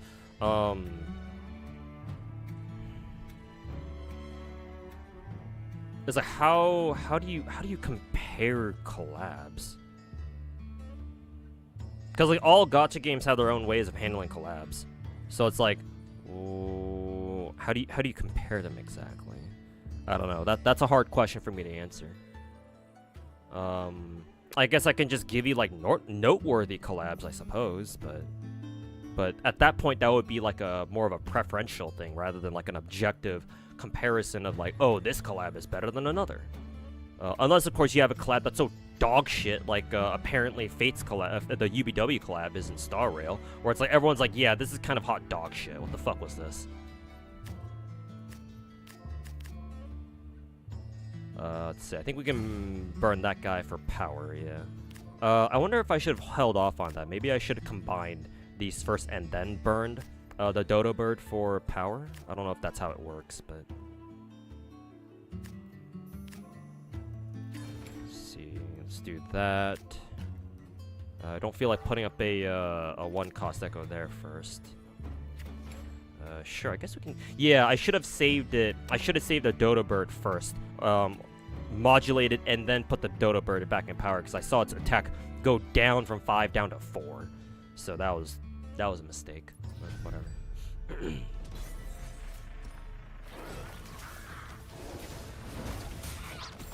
Yeah, Battle Cats had a fucking FG, not FGO, but they had a fucking Fate collab, which is, yeah, fucking hilarious.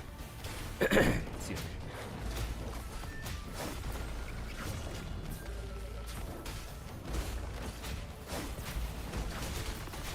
Actually, no, Rin wasn't even playable in the Mahjong Soul collab. Jesus. Yeah, seriously, what the fuck does Natsu have against letting the masters be playable? What the fuck? I thought he didn't give a shit. I guess clearly he does.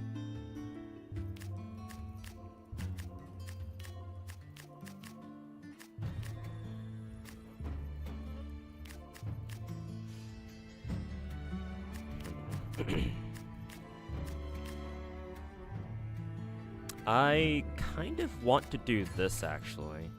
Have double archer support. That'd be kind of cool. This guy is modulated, this guy is not. I don't think I can even use this guy anyways, so I might as well do this. Boar's kind of dog shit, though. I'll just go in with this, I suppose. Pray for the best. They got a fucking bear, though. That's not good. Gotta pray that the archers do some work here.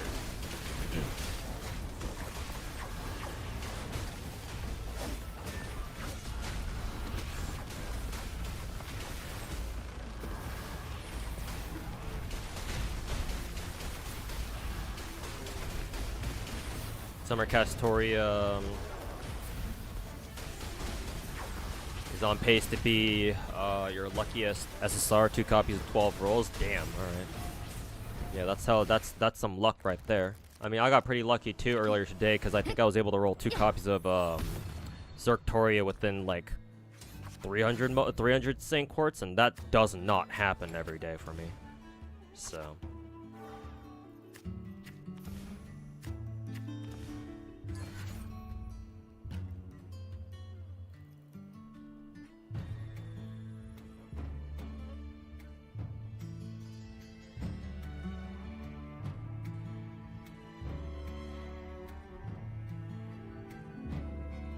Oh, hey, Zodan, how's it going, man?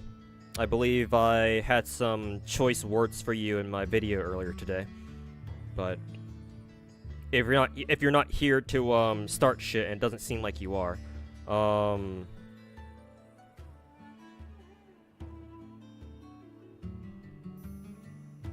suppose good evening to you too.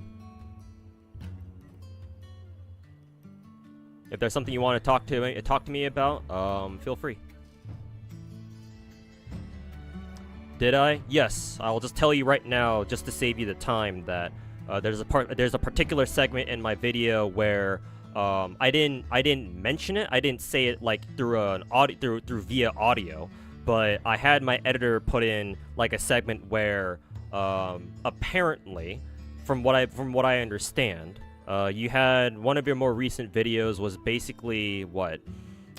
You trying to make up ties with St. Tontus, and personally, I didn't really respect that. However, I'm open to having my mind changed, or if you want to, defend yourself, or if you want to give me more details on what exactly happened, well, who better to do that than the person in question, right? So. You didn't notice you've only watched about 22? Yeah, the part where let me just say how it is. The part where I talked shit on you was like was a little bit further in. I think it was like 30 or 40 minutes in. It was definitely during the second half of the video. So just to be transparent with you, I just want to let you know that. Again, it's something that was written in the video itself, not something that I mentioned in particular, but I think you would have picked up on it nonetheless.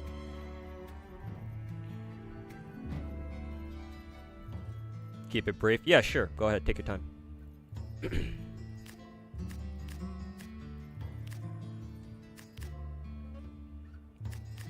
As I figure out how to not get my ass kicked in the TCG here. Let's see. What do I want to do here? Double Archer seemed like it was pretty good. Bear's kind of very threatening, though. We don't have... Oh, I actually do have my own bear. That's good. Excuse me.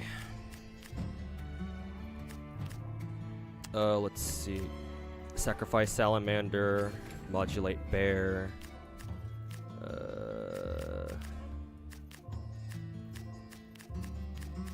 I can't burn either of these cards. I'll just sacrifice both of them for energy, and I'll just pop the skill, I think. There we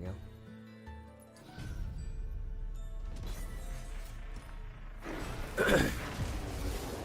Oh, you had some concerns with them, but you did a really bad job of representing the side of someone who had issues with them? Okay, I see.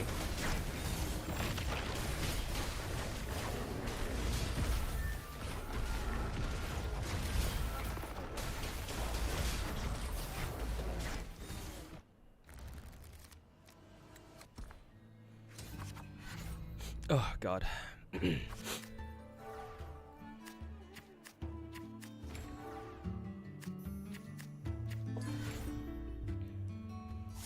Ambient music is nice. Reminds you of Potion Crafts ambience. Yeah, if you're talking about the ambient music that's playing during the TCG event right now, then yeah, it's nice. Let's see here. I think I want to get rid of one of the archers so that we can deploy so I can pop in Inferno Rider. So I'll do that right now. Boom. And then, let's see. The only 3 cost dude we have right now is this guy, like this. Can we burn anybody for power? No, unfortunately not. We already have 2 boars. We got Inferno Rider, and then we have Archer dude. I believe he's already, what was the term, modulated or whatever. So I guess we'll just burn the others. There we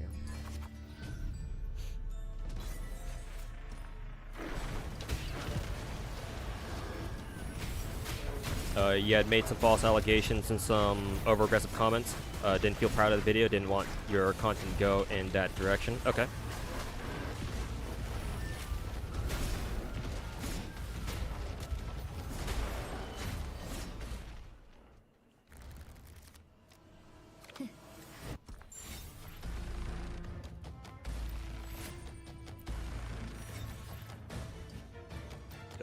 Nose is starting to run. I might have to go grab a tissue soon. You're fine with voicing your concerns with Saint or anybody else, but you do want to do it right? Okay, fair enough.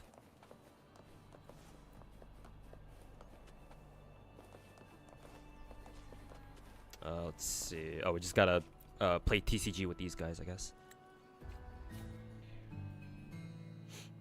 Hey, Sinolava, welcome back. Did your FGO rolls earlier, managed to get MP5 Summer Castoria within 900 Saint Quartz. Nice! MP5 with under 900. Damn, that's good. Good haul, man. Congrats on your quick Zerctoria.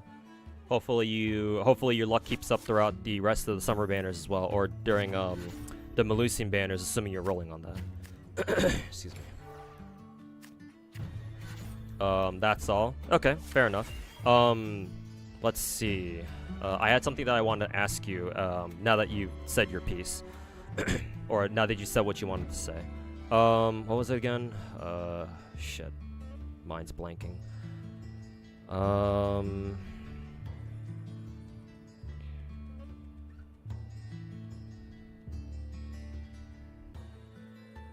Right. So my understanding is that one of your more recent videos, I think it's been a while since you put this video out that I'm thinking of. So I say more recent, but maybe it's not that recent anymore.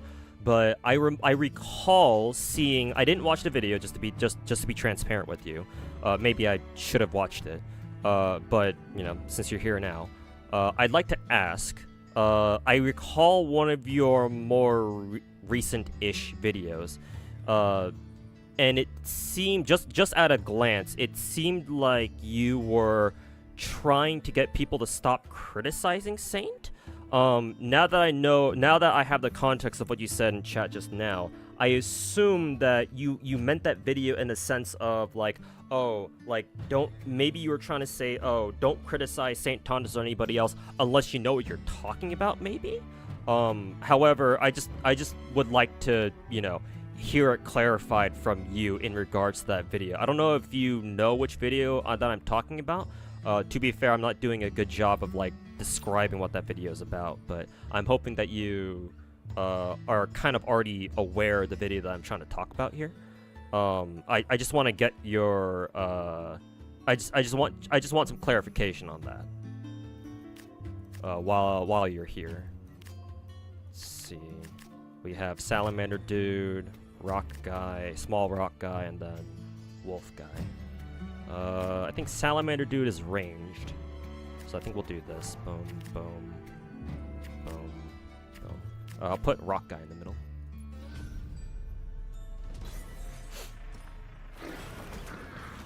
You do know which one? Give you a moment to articulate. Yeah, sure. Yeah, like I said, you know, you got time.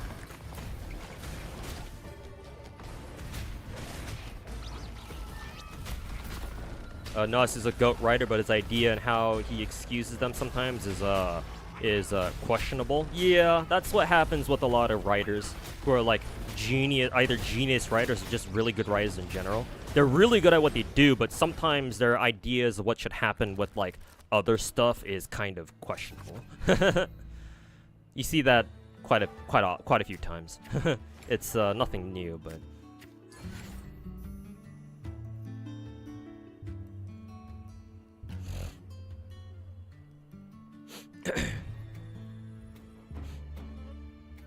Alright. Oh, they modulated the bear this time. Ooh, fancy.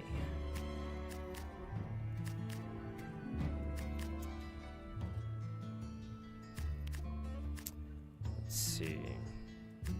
Let's go with I want to go with bear on bear violence. I think boar gives a power buff. Or something like that. Transform, getting 3 points of energy. Oh, if we sacrifice the boar here, then we get 3 points of energy? Oh, that one only gave me 2, but I mean, it's better than 1, I suppose. What about this? Blah, blah, blah. I don't know what this does. Is this the power boost? Something like that? I forget. Let's see. If we do this, play the bear, yeah. So we play the bear here. Let's put him over here, actually. And then we have just this guy kind of hanging out, I guess. Sure, whatever.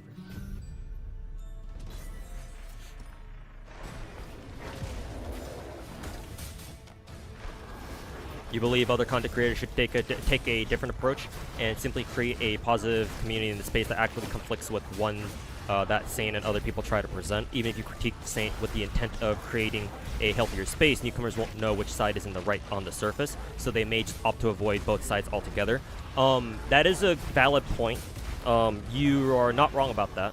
I respect your decision on that. However, and this is a very big however,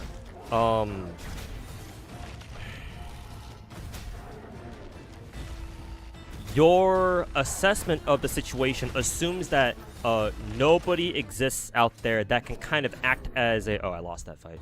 That can act as sort of like a...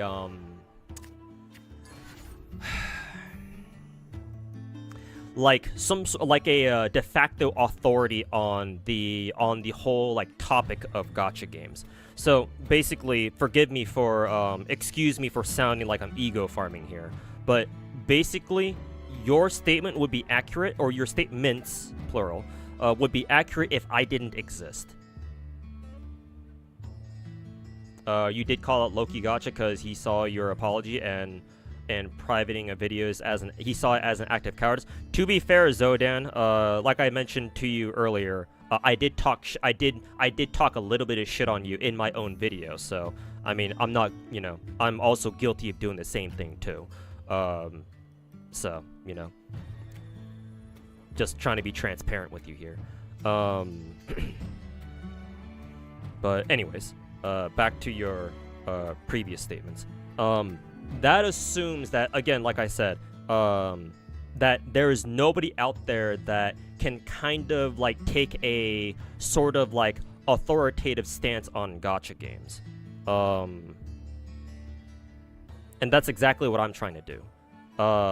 I'm not trying to sit here and try to like convince you that, oh, I'm different or anything like that. You know, words are cheap, actions speak louder than that, obviously.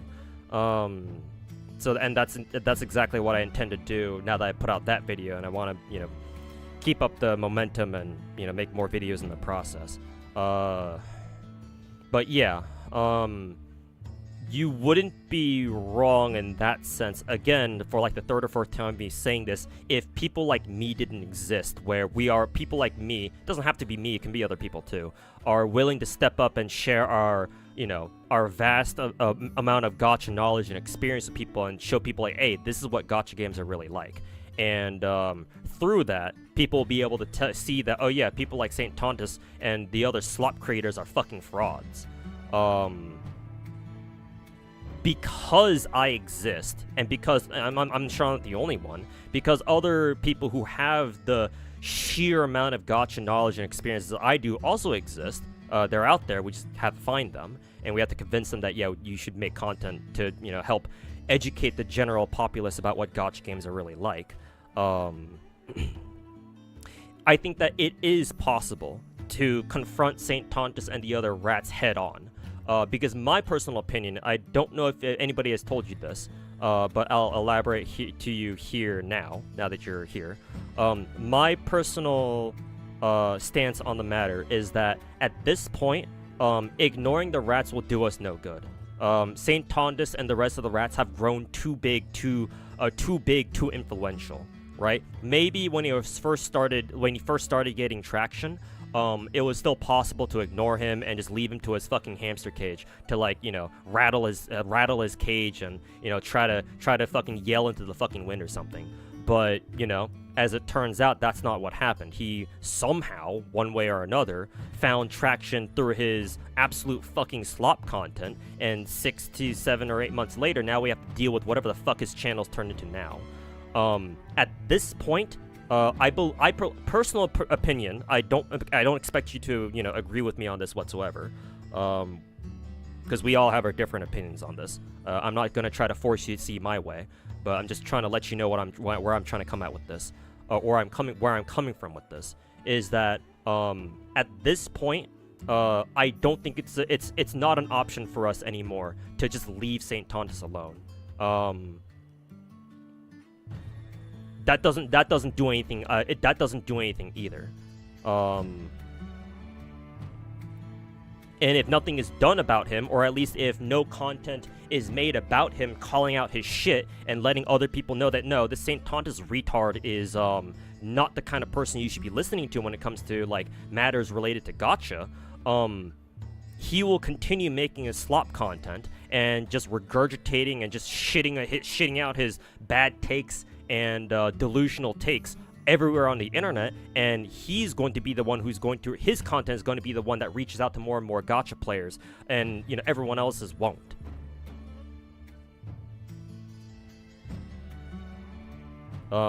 That's my main point that I want to make now. If this were any other community, then I think I mentioned this in the video itself, in my video itself that I put out earlier today. If this were any other community, any other like video game community online, then yes, the proper course of action would be to just ignore like rats like them, like slop creators like them, because eventually people will figure out on their own, yeah, this guy's a fucking load of shit, right? And they'll start either avoiding him, or he'll get himself into some drama and he'll get fucking canceled that way, and you know, fuck off to another community where he can try doing the exact same thing all over again.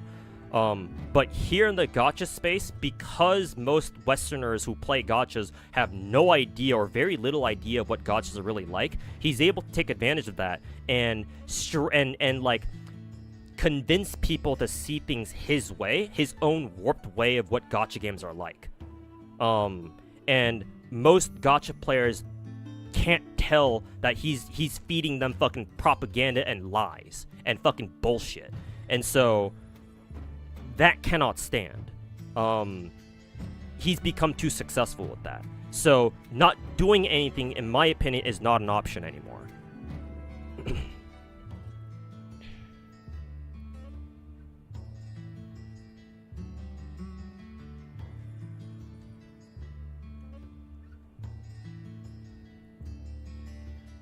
Neutral player, you're trying to say? No, you get the optics of it being cowardly to an extent, but you've only been here for a couple months. You're still trying to find your footing. Yeah, and you know, like, you should ignore everyone else, including me too, if that's what you need to do, in order to find your footing to see what it is that you want to do. Well, how you want to contribute to the gacha space. Again, I said in my video that it's like, I'm not asking people to like, oh, I'm not trying to be out here demanding people to join the war against the rats, right? If you don't want to join the war, that's fine. Then at that point, you know, the least you can do is just make sure that you know that the rats are fucking nothing but agenda pushers and narrative writers, right? And they only stand one gacha game, and that's not what I would call a gacha player at all. They're just tourists.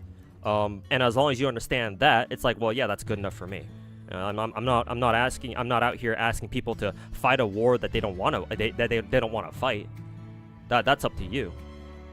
And so if you want to stick to your decision that, you know, we shouldn't be confronting St. Tontus or other, you know, rats directly, then I respect that. It's just that I personally disagree, and I will take steps to, you know, do what I think needs to be done.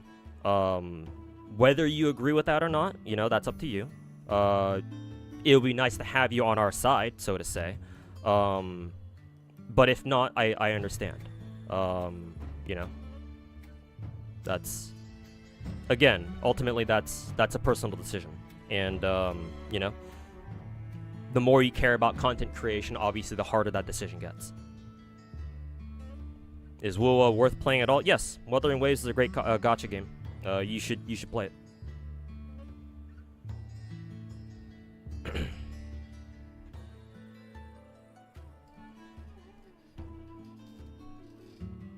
The rats arrive? No. Zodan, well, I mean, even if he is a rat, he's certainly not acting like one. So, you know, let's keep it civil.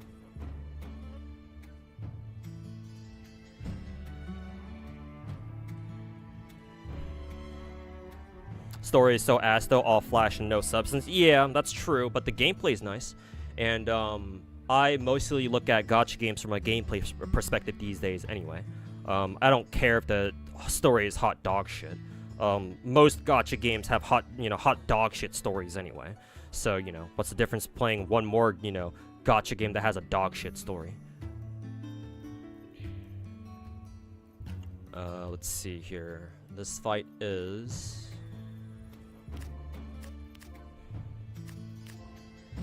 ooh, nice. We can use the archer dude. Let's see. I kind of want to have a three character lineup. Or a 3-unit lineup here. I think what I'll do is I'll deploy you, burn you for energy, and then modulate. Ooh, I got 2 more cards. I don't know where these guys came from. Don't have enough energy to use this guy, so I'll just do this maybe. Yeah. Okay. Good luck.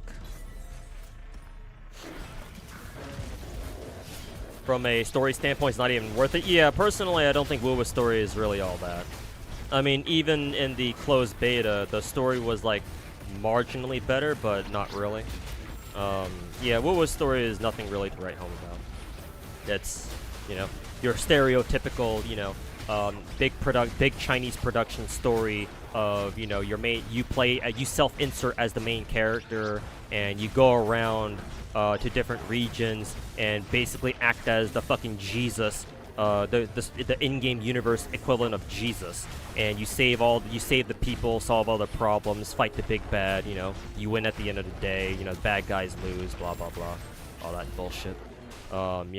You make friends with the bad guys, or some of them anyway, and they're charmed by your main character, and they switch sides to join you, or some bullshit like that. And everyone loves you, and everyone sucks your dick, basically every step of the way, all that good stuff. Yeah, all that boring bullshit. No real depth whatsoever. No real, intrigue. I mean, the whole meme of Wuthering Waves being gathering wives, there's definitely a truth to that, or there's definitely, a degree of truth to that, so.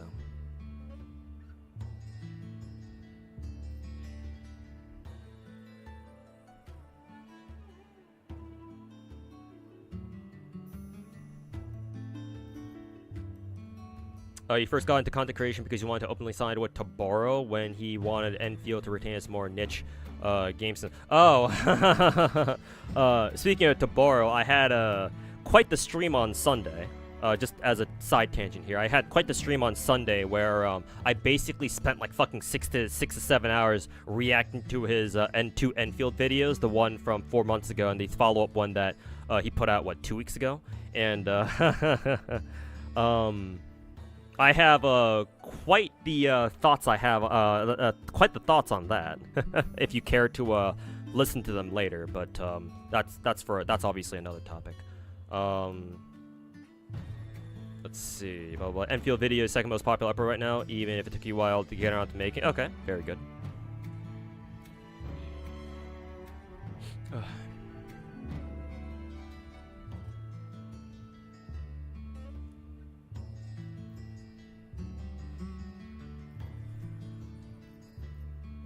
But yeah, I have I have some very strong thoughts on Taboro's 2 videos.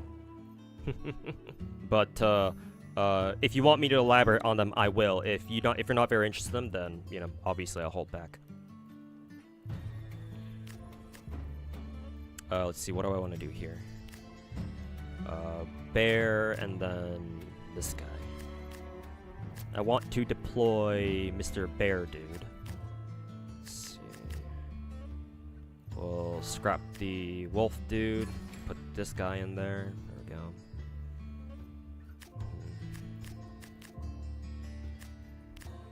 Would like to replace, or would like to modulate, the bear guy as well, but I don't think I'm gonna be able to do that. Don't even have enough energy to do that anyway. I guess what I can do is just burn these cards for energy.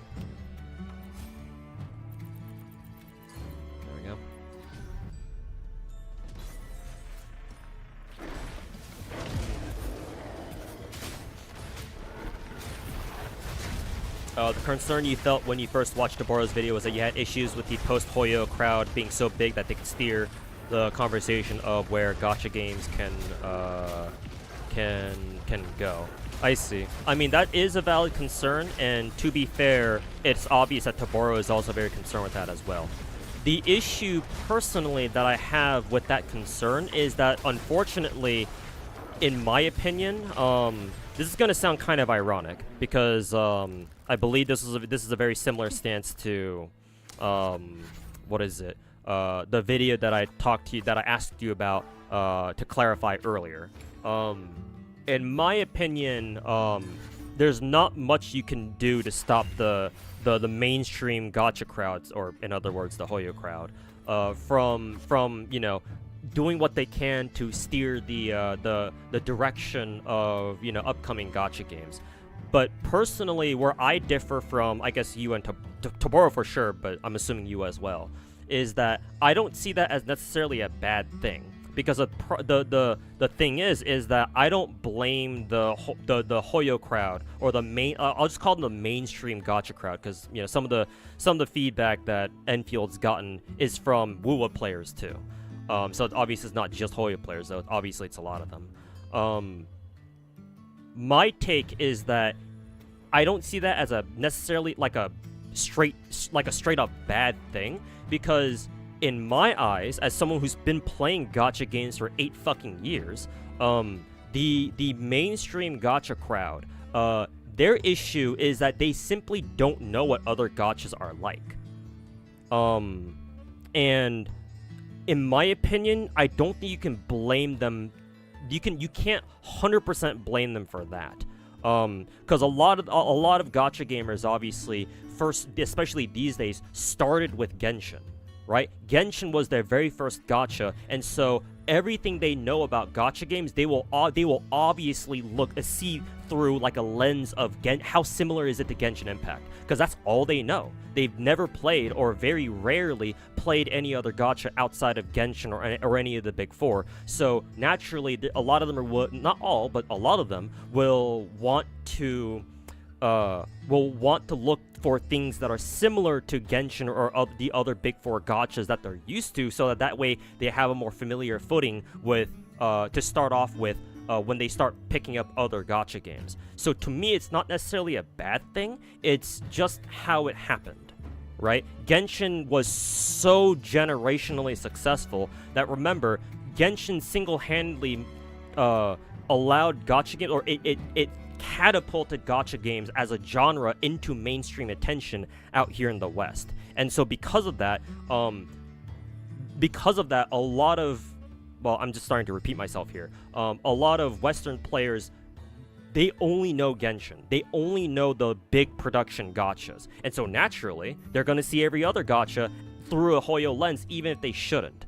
But, you know, even if they shouldn't, it's like, well, you can't exactly blame them for seeing things that way. So to me, it's like, it's a, how should I say this? It's kind of a futile effort to try to keep them all out. There's no way you're going to be able to keep them all out. Like, I'm sorry. You're not going to be able to gatekeep all the fucking Hoyo players. Some of them some of them are going to leak through, even if you decide that gatekeeping Enfield from them is what you want to do. So it's like, well, again, to me, that's a futile effort, so you shouldn't even try. The far better option, in my opinion, is rather than try to gatekeep the Hoyo players, you put out content that educates them on, like, say, oh, this is how the old Arknights used to be, and this is what you should expect out of, like, Enfield or something like that, right? Taboro wanting to voice his opinions on, like, oh, the closed beta gameplay for Enfield wasn't exactly what I was looking for, is valid, but then his issue is that he starts taking the elitist high road route and tries to fucking gatekeep the fucking Hoyo players. And again, that's a very bad decision. That is not a wise decision at all. Because any Hoyo player, any non-Arknights player who looks at that is going to be like, what the fuck, dude? Like, what's your fucking problem? And they're either not going to play Enfield, or they're going to do the exact opposite and keep pushing for things that Toboro doesn't want to have happen to Enfield. Right? They're gonna try to be all contrarian and shit, because that's what people love to do on the internet. And you don't need me to tell you, dude. You don't need me to tell you that, right? So both in terms of trying to like bring Enfield back to how it used to be during the alpha, and like trying to make it as best of a trying to make the game more catered towards Arknights players, Toboro has actually done the very worst thing that you can do in that regard, in my opinion. That's the problem. Like, he did the single worst thing that you can do, which is to intentionally demonize like outside players, let's just say, like non-Arknights players, let's just call them that, I suppose, and tell them that this game is not for them. That is not what you want to do, but he did it anyway. Not only that, but I believe in his second video he just doubled down on it too. So that's even worse.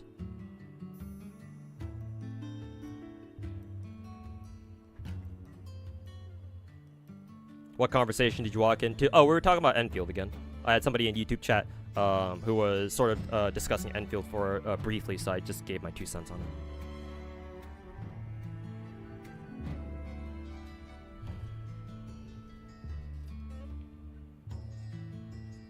Enfield plays so differently from OG Arknights, it's weird. I mean, yeah. I mean, that was obviously that's kind of to be expected in my opinion. You're going from a tower defense game to an action RPG. Even if it originally was envisioned as a much slower, more tactical and strategic ARPG, right? Which I personally really liked. I do agree with Toboro on that. The alpha gameplay had some elements to it that I found personally very interesting, and seeing them removed and just entirely from the closed beta gameplay it was quite disappointing. I do agree with that.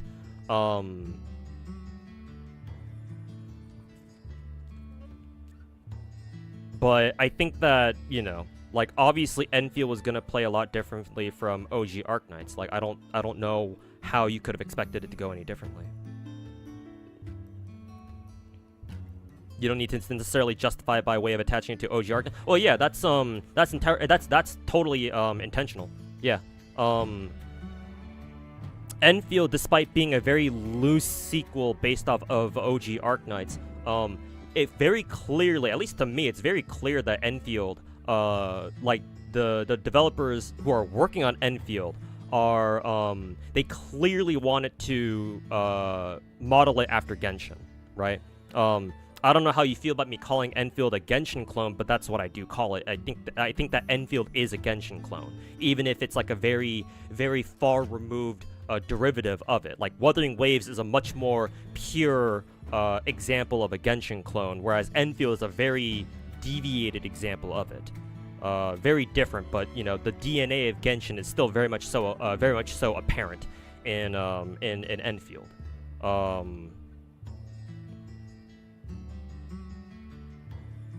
But I think that Enfield was always intended to be like its own thing, aside from OG Arknights.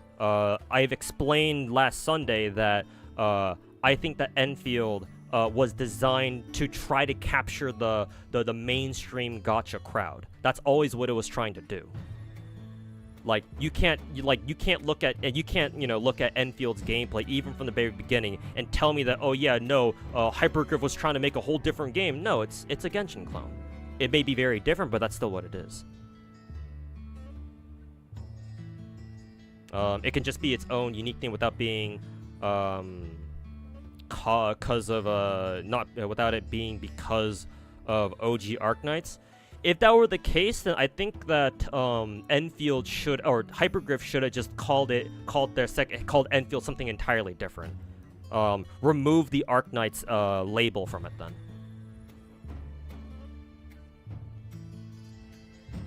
So why they didn't do that? Well, I mean, obviously they weren't gonna do that, but.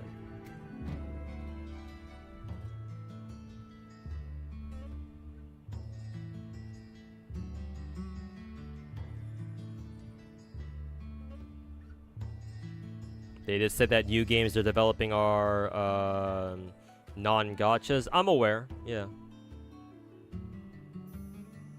But I mean, it was kind of a questionable decision keeping X Asterisk a mobile-only fucking game. Why the fuck didn't they put that shit on at least consoles?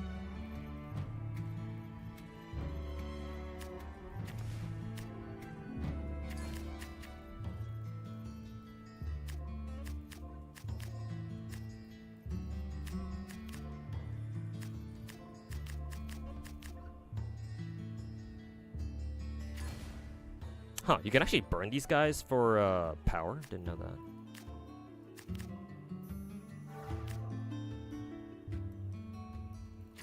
Damn, it gives them even more stats. Holy shit. I think that's about all I can do, though.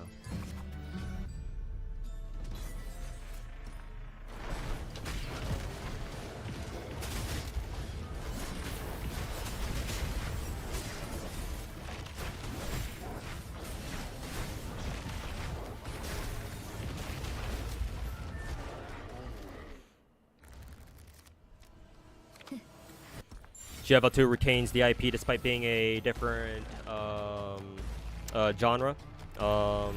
Incredibly successful post global release. Yeah, of course. But even still, GFL 2 can still be played on its own without you having to play the first game.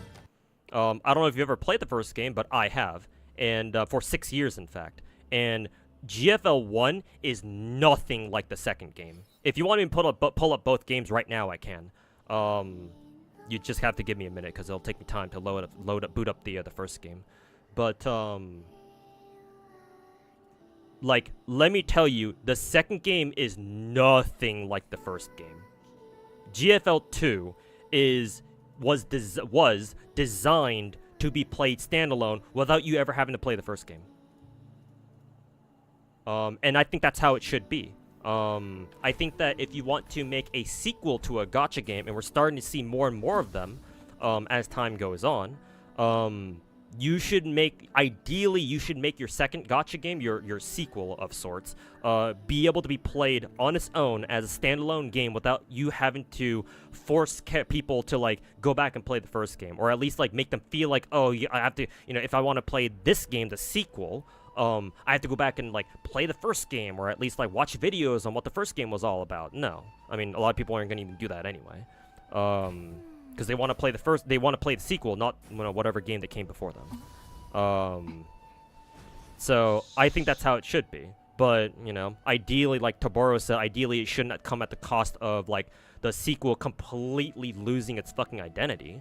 That I agree with Taboro on as well. Ideally, Enfield should have a lot of tie-ins back to the original Arknights, to OG Arknights. But apparently in his video, there's not a lot of it, which is obviously very disappointing. And now this guy.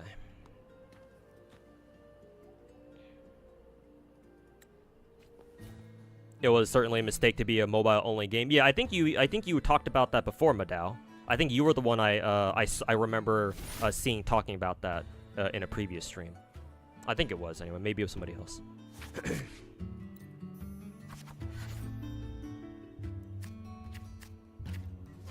GFL 2 is your favorite gacha? Oh, that's good. Good choice of a favorite gacha. I'll say that much.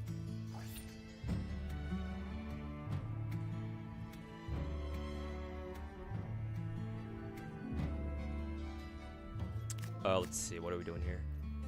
Oh, I've never seen the small dragon dude. First time seeing him in combat. Was this guy a ranged guy? I forget.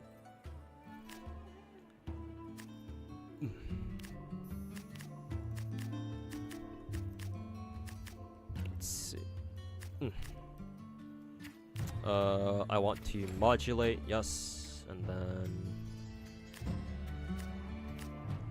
I'll have to burn a card to deploy second guy. Yep.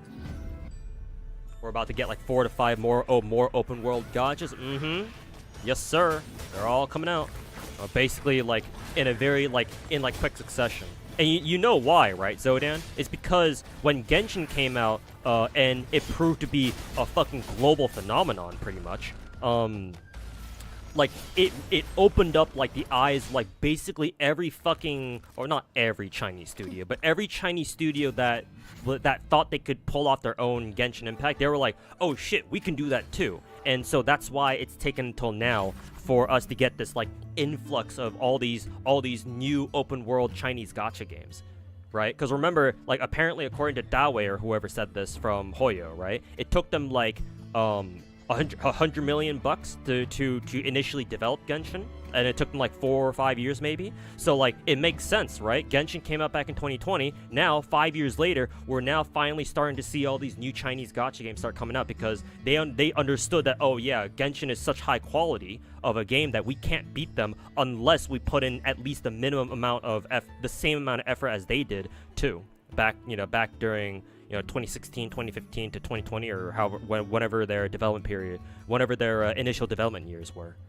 So that's why you're seeing all these gacha games coming out at the same time. Like, it makes perfect sense, right? All these new Chinese big production Chinese open world gacha games, yeah, they're all Genshin clones. They all took their cue from Genshin's phenomenal success, and all these Chinese gacha games are all these Chinese gacha studios and publishers and companies or whatnot, whatever you want to call them, are like, bro, we can do the same thing too. We can make our own Genshin, and now they're all trying to throw in their bid too. Wuthering Waves is like the first example of a Genshin clone that's come out since then, that's actually competing pretty well. Or maybe competing is a strong word, but they definitely carved out their own niche, for better or for worse. But they were the first ones to the table, but they're not going to be the only ones soon. Enfield is going to hopefully come out soon. NTE is having their first or second closed beta going on at the moment, probably the second one. Azure Parmelia is apparently, from what I've heard from chat, apparently they're gearing up to have their first CBT in mainland China, so hopefully we'll get one outside of China too at some point, see what the game's like. Silver Palace just dropped their announcement trailer earlier this year. Yeah, and the fucking list goes on and on. So like we were always going to see like an influx of Genshin inspired Genshin clones, as I would call them, but if you want to call them something different, yeah, feel free. At around now, right? Wuwo is the first one to the table, but pretty soon, this starting at the end of this year and going to next year, we'll obviously start seeing more. And the crazy train ride of Chinese open world gacha game launches ain't gonna stop anytime soon once it's going, or once it gets going. What do I want to do here? I think if I sacrifice the boar, it gives me energy back. We have a lot of cards, actually, so probably want to do that. Let's see. Ooh, we got Archer Dude. Let's do this. Yes, sir.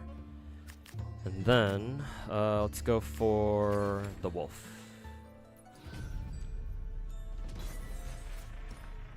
How far did I get into Arknights? I still play it. I'm grinding the current event right now. I rolled for Blaze Altar and what was her name? Yu? Yeah, Yu. The other day I got both of them. So I'm still playing. Arknights is still like the best gacha game that I play in terms of gacha quality.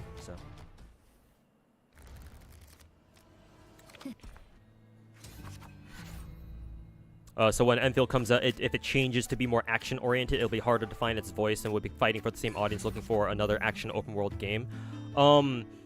In my opinion, it's not that straightforward. The reason being is because Enfield is already different. Even if we assume, in my opinion, even if we assume that the closed beta is the final version of the game when it launches, hopefully this year. Even if we were to assume that, here's the thing, Enfield is already so different that it'll still be its own thing. Like, yes, technically, you're not wrong.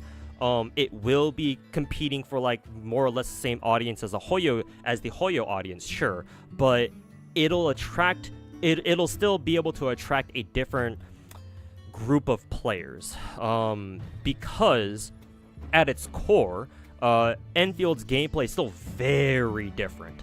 Remember, most of these, basically every other open world Chinese gacha game out there, still follows the formula of, oh, you have 3 or 4 characters per team, but you only have one of them available on field at once, right? You can only control one character at the same time. That is very casual friendly, because that means that players don't have to worry about managing like 4 different characters at the same time. They only need to worry about one, and the fun of the gameplay comes from what happens when you switch between those characters, right? And how characters' abilities, if they have like off-field abilities or whatnot, can interact with each other, right? That's a lot of that's where their gameplay is like hinged on, I suppose. Kind of the wrong word to use there, but I can't think of anything else at the moment. Enfield, on the other hand, is very different, because you don't just have one character, your entire team is out on the field at the same time. Now, I don't know how the beta plays, because I never played the beta or the alpha. I tried getting into the beta, but never did. So, sucks to be me, I guess. But, I would still say, just as an outsider looking in, right? Because there's another gacha game that I play called Ether Gazer, where that game, instead of, if you've ever played or you've seen gameplay from other gacha games like PGR or Honkai Impact or whatever, right? Those games also only have you deal with one character on field at the same time. But Ether Gazer is different, because that game, you have a 3-character team, but all your characters on a field at the same time. So it creates for a very different dynamic, a very different gameplay dynamic. Hey Thesia, welcome back. How are my Zertoria pulls? Very good, actually. I got MP2 Zertoria within in like around basically 300 sync chords, and I picked up a copy of both Chloe and Suzuka, so like basically mission accomplished. So yeah, it was great. Didn't expect to get away with murder with that one, but yeah, my summer rolls so far have been extremely good. I don't know if I can roll for Melusine banner, but I'll see what I can do. I don't mind having to skip it entirely if that's what I have to do, but we'll see what I can scrounge up. Anyways, back to Enfield. What was I trying to go with this? So yeah, because Enfield has its main point of difference in its gameplay is that your entire team is on the field at the same time. That already provides for a much different gameplay experience. That alone will very likely filter out a lot of like, you know, Hoyo players or like the mainstream gacha crowd, because they looked at it and were like, well, this isn't Genshin. You know, I have to control 4 characters at the same time, even if you don't really have to. But that's kind of what it looks like, right? It's like, oh, they're scared, or a lot of them will be intimidated by the fact that, oh, now I have to you know, control 4 characters at the same time. Like, I don't want to deal with that, and so they're not gonna play. So yeah. The sheer nature of Enfield's gameplay will, in my opinion, just naturally filter out a lot of the mainstream gacha crowd, who are used to just one character on field gameplay like all the other big 4 gacha games do. Well, I guess except for Star Rail, but that's a turn-based game, obviously, so slightly different. And not only that, but you also have the fucking factory shit too. A lot of casual look at that, be like, "What the fuck is all this?" And they're not even gonna bother. They're gonna look at the factory gameplay and be like, "What the hell is this? Like, this is too complicated." They're not even gonna bother playing. However, having said all that, I do think that having watched Toboro's video, I do think that, in my opinion, unlike what Toboro's suggestion was, which whatever his fucking suggestions were, in my opinion, I think that what Hypergriff should do is they should combine their ideas they had from closed alpha with the changes that they made with closed beta, right? I recall in Taboro's videos, he advocates for the complete removal of the dodge button. In my opinion, I don't go that. I don't want to go that far. I think if they went through the trouble of adding a dodge mechanic or a dodge action in Enfield, I think it should stay. Because I think dodging is really cool, unlike Taboro, who clearly has a different opinion on that. But rather than get rid of dodging, the whole dodge mechanic just wholesale, and I don't even think that's a great argument to have anyway. I think that Hypergriff should figure out a way to implement like elements from the alpha with the elements from beta, right? There is a way to combine like the dodge function with like the more tactical strategic elements that the alpha had, specifically the bullet time you got whenever you try to cast skills, right? I think that they should bring back, at the very least, they should bring back the smart cast, like the mechanic of slowing down time, right? Whenever you activate a character's skill and an operator's skill, and so that you want to use it and you have to aim it at enemies. I think that's extremely cool, and they should bring that back. But they shouldn't get rid of the dodging either, right? I think when I pitched that idea, somebody in my chat was like, well, if you keep the dodge button, then what's the point of having like, you know, certain classes in the game like defenders and shit, defenders and supporters? Well, in that case, I told him, in that case, well, make it so that some enemies don't have attacks that you can dodge, right? Or either that, or make it so that it's very hard to dodge them just on reaction, right? Makes the enemies, bosses mainly, but even some lesser enemies, have attacks that if you see them coming, like they should be choreographed, like they should be telegraphed, so you know what kind of attack you should expect. But when they do it, you either cannot dodge it, or it's like a fucking three frame window to like dodge that shit. So you have to be very precise with your timing if you want to get away with it with a dodge. So that way, classes like defenders or supporters that give your character shield, so that way they can tank the hit instead of having to dodge it, still have function, right? They still have a use in your team. Either by, you know, defenders taunting an enemy so that way they cancel their undodgeable attack, or again, supporters giving your characters shields or something, so that way they can just tank it, or something like that. Like, it's not impossible. There is a way to figure out how to incorporate all these different elements that seem like they don't fit together. There is a way. It's just we have to sit down and think about them, which, you know, I don't think Taboro really did much of. But, you know, that's what he decided to go with.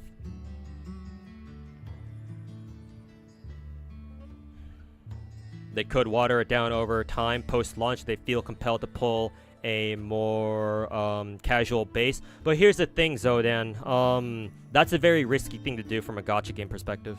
The example that I'll give you is Wuthering Waves. Here's the thing. What you have to understand is that the most popular a gacha game will ever be is at launch. Nowhere else. Unless you have like a very weird situation where like you do like a relaunch and then you go like the devs behind it go like really hard on the relaunch, and for some reason the relaunch does even better than the launch. But I personally have never seen that happen. Not even for Zenless Zone Zero, not even for WoWo 2.0. It is next to impossible. I'm not gonna say it's impossible, but it is. I have never personally seen a gacha game become more popular than it was in a future patch than it was at launch. And so again, let me reiterate, the most popular, the most successful a gacha game will ever be is at launch. So if you fuck up your launch, you don't have a second chance. You might be able to salvage the situation, like say what WoWo and both WoWo and Zenless did with their relaunches, with WoWo with their 2.0 patch and Zenless with their 1.4 patch, but you'll never get the same amount of like attention and exposure as you do at the start. You have to nail your launch, otherwise you will never see the same kind of success, or it's very unlikely for you to see the same kind of success as you had during the first like couple of weeks, during your initial honeymoon phase. Let's just put it that way. So, for the sake of the game's success, that's not what I want it to do.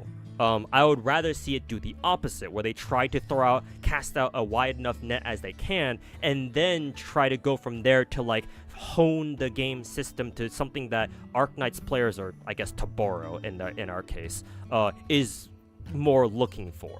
That's what they should do. Like, I think they should actually do the exact opposite.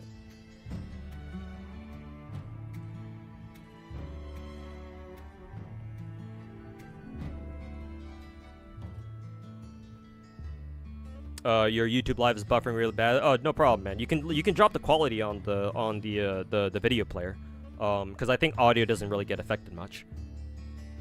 You missed like 30 seconds of what I said. Okay, I don't mind repeating myself. I always repeat myself anyway, so what's the difference?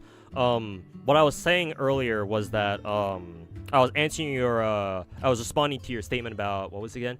They could water it down over time. They could water down Enfield over time. Post-launch, they feel compelled to pull in a more casual player base. I was saying that that's not a good idea, because gacha game launches are the most successful that a gacha game will ever be. Like, when a game first goes live, right, for the first time, like full open version, like full version of it, right, during launch, that is the most amount of success that a gacha game will ever have. And it's extremely hard for them to, like, become more popular than they were at launch.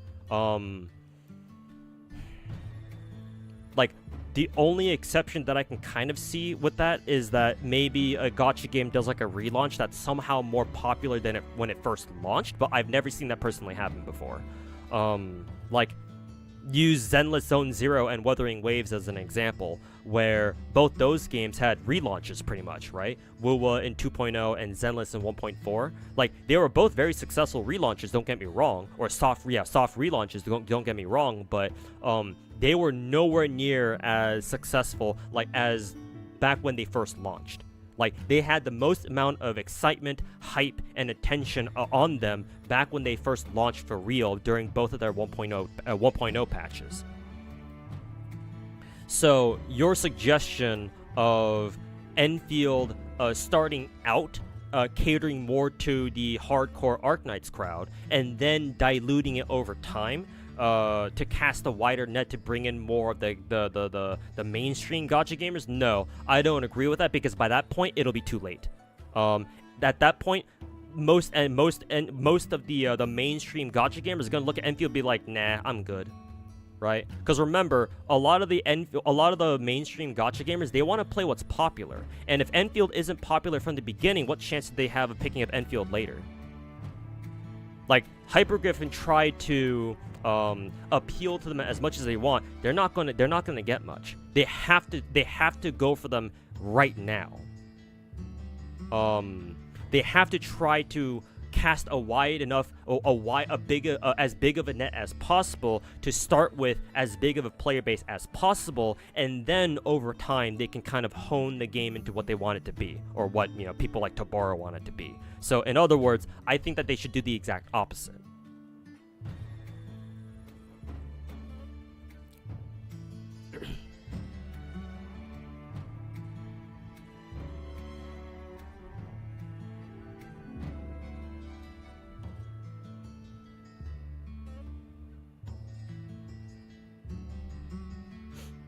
What about GFL2's global launch? What about it?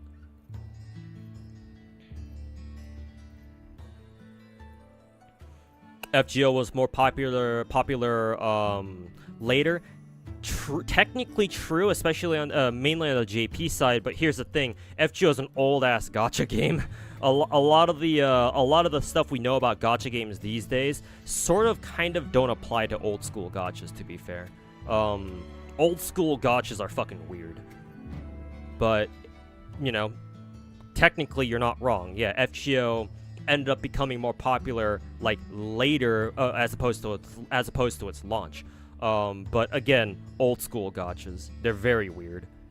They do defy old school gachas defy some of the norms that we come to understand about gacha games these days. So they're kind of outliers, but we call them old school gachas for a reason. What do I want to do with this deck here?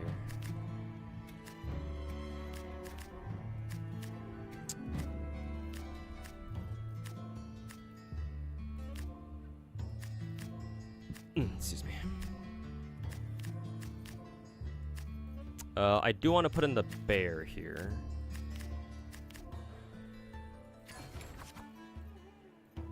Ooh, I got more cards. I don't know where they came from.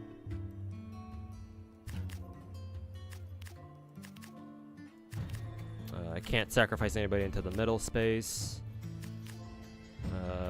We'll sacrifice Archer guy, and then you put in the boar. There we go.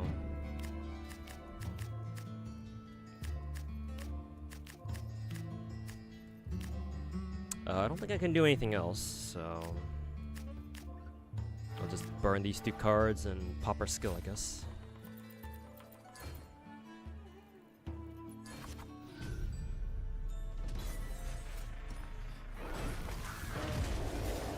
Is AWAC suggesting that GFL2 Global is basically a post-launch breakthrough success exam? Oh, maybe that's what he was talking about. Yeah, good point.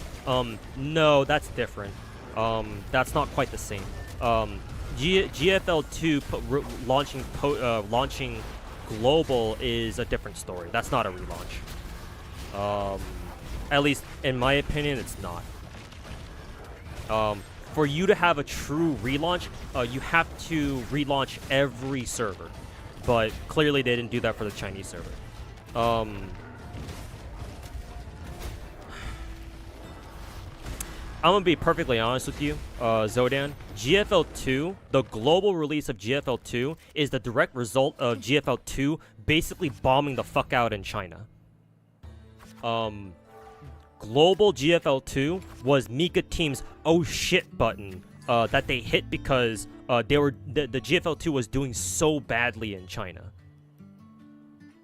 Because actually, let me ask you, Zodan, because you might already know because you already said that GFL2 is your favorite gacha at the moment. Are you aware of the drama, all the fucking dumb drama that GFL2 went through in the mainland? I just want to ask if you know about those. It was bad. Okay, so you do have an idea, so I don't need to explain it to you. Yeah. As I understand it, GFL2, because of the shit that the devs pulled, whether intentional or not, it was getting shit on hard in the mainland. It's actually one of the direct reasons why Snowbreak was able to like blow up in popularity specifically in China, because a lot of GFL2 players saw Snowbreak as like the next closest available alternative, and not on top of that, Snowbreak devs actually took advantage of the situation. Was like, yeah, we won't treat you guys like some other devs treat you. So they were able to pilfer a lot of players who used to play GFL2 and convince them to go come play Snowbreak instead. Snowbreak Containment Zone, which is a third-person shooter gacha. Same devs who made who came out with Mecha Break recently. Same devs. The Raymond shit. Yeah, the fucking, you know, the Mrs. Draymond shit. And it's not the only one, but that was like the big one, like the absolute nuclear drama, as Tectone likes to say it. But yeah, there was the Miss Draymond drama was the biggest one, but there were other ones too. Like, it was basically like a series of drama that led up, that culminated in, or that peaked with the Miss Draymond shit, and that was like the final straw for a lot of Chinese players. Like, they were like, fuck this shit, we're out. So, like, it got so bad that I heard, I don't know if this is true, but I heard that whoever Mika Team's publisher is, whether it's Tencent or like some other company, like they legit considered just shutting down the servers to GFL2 at some point, because it was getting so, the drama got so bad. I think it was at around that point where Mika Team was like, well shit, we gotta try it again with global. And so they spent the next year localizing the game for a global release, and that's when it finally came out. So yeah, I'll always give Mika Team shit for not launching the game at the same time, but I guess in hindsight it was better that they didn't. because now, yeah, they could kind of sort of treat it as a relaunch, but not really, because now, because most foreigners are blissfully unaware of all the drama that went down in China regarding GFL2. So, you know, they're able to play the game without worrying about, oh, you know, there was this whole fucking NTR drama with Type 95. So, like, it was treated like a relaunch pretty much, but I don't, in my opinion, it's not a true relaunch, because again, the Chinese server is still going.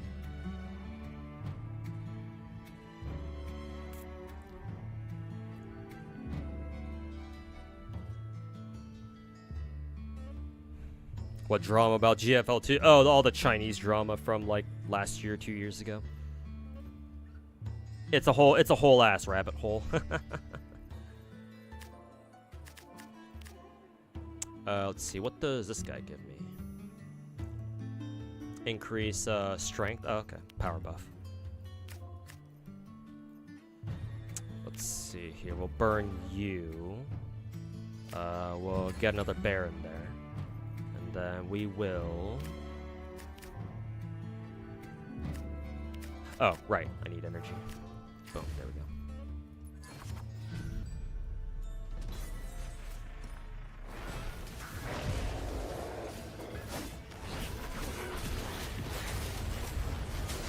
Actually, consider if we want to talk about my video, but you think you'll just leave it alone and keep doing your own thing for now. Hey, Zodan, before you leave, you can always change your mind on that, dude. I don't mind.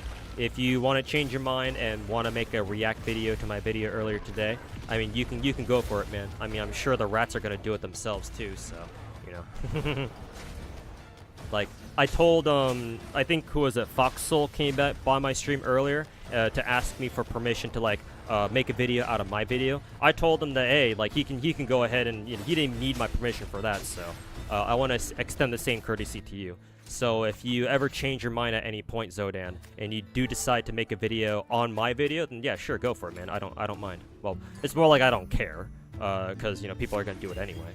But yeah, you don't have to feel bad or anything for like making a React Andy video to mine.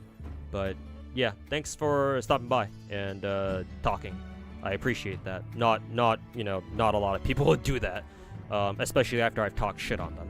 So I appreciate you giving me a chance. That's kind of a weird way to put it. I appreciate you stopping by and, you know, having a conversation. Because like I said in my video itself, right? Having a discussion, having a conversation is like the most important thing we can do. So I appreciate it. So yeah, have a good night, man. And if you need to leave, but yeah, thanks for stopping by. Like I said. Let's see here. I want to replace, because we have Inferno Rider now. I can probably get rid of this dude here. Do we have another 3 Echo here? No, unfortunately not. Let's see, what does this do again? Select 1 Echo. What did this do again?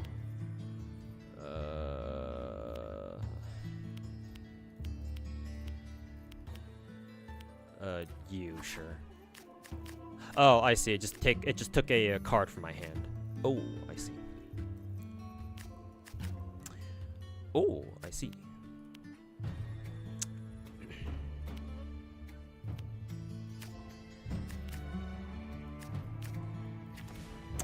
Oh, same thing, I guess. No 3 Echo, unfortunately.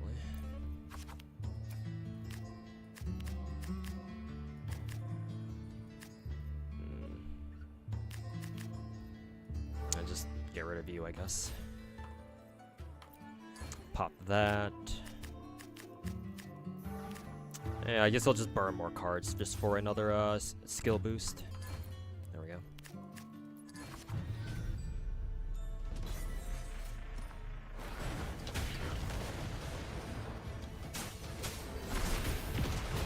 Video earlier today made you feel like you were watching some drama anime, not gonna lie.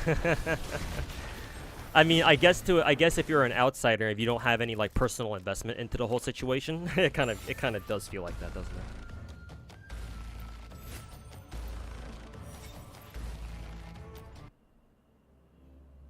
We have clairvoyance in GFL2. It's a very weird clairvoyance, to be fair. We know what kind of content we'll eventually get. We just don't know in what order, because from the very beginning, the devs for GFL2 made it very clear that the order in which we were going to get content was already going to be very, very different from what the Chinese server is getting.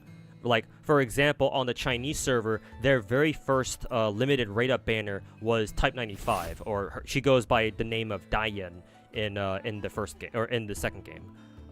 So the very first limited rate-up character that China had for GFL2 was Dian. But on global, we started with Suomi and Ulrid.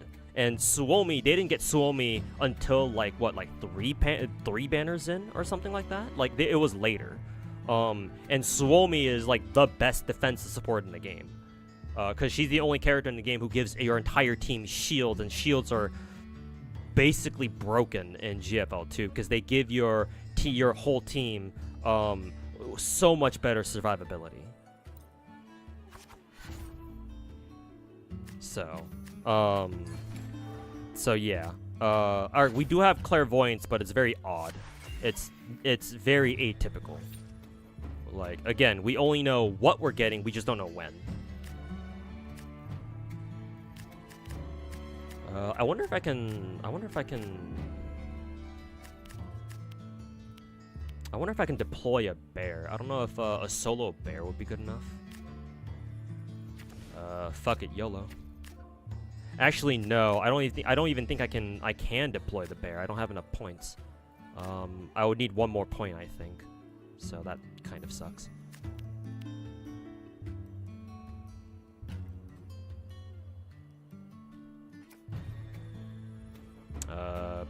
Shit. Well, I shouldn't have burned that other card then. Whatever. I guess I'll just use a skill boost then. Suomi is drawn by Anmi, right? Yeah, in the first game. Maybe Anmi did some art for Suomi in the second game as well, but in the first game for sure. Suomi was one of the Anmi sisters. Her, I believe, K2, and there was a third Anmi sister. K5? Was it K5? I forget. No, I don't think it was K5. It was somebody else, I think.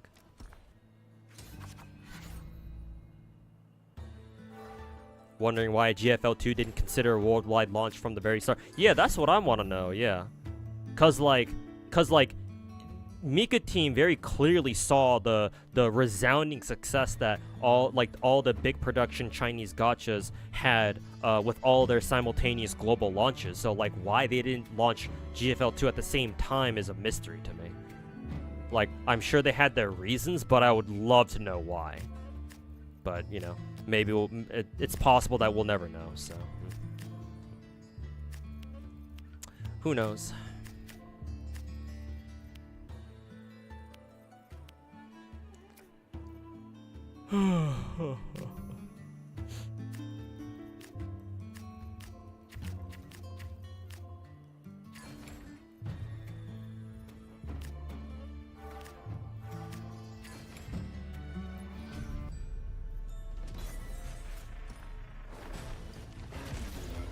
How about this for a new type of video where you promote gacha creators who you think deserve some attention? Yeah, that could be a good idea. Yeah, so that way I tell people like, oh yeah, these guys are cool. You guys should go watch them in terms of like, you know, good gacha content creators. That way they don't watch, you know, the fucking rats maybe. Yeah, that could be a good idea. I'll sit on that one for a little bit.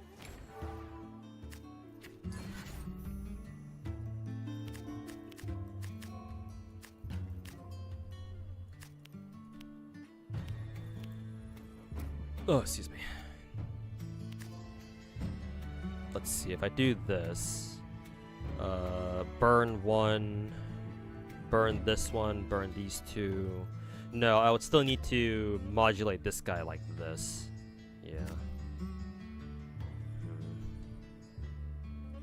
So do this, and then burn these two, and do that, yeah.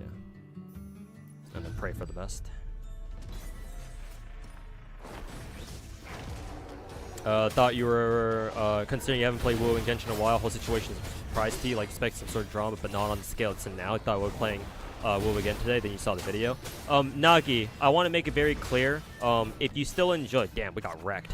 I want to make it very clear, if you still enjoy Will, you should still play it. Do not let some, you know, retards, who are still only a small part of the player base. They don't make up the majority at all, at least not yet anyway. Do not let them influence your enjoyment of a game. At least try to not to let them do that.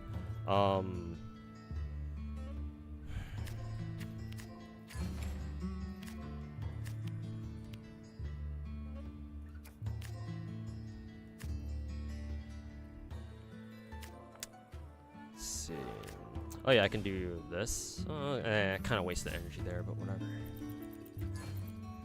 But I think if you still personally enjoy WoWa and Genshin, you should keep playing them. Do not let other people, other bad apples in the community, ruin your enjoyment of the game. Because, you know, if that were the case, then everyone around the world should stop playing video games, because at some point some dipshit or some asshat has played the same game as they did, right? And obviously, people aren't gonna stop playing their video games that they enjoy just because some asshole played the same game as they did. So you should still play. Just understand that when you come across people who like needlessly bash on Hoyo or you know needlessly suck Wuwa's dick, you know what's going on. Bad apple mentioned.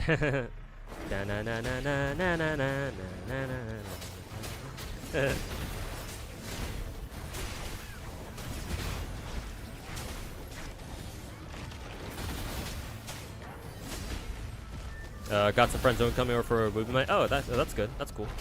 Enjoy movie night, Ego. And yeah, talk to you later. Catch you next time.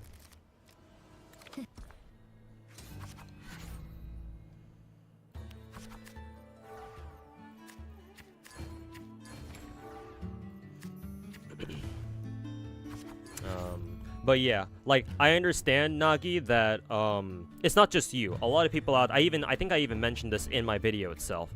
But a lot of people out there, right? Because people are just so wired into the internet these days.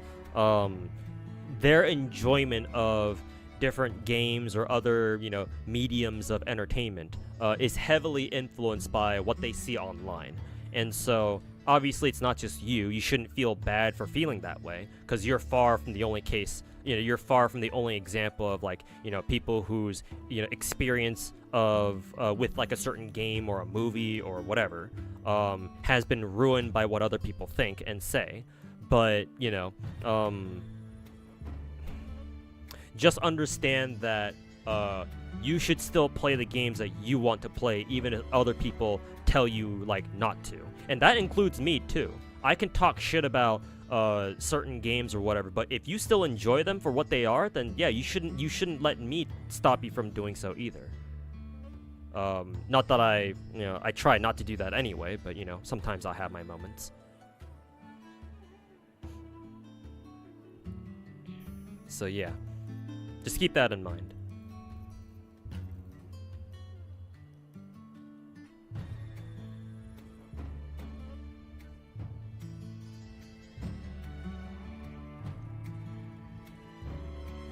The whole drama just caught you off guard. Yeah, I understand. Just, I don't want to tell you to ignore it, but keep it in mind, right? Digest it a little bit if you have to. It's just, again, I insist that you continue playing Wuthering Waves, if it's still a gacha you enjoy. But if you need time to, think about what you want to do, then yeah, go for it.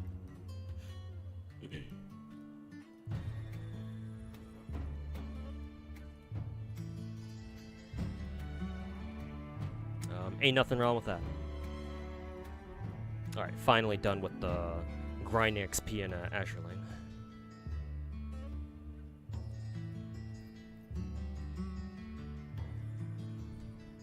Rat found. Oh, finally we got another one. It's been like hours since we got our first rat over on Twitch chat. ratJam. Finally, our second rat. It's been too long. Ooh, they've got a big hitter on the other side. Holy shit. They got their own boss now. Boss of this gym. Let's see here. We don't have a 3 echo, so I think what we'll do is we'll slam we'll just slam our skill boosts, I think. Actually, is that what we want to do? Let's see. If we do that, then yeah, we boost everybody's stats even more. Actually, yeah, okay, this is perfect. Cool. There we go. Hell yeah, let's do this.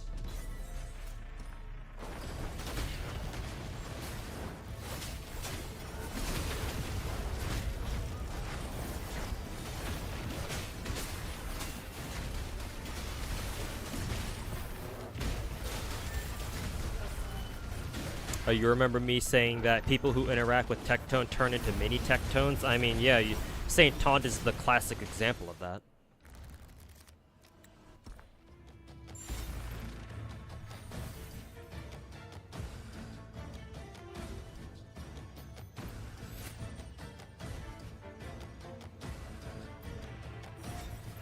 You'd say don't let yourself influence or don't influence yourself too much either. True. Yeah. I do need to remember to take my own advice, yeah.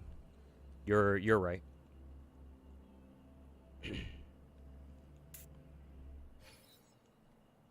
Bremerton. Yep. Good old Bremerton. My favorite.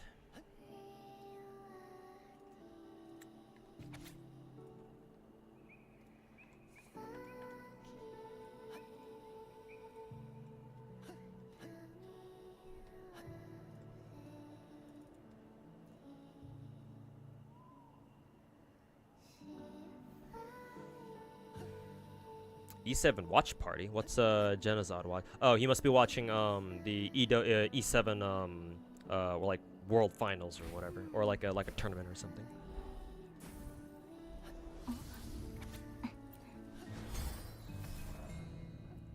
That Discord chat with Ryuka was amazing. Yeah, what he leaked over on his channel or whatever.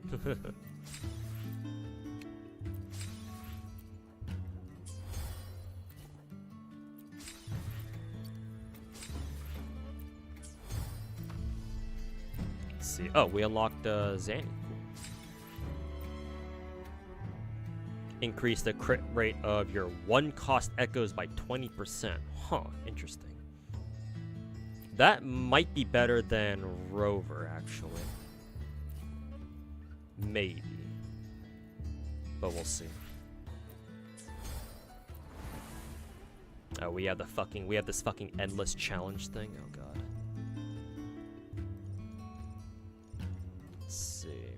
Technically, we're actually, well, I guess we're almost done with like the main story, and I guess we get most of our points from the whole endless challenge thing. Let's see how long that takes. What time is it right now? It's almost 10 o'clock already. Shit. I guess I'll stick around for like another hour or something. Okay, where do we need to go to now?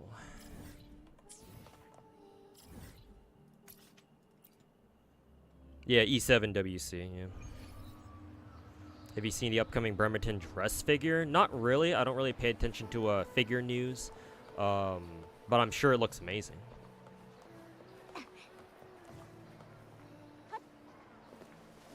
Possibility of me streaming on Kick?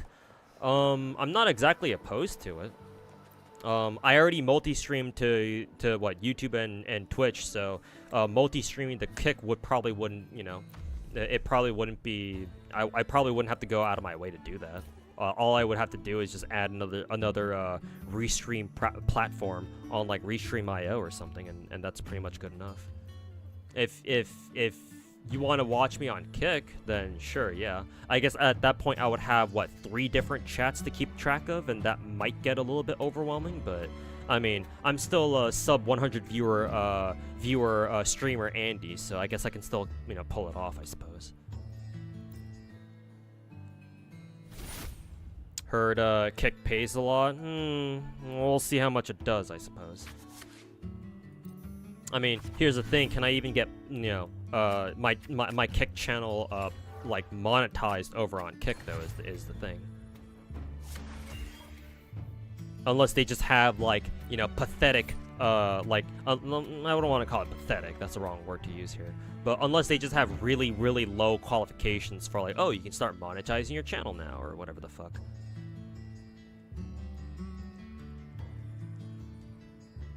New mommy in BD2. Yeah, the black-haired waifu who like pulls swords out of her fucking armpits or something. That's certainly a fetish. Armpit fetish taken to the absolute extreme.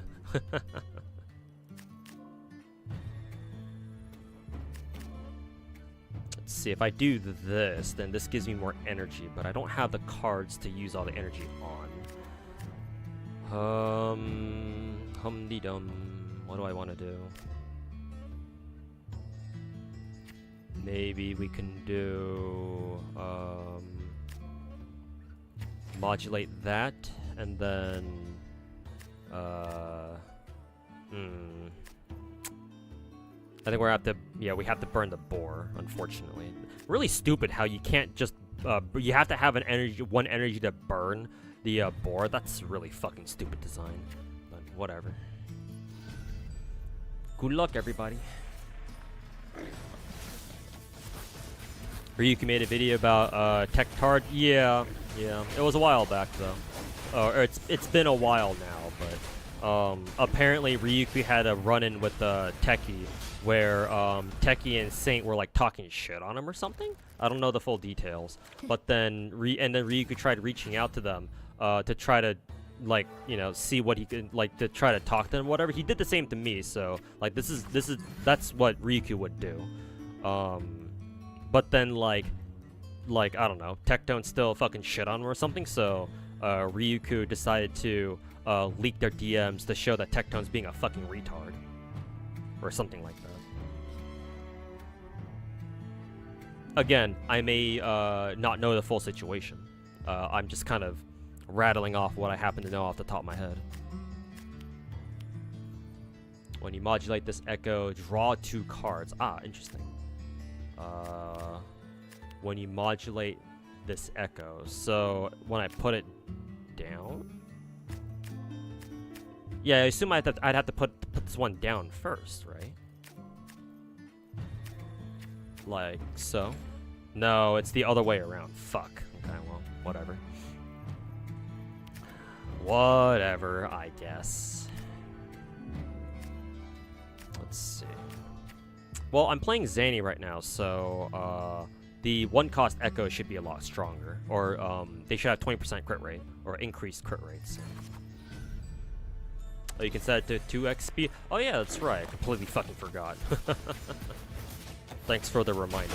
I legit forgot about it. It's been such a long time since I last played this event, so... Oops. Oh yeah, you're right. All this time I was playing on 1x. Shit.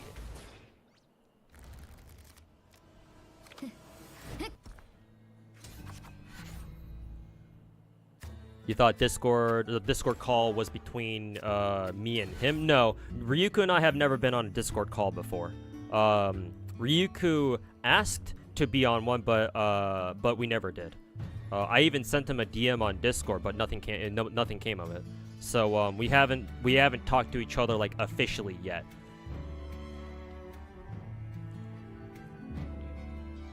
Isn't Ryuku a Kuro CC? He is. But then he got accepted into Kuro's, like, there's this, like, special content creator program that he got accepted into. And so because of that, he's toned down his attitude quite a bit. Like, a lot of his older tweets before he became part of that WUWA content creator program were, like, really, like, how should I say? They were... they were very blunt. Let's just put it that way. And for, like, no real reason to. Like, a lot of Ryuku's tweets that he made back in the day, before he went back and deleted all of them because they might be problematic for him later. were very on the nose and made him come off as like a fucking horribly arrogant piece of shit. But he had, for what it's worth, he has gone back and like, you know, scrubbed all of them now, so you can't find them anymore. Unless you happen to have screenshots of something, like, you know, like I did. Like I showed during my video earlier today. But he's cleaned up his behavior quite a bit, so even though I know it's obviously because he's part of that content creator program, it's, you know, I mean, at least he cleaned up his act, even if he was forced to do so. So he is a Kuro CC, but, you know, he's nowhere near as bad as, say, Saint Tontus, that's for sure. Don't I see both chats at once? Yes, I do. I have both chats up at the same time. So I can talk to both you guys at the same time.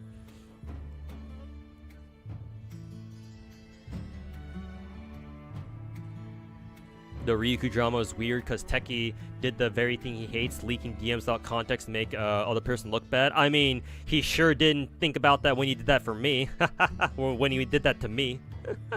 So, Tectone can go fuck himself. Bald ass piece of shit.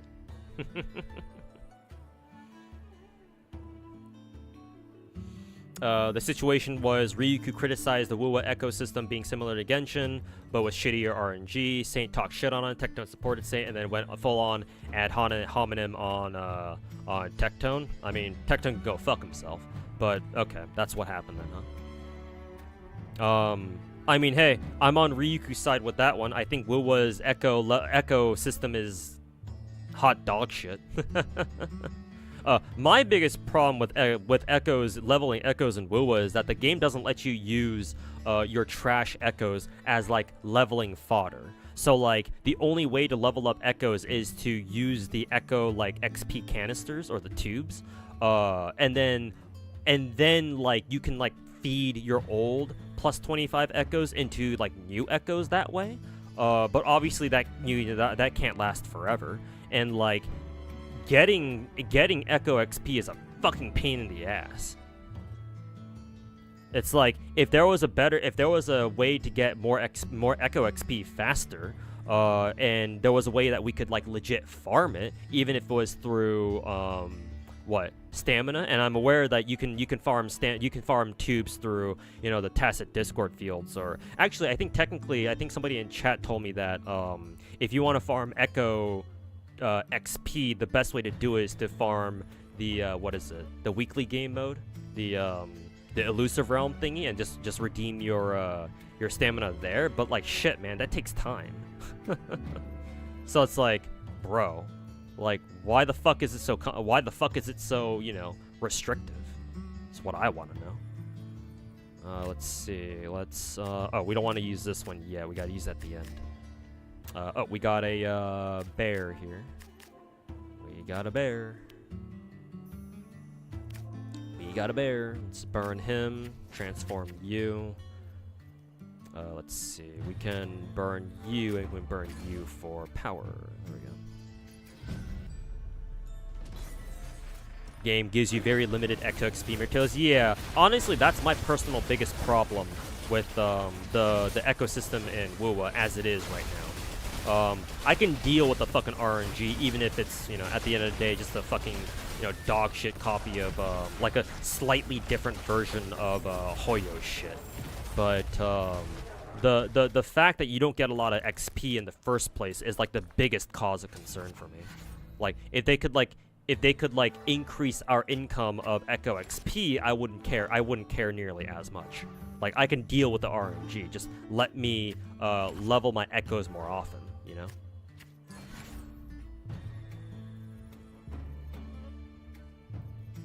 Alright, now what do I want to do? These are still all 1 echoes, it looks like. Let's see, we've got the boar right there. When you modulate this card, draw 2 cards. Let's see, yeah, okay, that's how it works. Gotcha. Let's see here.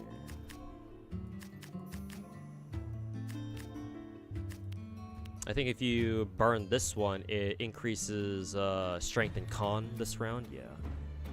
So let's see. And this costs 3, so burn, burn, and burn. We can pop this. There we go.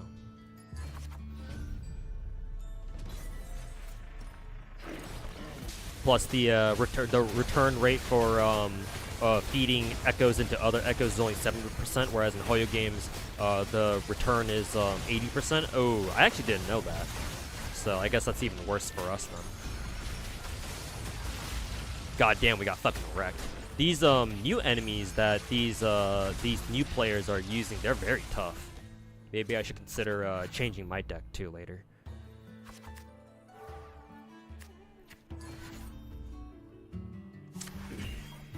Hey, we got our own Inferno Rider, baby. Let's see, let's burn you for more energy. Yes, sir. Looks like we don't have a 3-cost Echo. Yeah, we don't have a 3 Echo yet.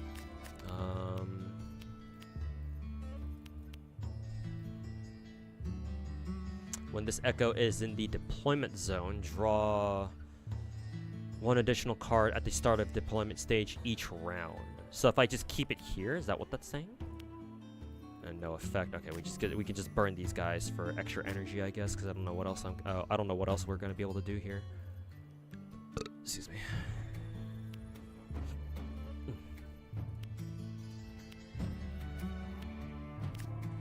Let's see.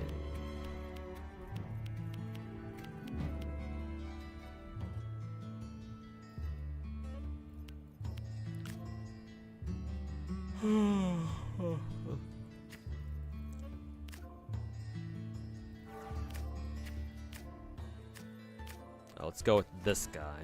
Okay. And then let's see. Just use the skill. Insufficient energy. Can we pop the skill a 3rd time? Oh yeah, we can. That's cool. There we go. Junk rock special skill. Oh, should I not have burned that? Whoops. My bad.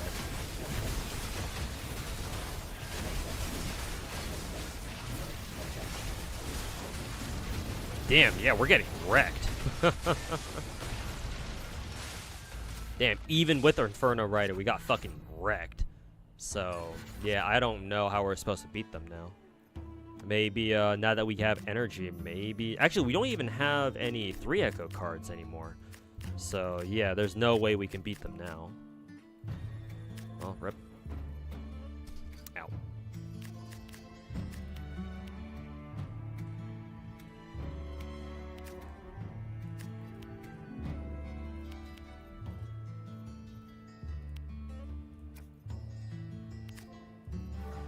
Let's see here.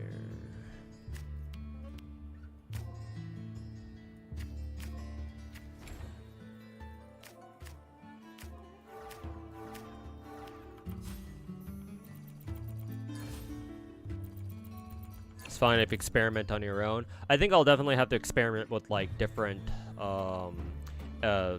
decks, I think, because yeah, I think my deck is being outclassed now, because I've been using this deck without ever changing it for like the entire event so far. So maybe it's time that I look into different decks. Not a fan of this card game. It's different for sure. Let's just put it that way.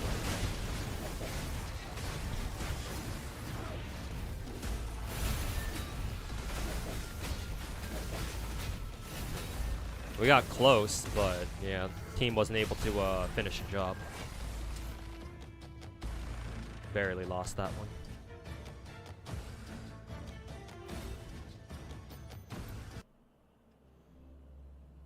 You want Andorus on global so bad? Yeah, Mika team, the meme. Everybody, Mika team fucking hates electric teams.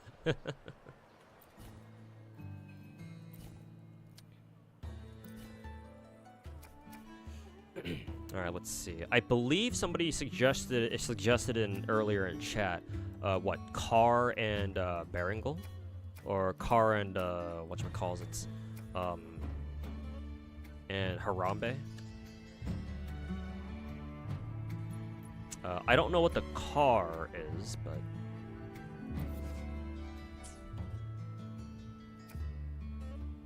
also, why am I getting a ping here for the arrow decks? I don't know what that means. The car. What did they mean by the car?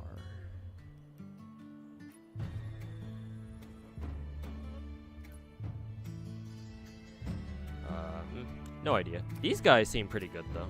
I'll spam them.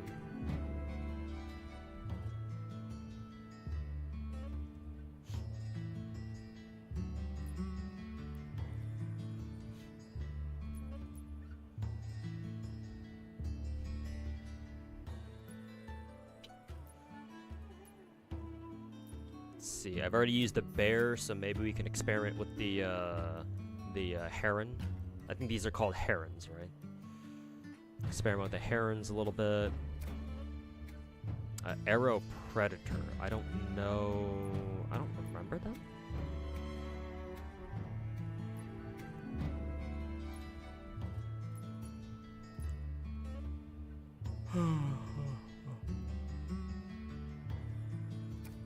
Can we take the? I guess we can take even more three echoes, unless let's see. Unless we have a limited number of slots left. Take the boars. Take the chickens.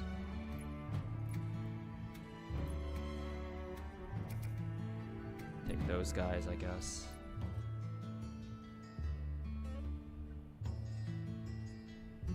I kind of want to take the monkeys, the monkey. I guess we'll take the arrow predators too, I suppose.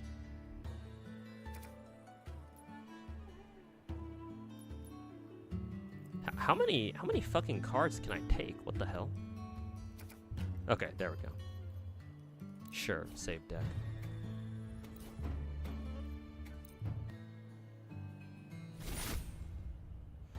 You think recent Zenless characters are inspired somewhat from Guilty Gear? Guilty Gear, maybe. The Chinese know what Guilty Gear is, so wouldn't surprise me.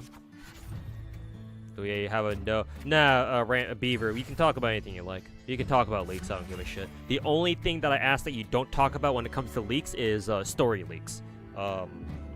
Yeah, but you can talk about anything else, but just no story leaks. That's it. That's my one rule about leaks. Don't talk about story leaks.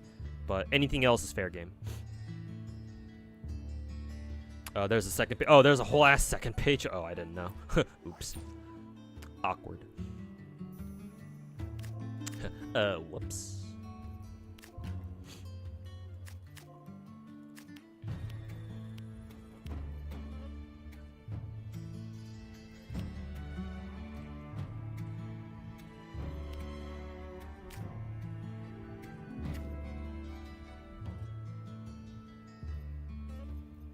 I don't want to burn this card because I want to play it, but I don't think I have a choice.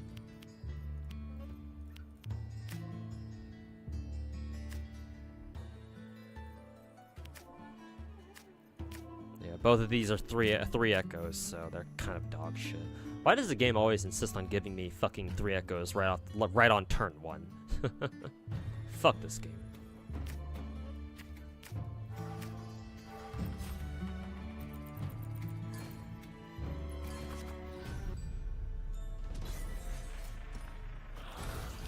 Completely unrelated, but Orphe's animation just got leaked.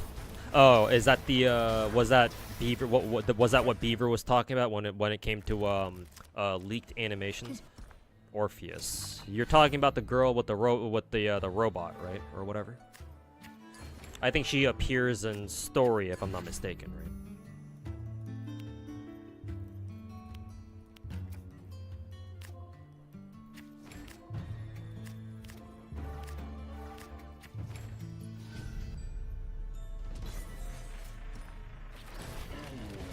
You can also buy cards. Oh, okay, I see.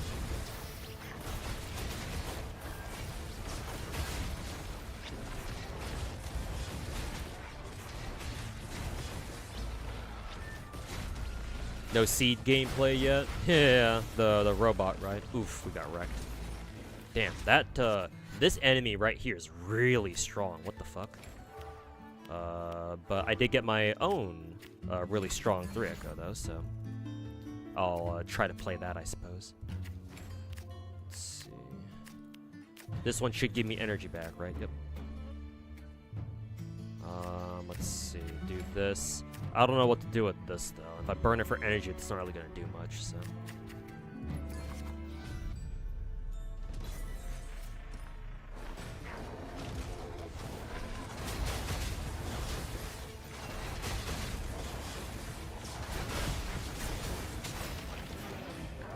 You don't even watch story leaks? Yeah, as it should be, yeah. Even if, it's kind of ironic, because obviously I don't really care much for any of the stories in any of these big Chinese gachas, but still, out of respect for people who actually do enjoy it for whatever reason, yeah. It's like, no story leaks, at the very least. Like, I don't know. Maybe it's just me, but leaking story is like one of the scummiest things you could do when it comes to like leaking shit. So it's like, let's try not to do that.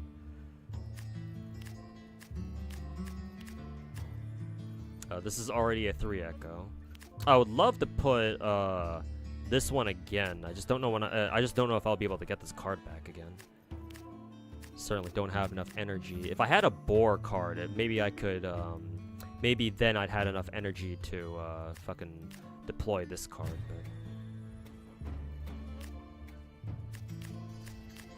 but oh well, what can you do?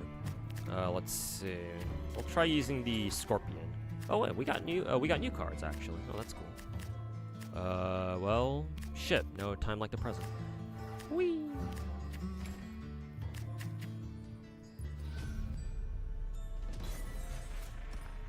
Leaker situation, Hoyo Games is insane. They keep putting out fake info even from the beta. I mean, I would assume it's because Hoyo is getting better and better, or steadily getting better and better at you know, deceiving the leakers. And remember, it's specifically for Zenless. I would imagine they have an easier time tricking the leakers. Because remember, Zenless's dev team is located in Singapore, as opposed to ooh, nice, we have Berengal. I kind of want to get rid of the bear then, but I kind of don't want to at the same time. Oh well, goodbye bear. But yeah, I would imagine that's probably part of the reason why leaks are so often incorrect for Zenless. But hey, it's kind of refreshing seeing leaks be wrong.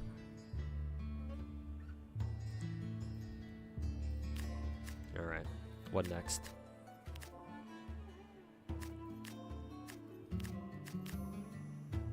I think Arrow Predator is a ranged unit, no? I think he is. Maybe Scorpion is also a ranged unit, but whatever.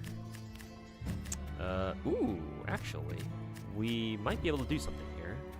Burn him for energy, and then we can do this. Hell yeah.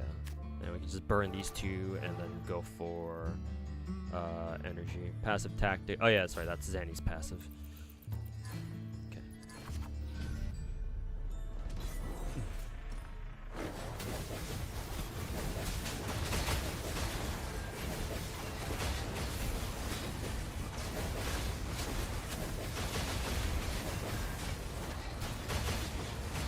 God damn, look at Baron go fuck shit up.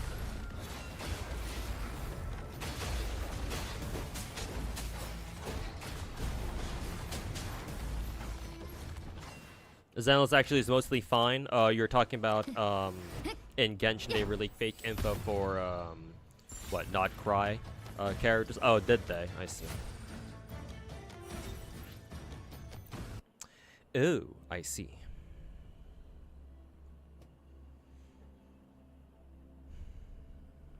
You've assembled 2 full teams in Star Rail. Who do you pull now? I mean, if you're happy with those 2 teams, technically you don't need to pull for anyone else now. But considering what Star Rail is all about, who do you pull for now? I'm not sure. Assuming that you've already pulled for everybody you wanted this patch,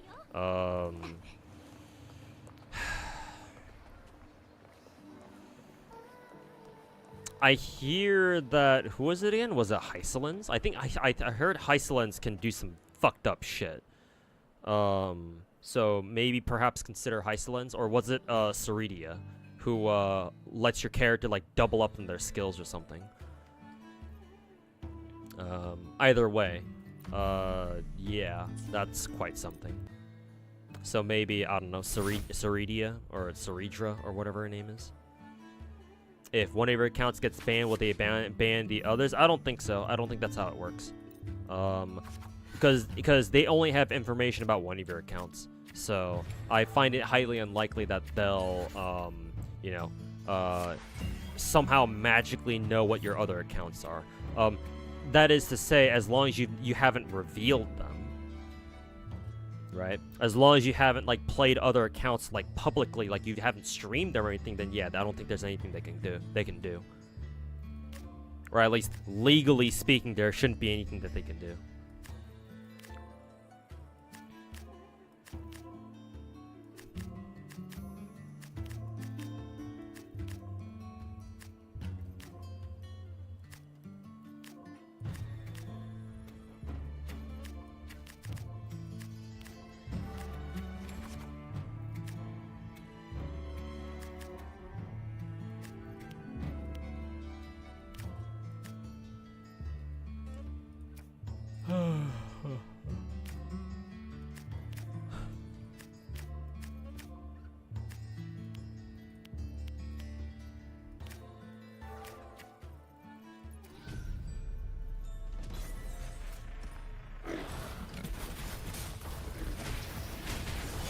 That is Zenless Leaker flying flame or something. We said he'll lie or tell the truth depending on his mood.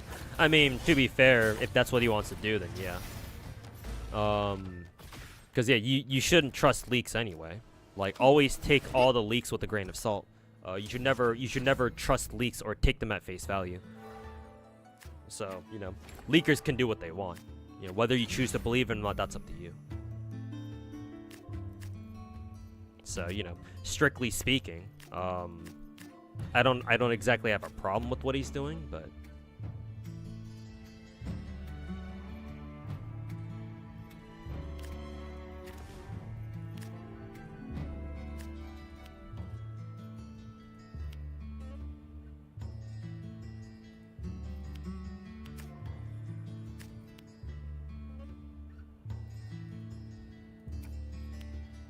is Arrow Predator a ranged unit, or is he are they a melee unit? I forget.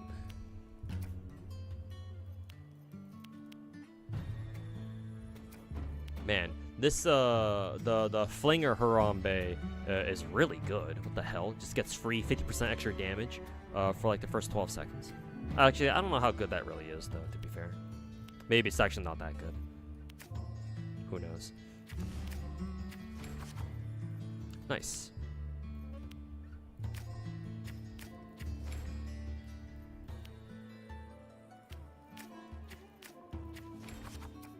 Oh, I have even more cards. How the hell do I keep getting cards? Let's see. We can burn this one so we can deploy this guy. Like that, maybe. Still streaming. Hey, Ivan, welcome back. How'd that FGO rolls go? Very good, actually. 300 Saint Quartz, or roughly that amount, for what, MP2 Zertoria, and a copy of the 4 stars. So, it couldn't have gotten better, most likely, if I tried. So, got everybody, and with some Saint Quartz to spare, which is fucking amazing. I wasn't expecting my luck to be that good, but I'll take it.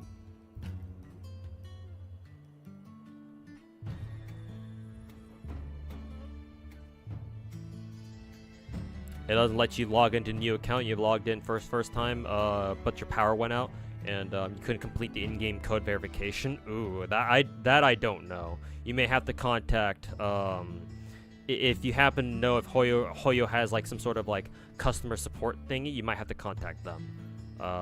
Besides that, I have no idea. I don't know what you would be able to do in that situation.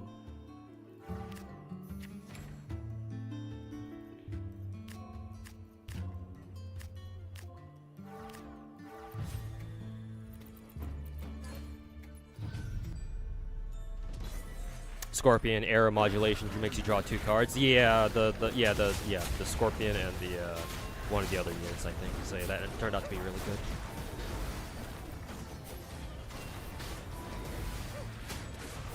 Hopefully everybody has good rolls. Yeah, hopefully so.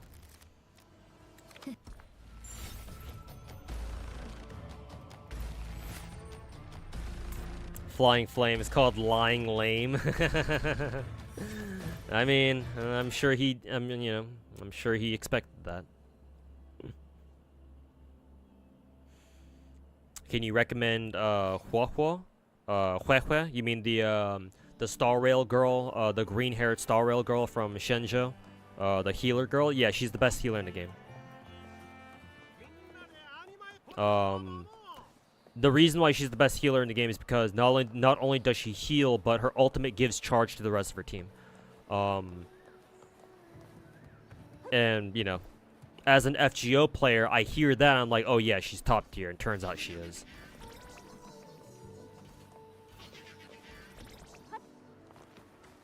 What's this guy doing here?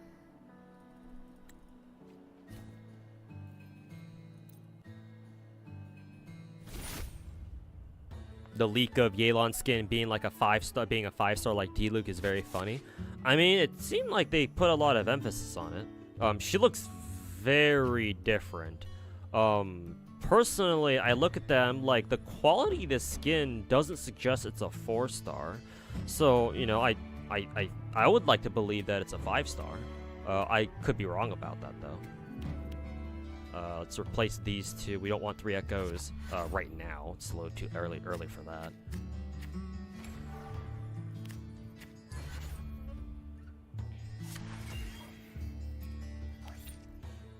Let's see. Burn the boar for more energy.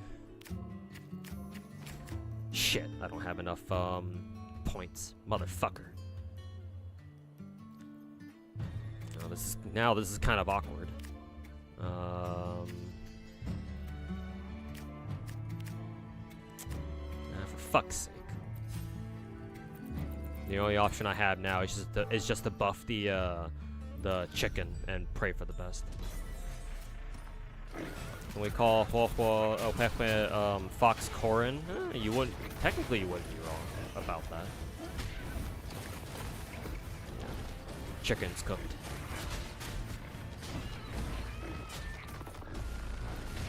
You like the new cut she got? Hey, yo, Finkel. Am I crazy for thinking that Hoyo saw what Snowbreak was doing with Katya and was like, hey, we have Katya at home? Like, am I crazy for thinking that?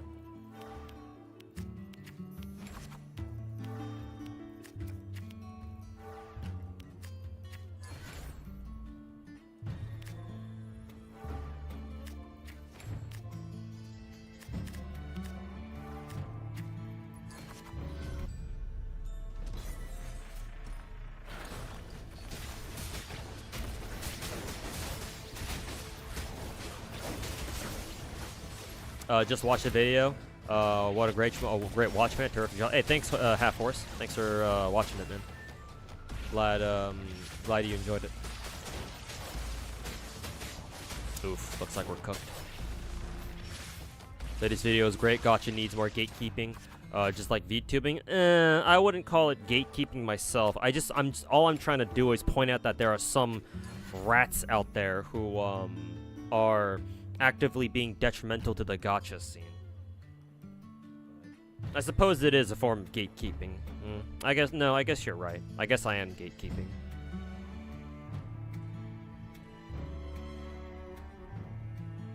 Yelan was released first, but yeah, maybe some of the devs are a bit Katya fan. Yeah, the first thing I thought when I saw Yelan's new skin, I was like, bro, now we have Katya and Genshin. But yeah, I'm aware that Yelan came out first.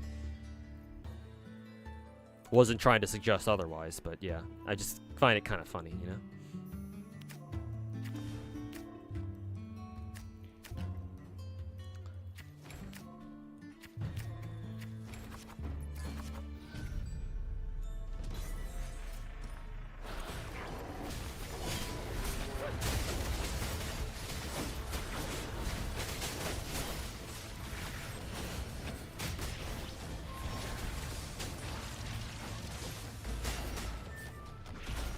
I think the last enemy Echo can solo the other two, yeah. So we're cooked.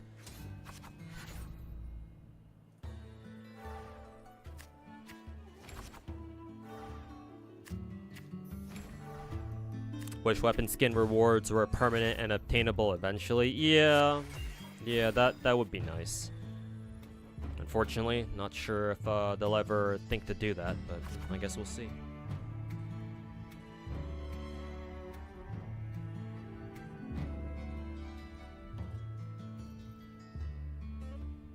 Okay, we can deploy Berengal now, I think. Oh, excuse me.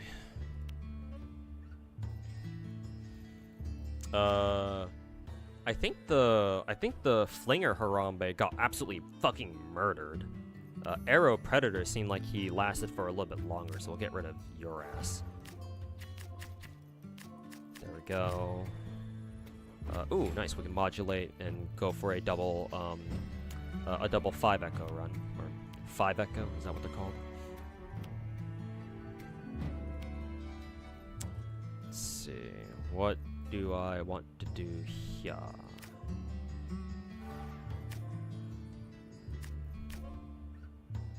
Do I want to deploy another character, or do I want to burn for stats? I think I'll just deploy. Can't really do anything with that. So.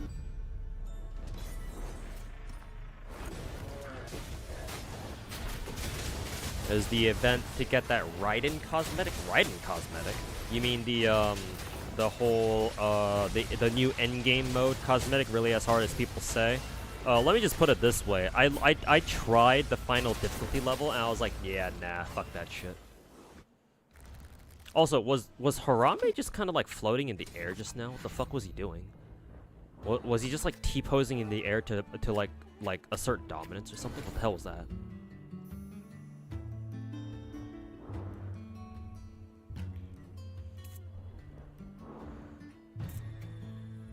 We need more redheads, like Mav, Nilo, D-Luke, I guess.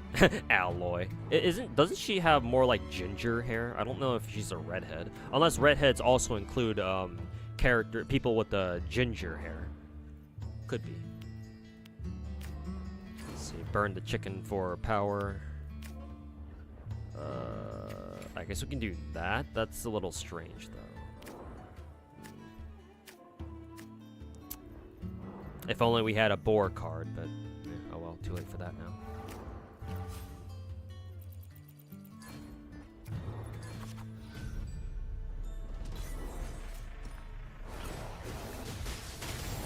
It's hard but doable if you time the buffs. But you did it with C0 Raiden with average build. Just add 60-70 crit rate. Buff gives C damage. Oh, there are like buffs that you can use in that endgame mode. I wasn't even aware. Maybe then if that's the case, then maybe I'll give it another shot. Let's see. I'll see if I can get it done.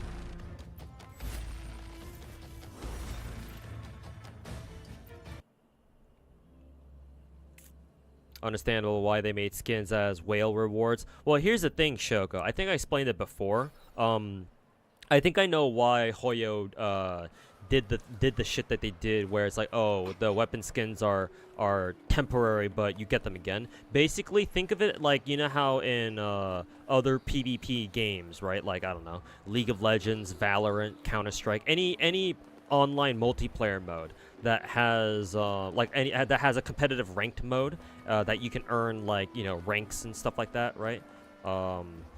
Basically, think of it like that. The weapon skins are pretty much like a rank you'd get in like League of Legends or something, but instead of like having multiple ranks, it's just one weapon skin that just says, oh yeah, you were able to get the fucking the final endgame mode done, right? It's just basically as a badge of honor, so to say. And then you lose the skin once the patch is done, and you have to go back and do it all over again. Like, I think that's what they were trying to go for, even though, but you know, even still, I don't quite agree with them doing it in a fucking gacha game of all things. But I think that's their, I think that's the idea, if nothing else.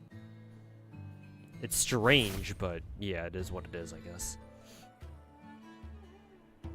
But yeah, I don't think that really. It's odd to have something like that here in a gacha game, though. So it is what it is, I guess. Oh god, this bitch already has a 5 echo. Fuck. Oh, we're fucking cooked.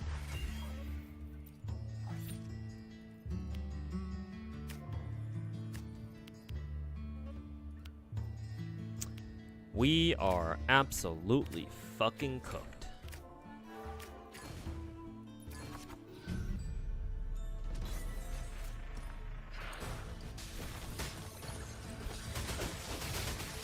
Yeah, Monkey Baringo, Monkey Flinger, or Harambe Flinger doesn't do that much damage. Actually, it did decent damage to the 5 echo, but.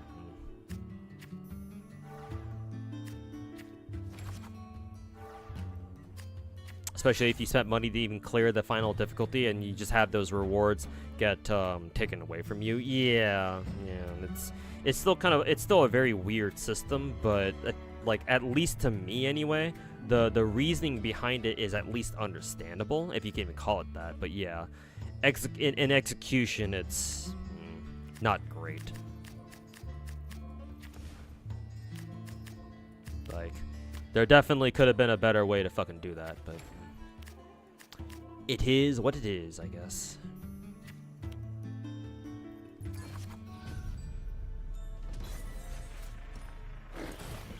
Yeah, this is looking like we gotta rely on Baringo quite a bit, it seems like.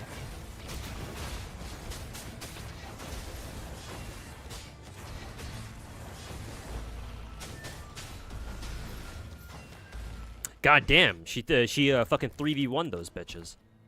Hot damn.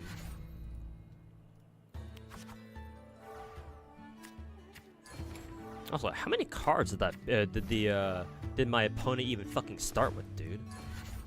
Jesus fucking Christ.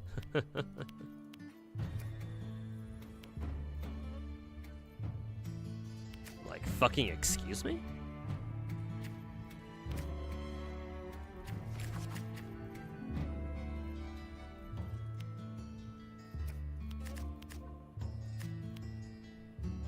Let's see.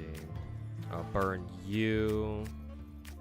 I guess I'm burning you again. And we get 2 more cards. Yes, sir.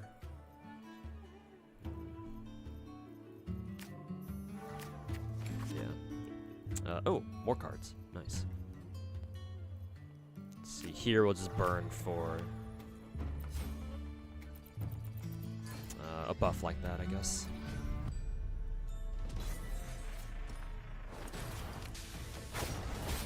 You need a deck structure just to speedrun it and be done with it. I believe I've been told that there are like easy decks that you can build that are very comfy and gets the job done very quickly. I think it involves running Baringal, which is the main echo that I'm running right now. So you run Baringal and you run like some specific cards or something, and yeah. Time to go. Stream overtime now. All right. Take care, Chaos Lord. Enjoy your Stream Nova.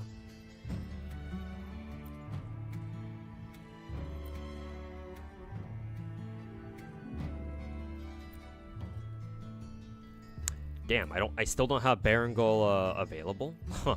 And they have Thundering Mephis available. Yeah, this run is already fucking cooked.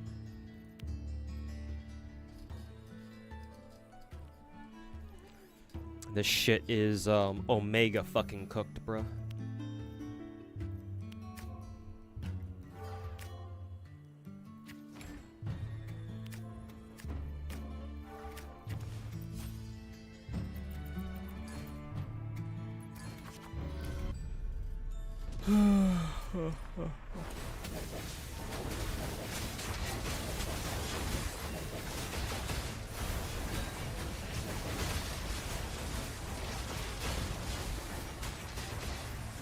Man, they killed the Thundering Mephis pretty fast, but unfortunately, it drew all the aggros. So, damn, we didn't even get to pull out Baringal here. What the fuck?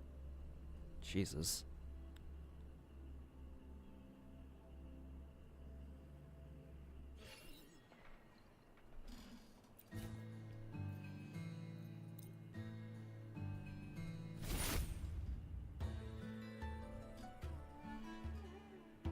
Yeah, after 3 it's after 3 losses or into you reach round 5. But yeah, we just fucking lost 11 HP points already, so we didn't. The game didn't even give me a chance to pull out Berengal there.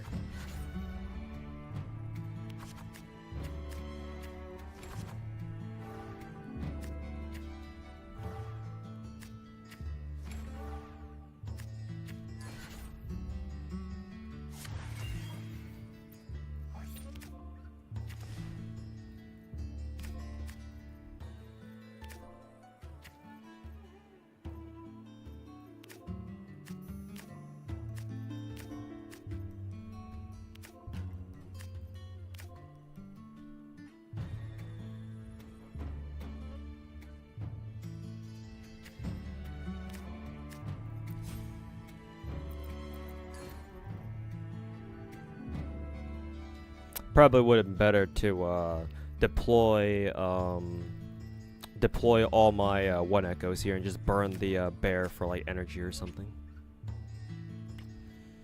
There are still actions available on your turn? The fuck do you mean?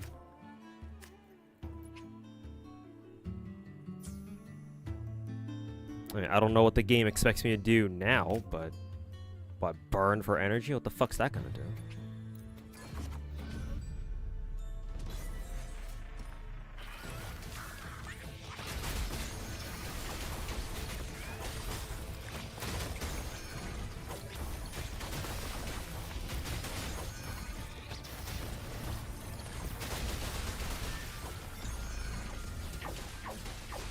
Man, maybe I should put my put those archers back into my lineup.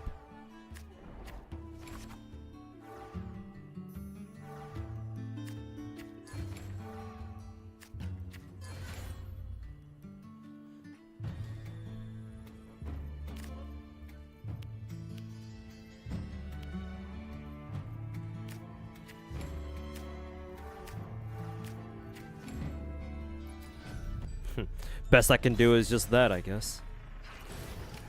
I wonder if this was the fight that somebody in my chat was bitching about. How they were like, "Why the fuck is this fight so needlessly fucking hard?" I wonder if this is the one that they were talking about.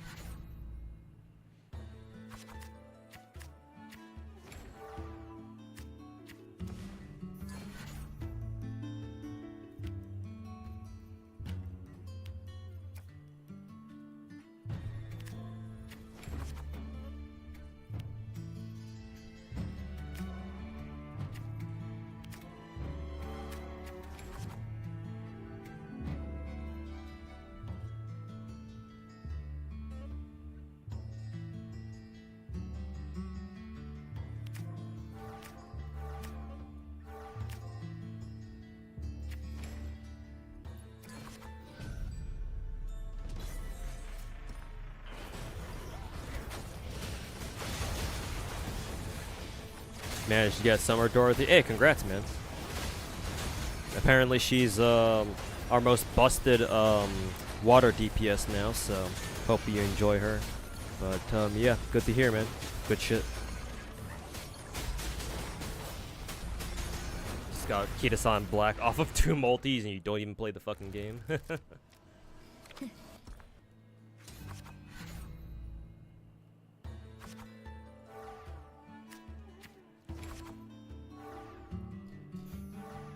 Never mind, you got 2. Some people would kill for that kind of luck. Well, that's just fucking lame. Why does this dude get his Thundering Memphis faster than I can get my fucking Berengal?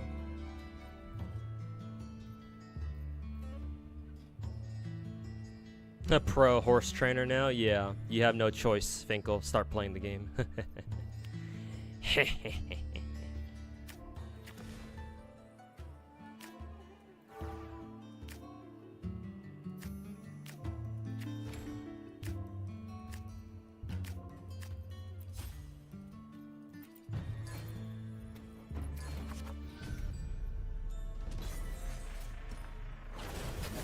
Somebody spent 2,000 bucks to limit break that card. I've heard of the horror stories. Oh yeah, we are so fucking cooked. This fight. I wonder how much damage is it gonna do to my health pool. Yeah, minus 13. Yeah, so this is the same shit all over again. Again, we're one loss off of being able to get Berengal, but I just lose before I even get access to it. This might be the fight that somebody in chat was like, yeah, there's one fight later that's really fucking bullshit. Must be this one.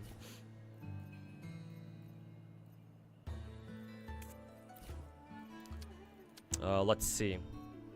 I wonder if you can summon Inferno Rider faster?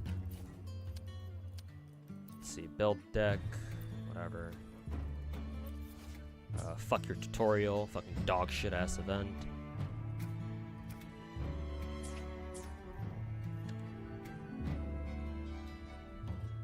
Nah, I think all the 8 cost, or they're not cost, but all the Omega Echoes are, they probably have the same use restriction, probably.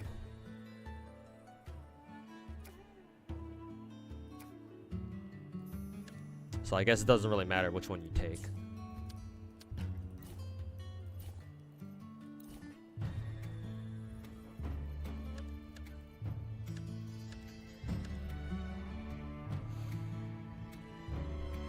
Will I be playing Exedra on stream today? No, Kenzawa. I said I'm just gonna be playing Wuwo for the rest of the stream earlier.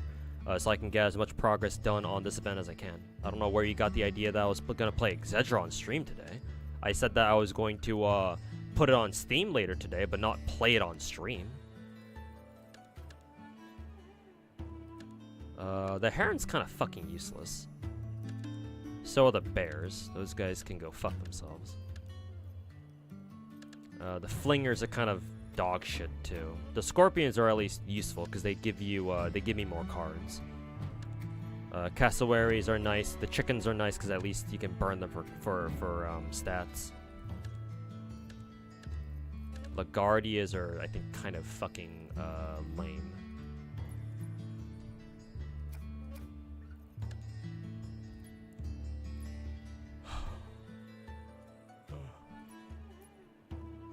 Deck attribute limit reached.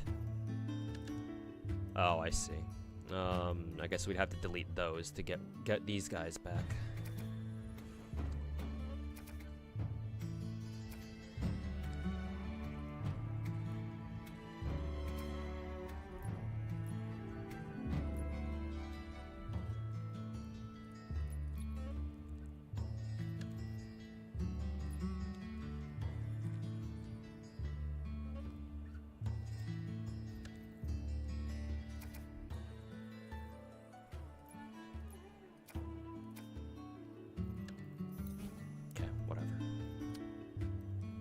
Incomplete? Why the fuck is it incomplete?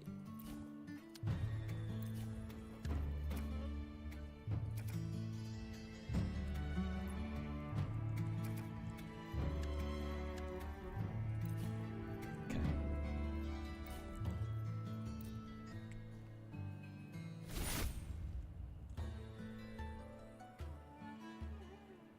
Buy some card. Oh yeah, that's right. I forgot I can buy cards, but I didn't even know where to go to buy them.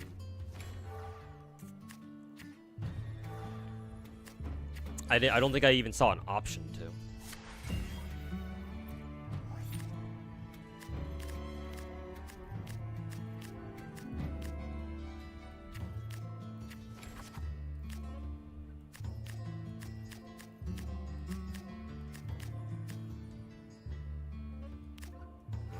I wonder if this is a kind of a terrible idea to do. Actually, no, because it gave me even more cards. That's nice. Will I be able to actually use any of these, though?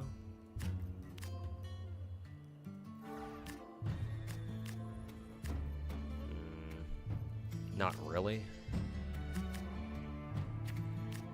Yeah. Whatever.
Okay. Ugh, looks like I got some heavy hitters again.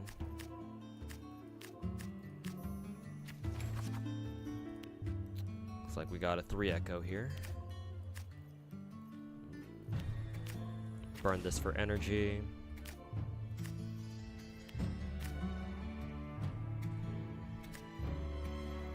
If I do 2...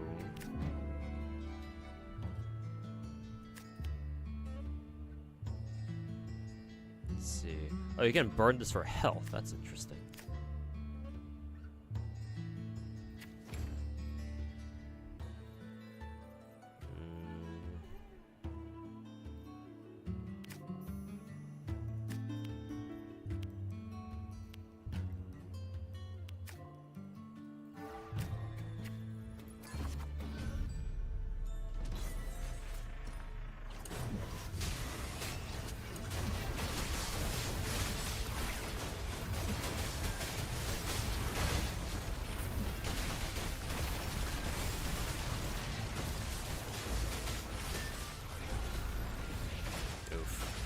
This is where we start taking L's again.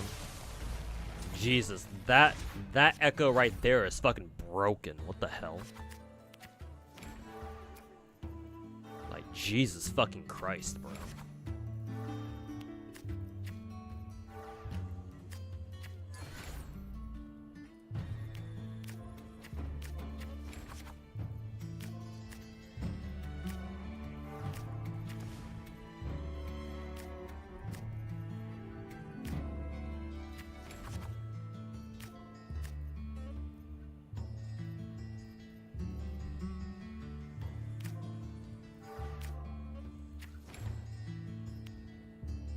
Wait a minute, didn't I have an echo that gave me 3 cards? Well, that was a fucking waste. I would have rather used this echo instead of that one, but for some reason I thought using the heron would give me 3 extra cards, but I guess it was the wrong one. Well, too late for that now. Saw a clip of GFL2 where you basically play like Nikke P. But yeah, King of Gacha. GFL2 has an event going on right now where it parodies it's a parody of Nikke. Gacha games love making references to, you know, other gacha games. Well, that was closer, but still an L. But yeah, GFL2 has a game mode where, yeah, it parodies it parodies Nikke shit, pretty much.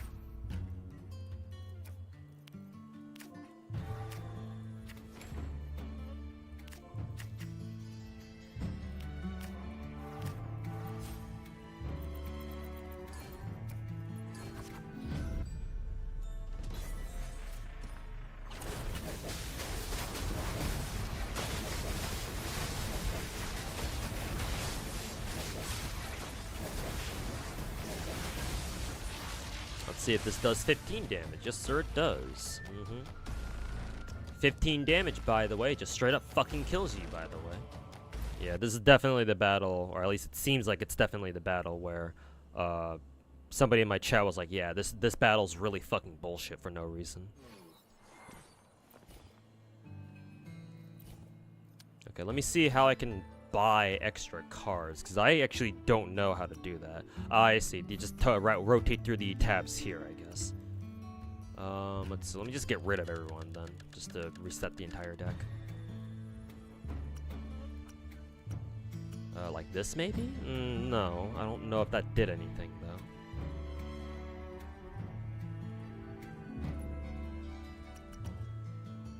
Yeah, no, there's no pages here.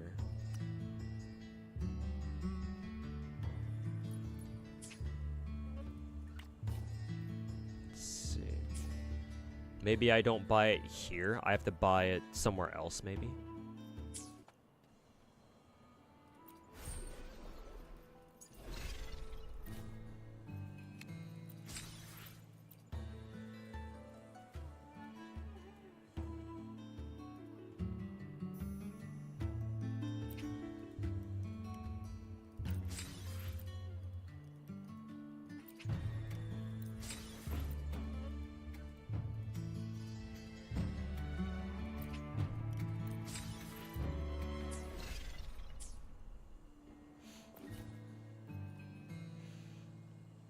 It's in the event page F2. I don't think that's what you mean. Let's see, in the event page. I assume you mean here. Duelist level, limited time rewards. That's just the level rewards. This one is duelist upgrade, collections, ongoing challenges. No, I think the really bullshit fight was against Brant apparently. So no, now I remember, it's not even against that dude I'm fighting right now. It's against this Brant. It's against Brant, I think. That was the guy that they were complaining about. Woo event UI is clunky. I mean, that's one way to put it. I assume you must mean here. Well, that's just Echo Dex. Tactics, no, it's just whatever character you want, whatever duelist you want to use. These ones are just medals, I think. Here, I think this is what you mean, right? Yeah, and you can unlock. Yeah, that's kind of odd. They don't tell you this shit at all. Maybe they do, it's just you have to pay attention. Yeah, this Echo is what I want. This one is a really broken one. Or at least the one that the duelist I'm trying to fight right now is using, so. Defeat Gallus Nightmare to unlock, so you can't unlock these manually. Cavitanius, I don't know if these guys are pretty cheap, so I guess I'll just unlock them anyway.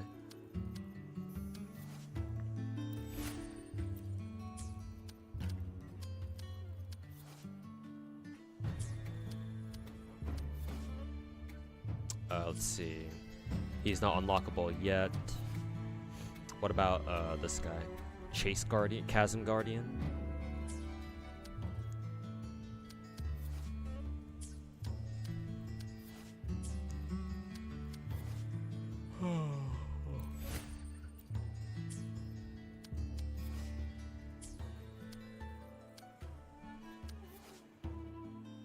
Oh yeah, car. Yeah, this is the Echo that they were talking about, or somebody in Twitch chat, or in one of my chats was talking about. Just take car and Berengal, and you're good to go. Apparently, that's what they meant.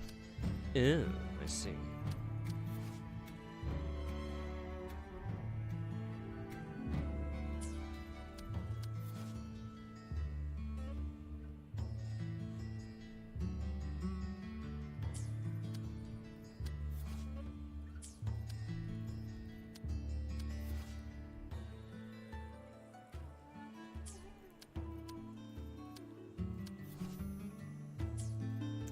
Turtle. This one seemed pretty strong too.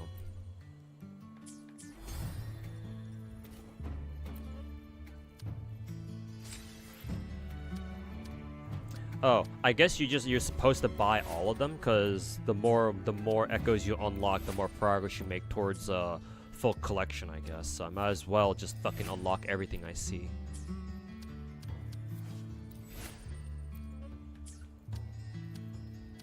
I might as well.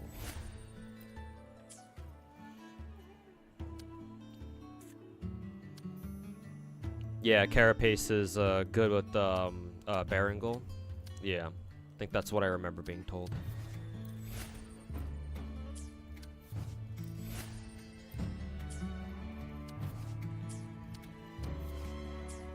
Let's see, can't unlock those yet. This one I can.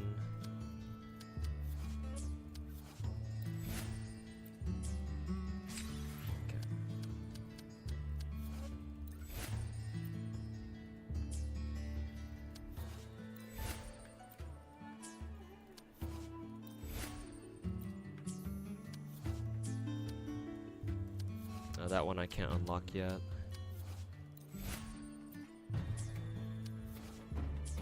Not yet. Can unlock this guy. Not yet. Not yet. Not yet. Not yet. Not yet. Okay, I think I've unlocked all the echoes that I can for now. Alright. Now we can get back to fighting this little fucking retard. Build new deck. Oh, not that one. Build new deck. So Berengal again, but let's see. We take the car. We also take this motherfucker.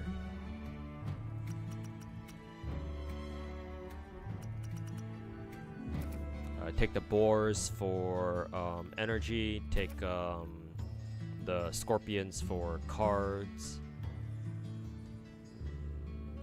Guess we'll take the cassowaries for the potential attack buffs. Take the the archer guys for damage. Same thing with the arrow predators as well, because I think they have the same buff as, or the same effect as the scorpions. Alright, let's look for some 3 echoes here.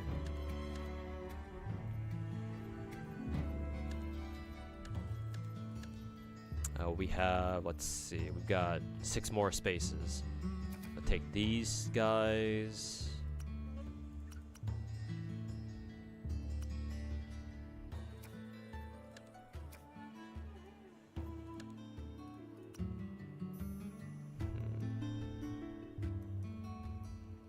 I kind of wish I could read the echoes' special effects from here, so that's kind of an oversight. I guess I'll go with the Stonewall Bracers, and I'll see how good they are. Oh, I can choose 2 more.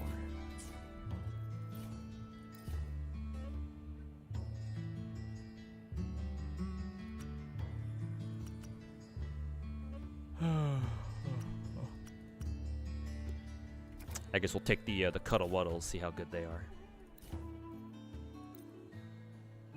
Alright, Kenzawa, take care, man. We'll catch you hopefully tomorrow. And yeah, Bubba, I saw on Twitter. Apparently it's like this whole, it's a whole ass big deal or something like that.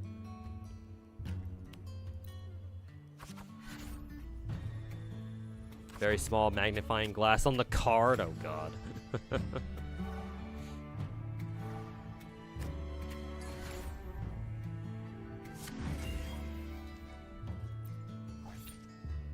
Damn, already starting off with a fucking heavy hitter, huh?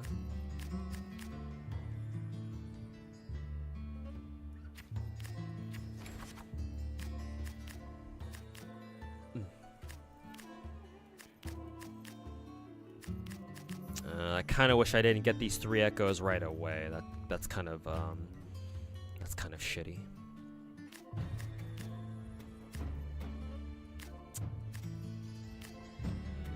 Let's see. We get 2 extra cards here.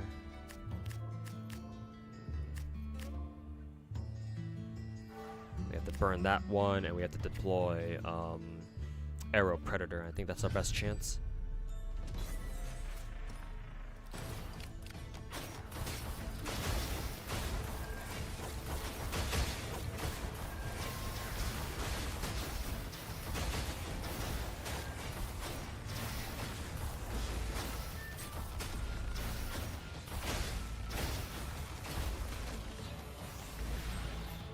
Barely survived that. Or barely won that. Bottom left of the card, you'll see a magnifying glass. Ugh.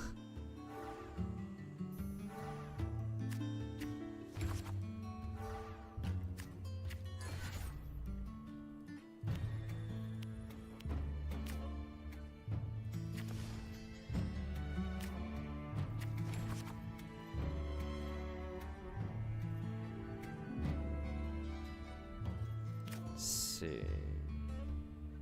We're definitely popping that.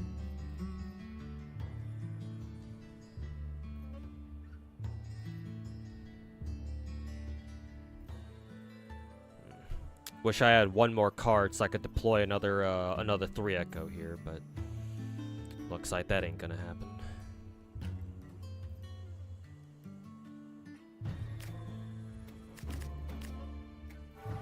Burn you, and we'll deploy the chicken. Pray for the best.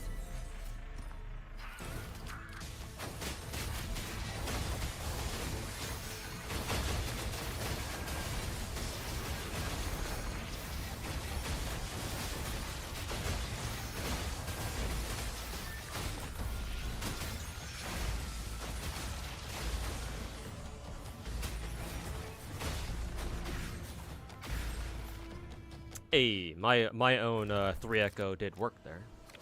Fuck you.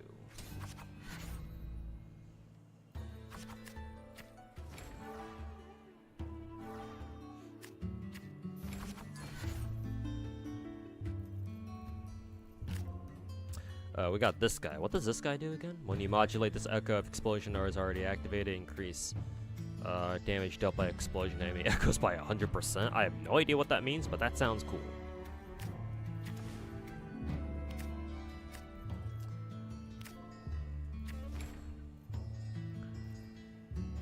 I don't have a fucking clue what that just said, but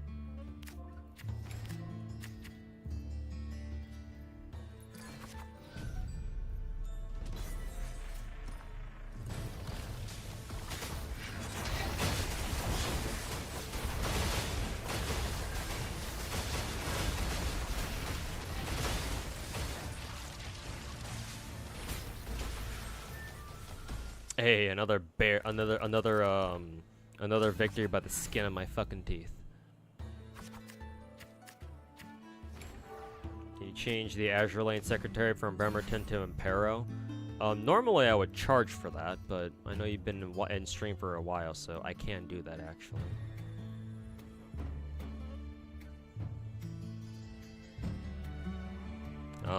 Unfortunately, I don't have Impero's latest skin.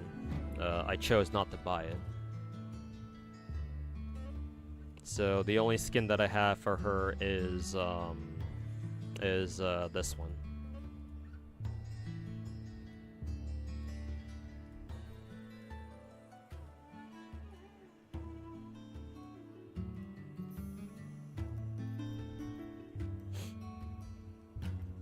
Huh. I'm kind of surprised that he hasn't busted out Tempest yet, or Thundering Mephis yet.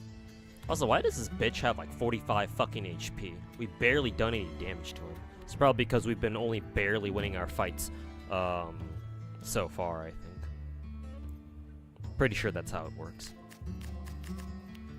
Ooh, nice, we have car now. We need to sacrifice some energy for it though.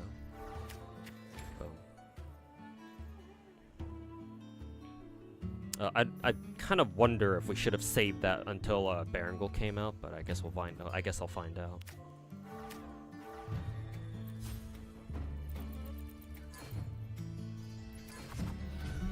She gives off Emoto energy. Yeah, you're right. She does.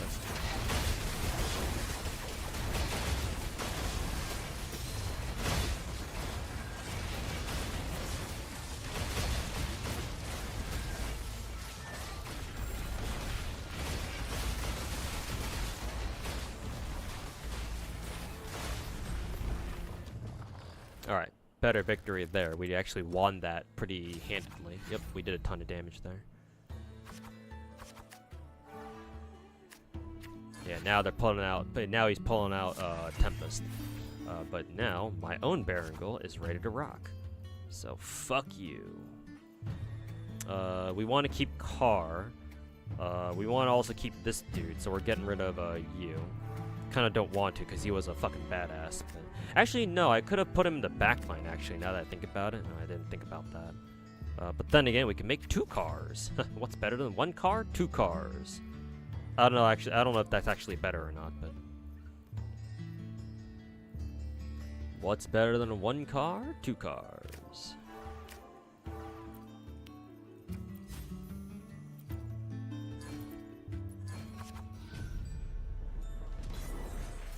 Deals direct damage, so putting in car early as early as possible is always good. Okay.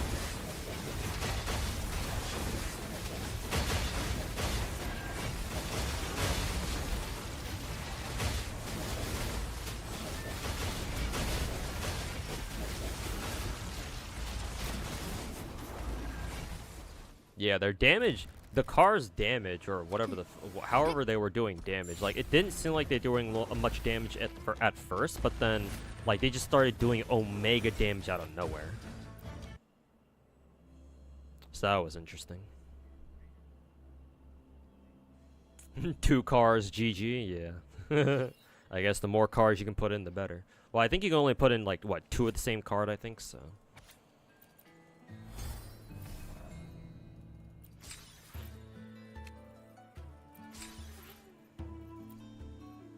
Alrighty.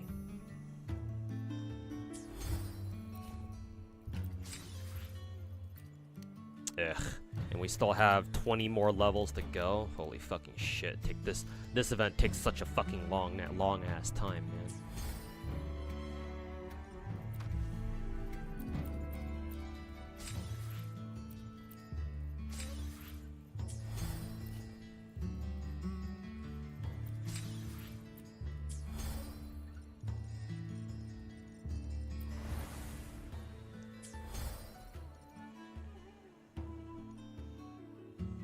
Don't mind you, you're just gonna goon to my wall? I mean, I'll help you with that. Here you go. Here's a full cam view of it.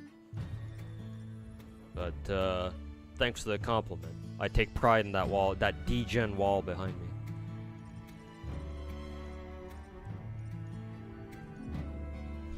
Okay. I think that's where I'll call it for stream today. Because it's already pretty late, and it's already a 7-hour stream, so decent stream time for me. But now that I've gotten the hang of the TCG event here, I think what I'll do is when I come back tomorrow, we can read through the Star Rail event while I have the WUWA TCG like playing in the background, I guess, because it's basically just, you know, what is it? It's essentially just, you know, have it running in the background type shit, so I think that's what I can do. So I can keep working on getting this event done as I'm going through Star Rail story tomorrow. Absolutely based. Hey, thanks, man. Appreciate it. A lot of people online gave me shit for, you know, why do you have body pillows of anime girls in your wall? But, you know, they don't know true culture, so they can go fuck themselves. So I'm glad that you're able to recognize culture. But anyways, that'll do it for me tonight, chat. Thanks for hanging out, everybody. And finally got my first YouTube video out in a long ass time, so yeah. Hopefully this will get me started on, you know, more videos in the future. So. Might be the grindiest after the fishing event. Yeah, I can kind of get the sense of that. Cute Toa pillow. Yep, Toa is my Kamiyoshi. My absolute favorite VTuber. Still alive. Hey, yo, Fear. Yeah, I was still alive. But yeah, gonna get off now, though. It's getting late. Very Toa Maji Daitenshi. Yep. But yeah, let me find somebody to send you guys off to.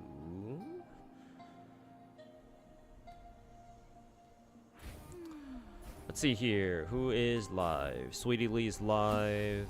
I think I've already rated her quite a few times recently, though. Siren's live. I think I've rated her a couple times. Nikke. Is that fucking Rushia? God damn. When's the last time she fucking streamed on Twitch? Mr. Slice is live. Sayu's live.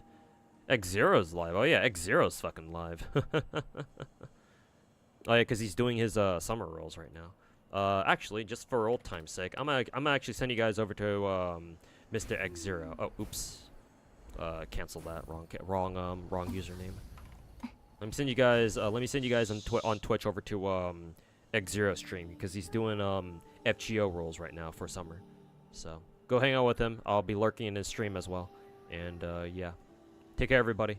Thanks for hanging out. Hope you guys have enjoyed the video that I put out earlier today. If you haven't seen it, please go watch it. Spent more time than I wanted to on it, so hopefully it turned out all right. But yeah, take care, everybody. Catch you guys all tomorrow for some honky Starbucks.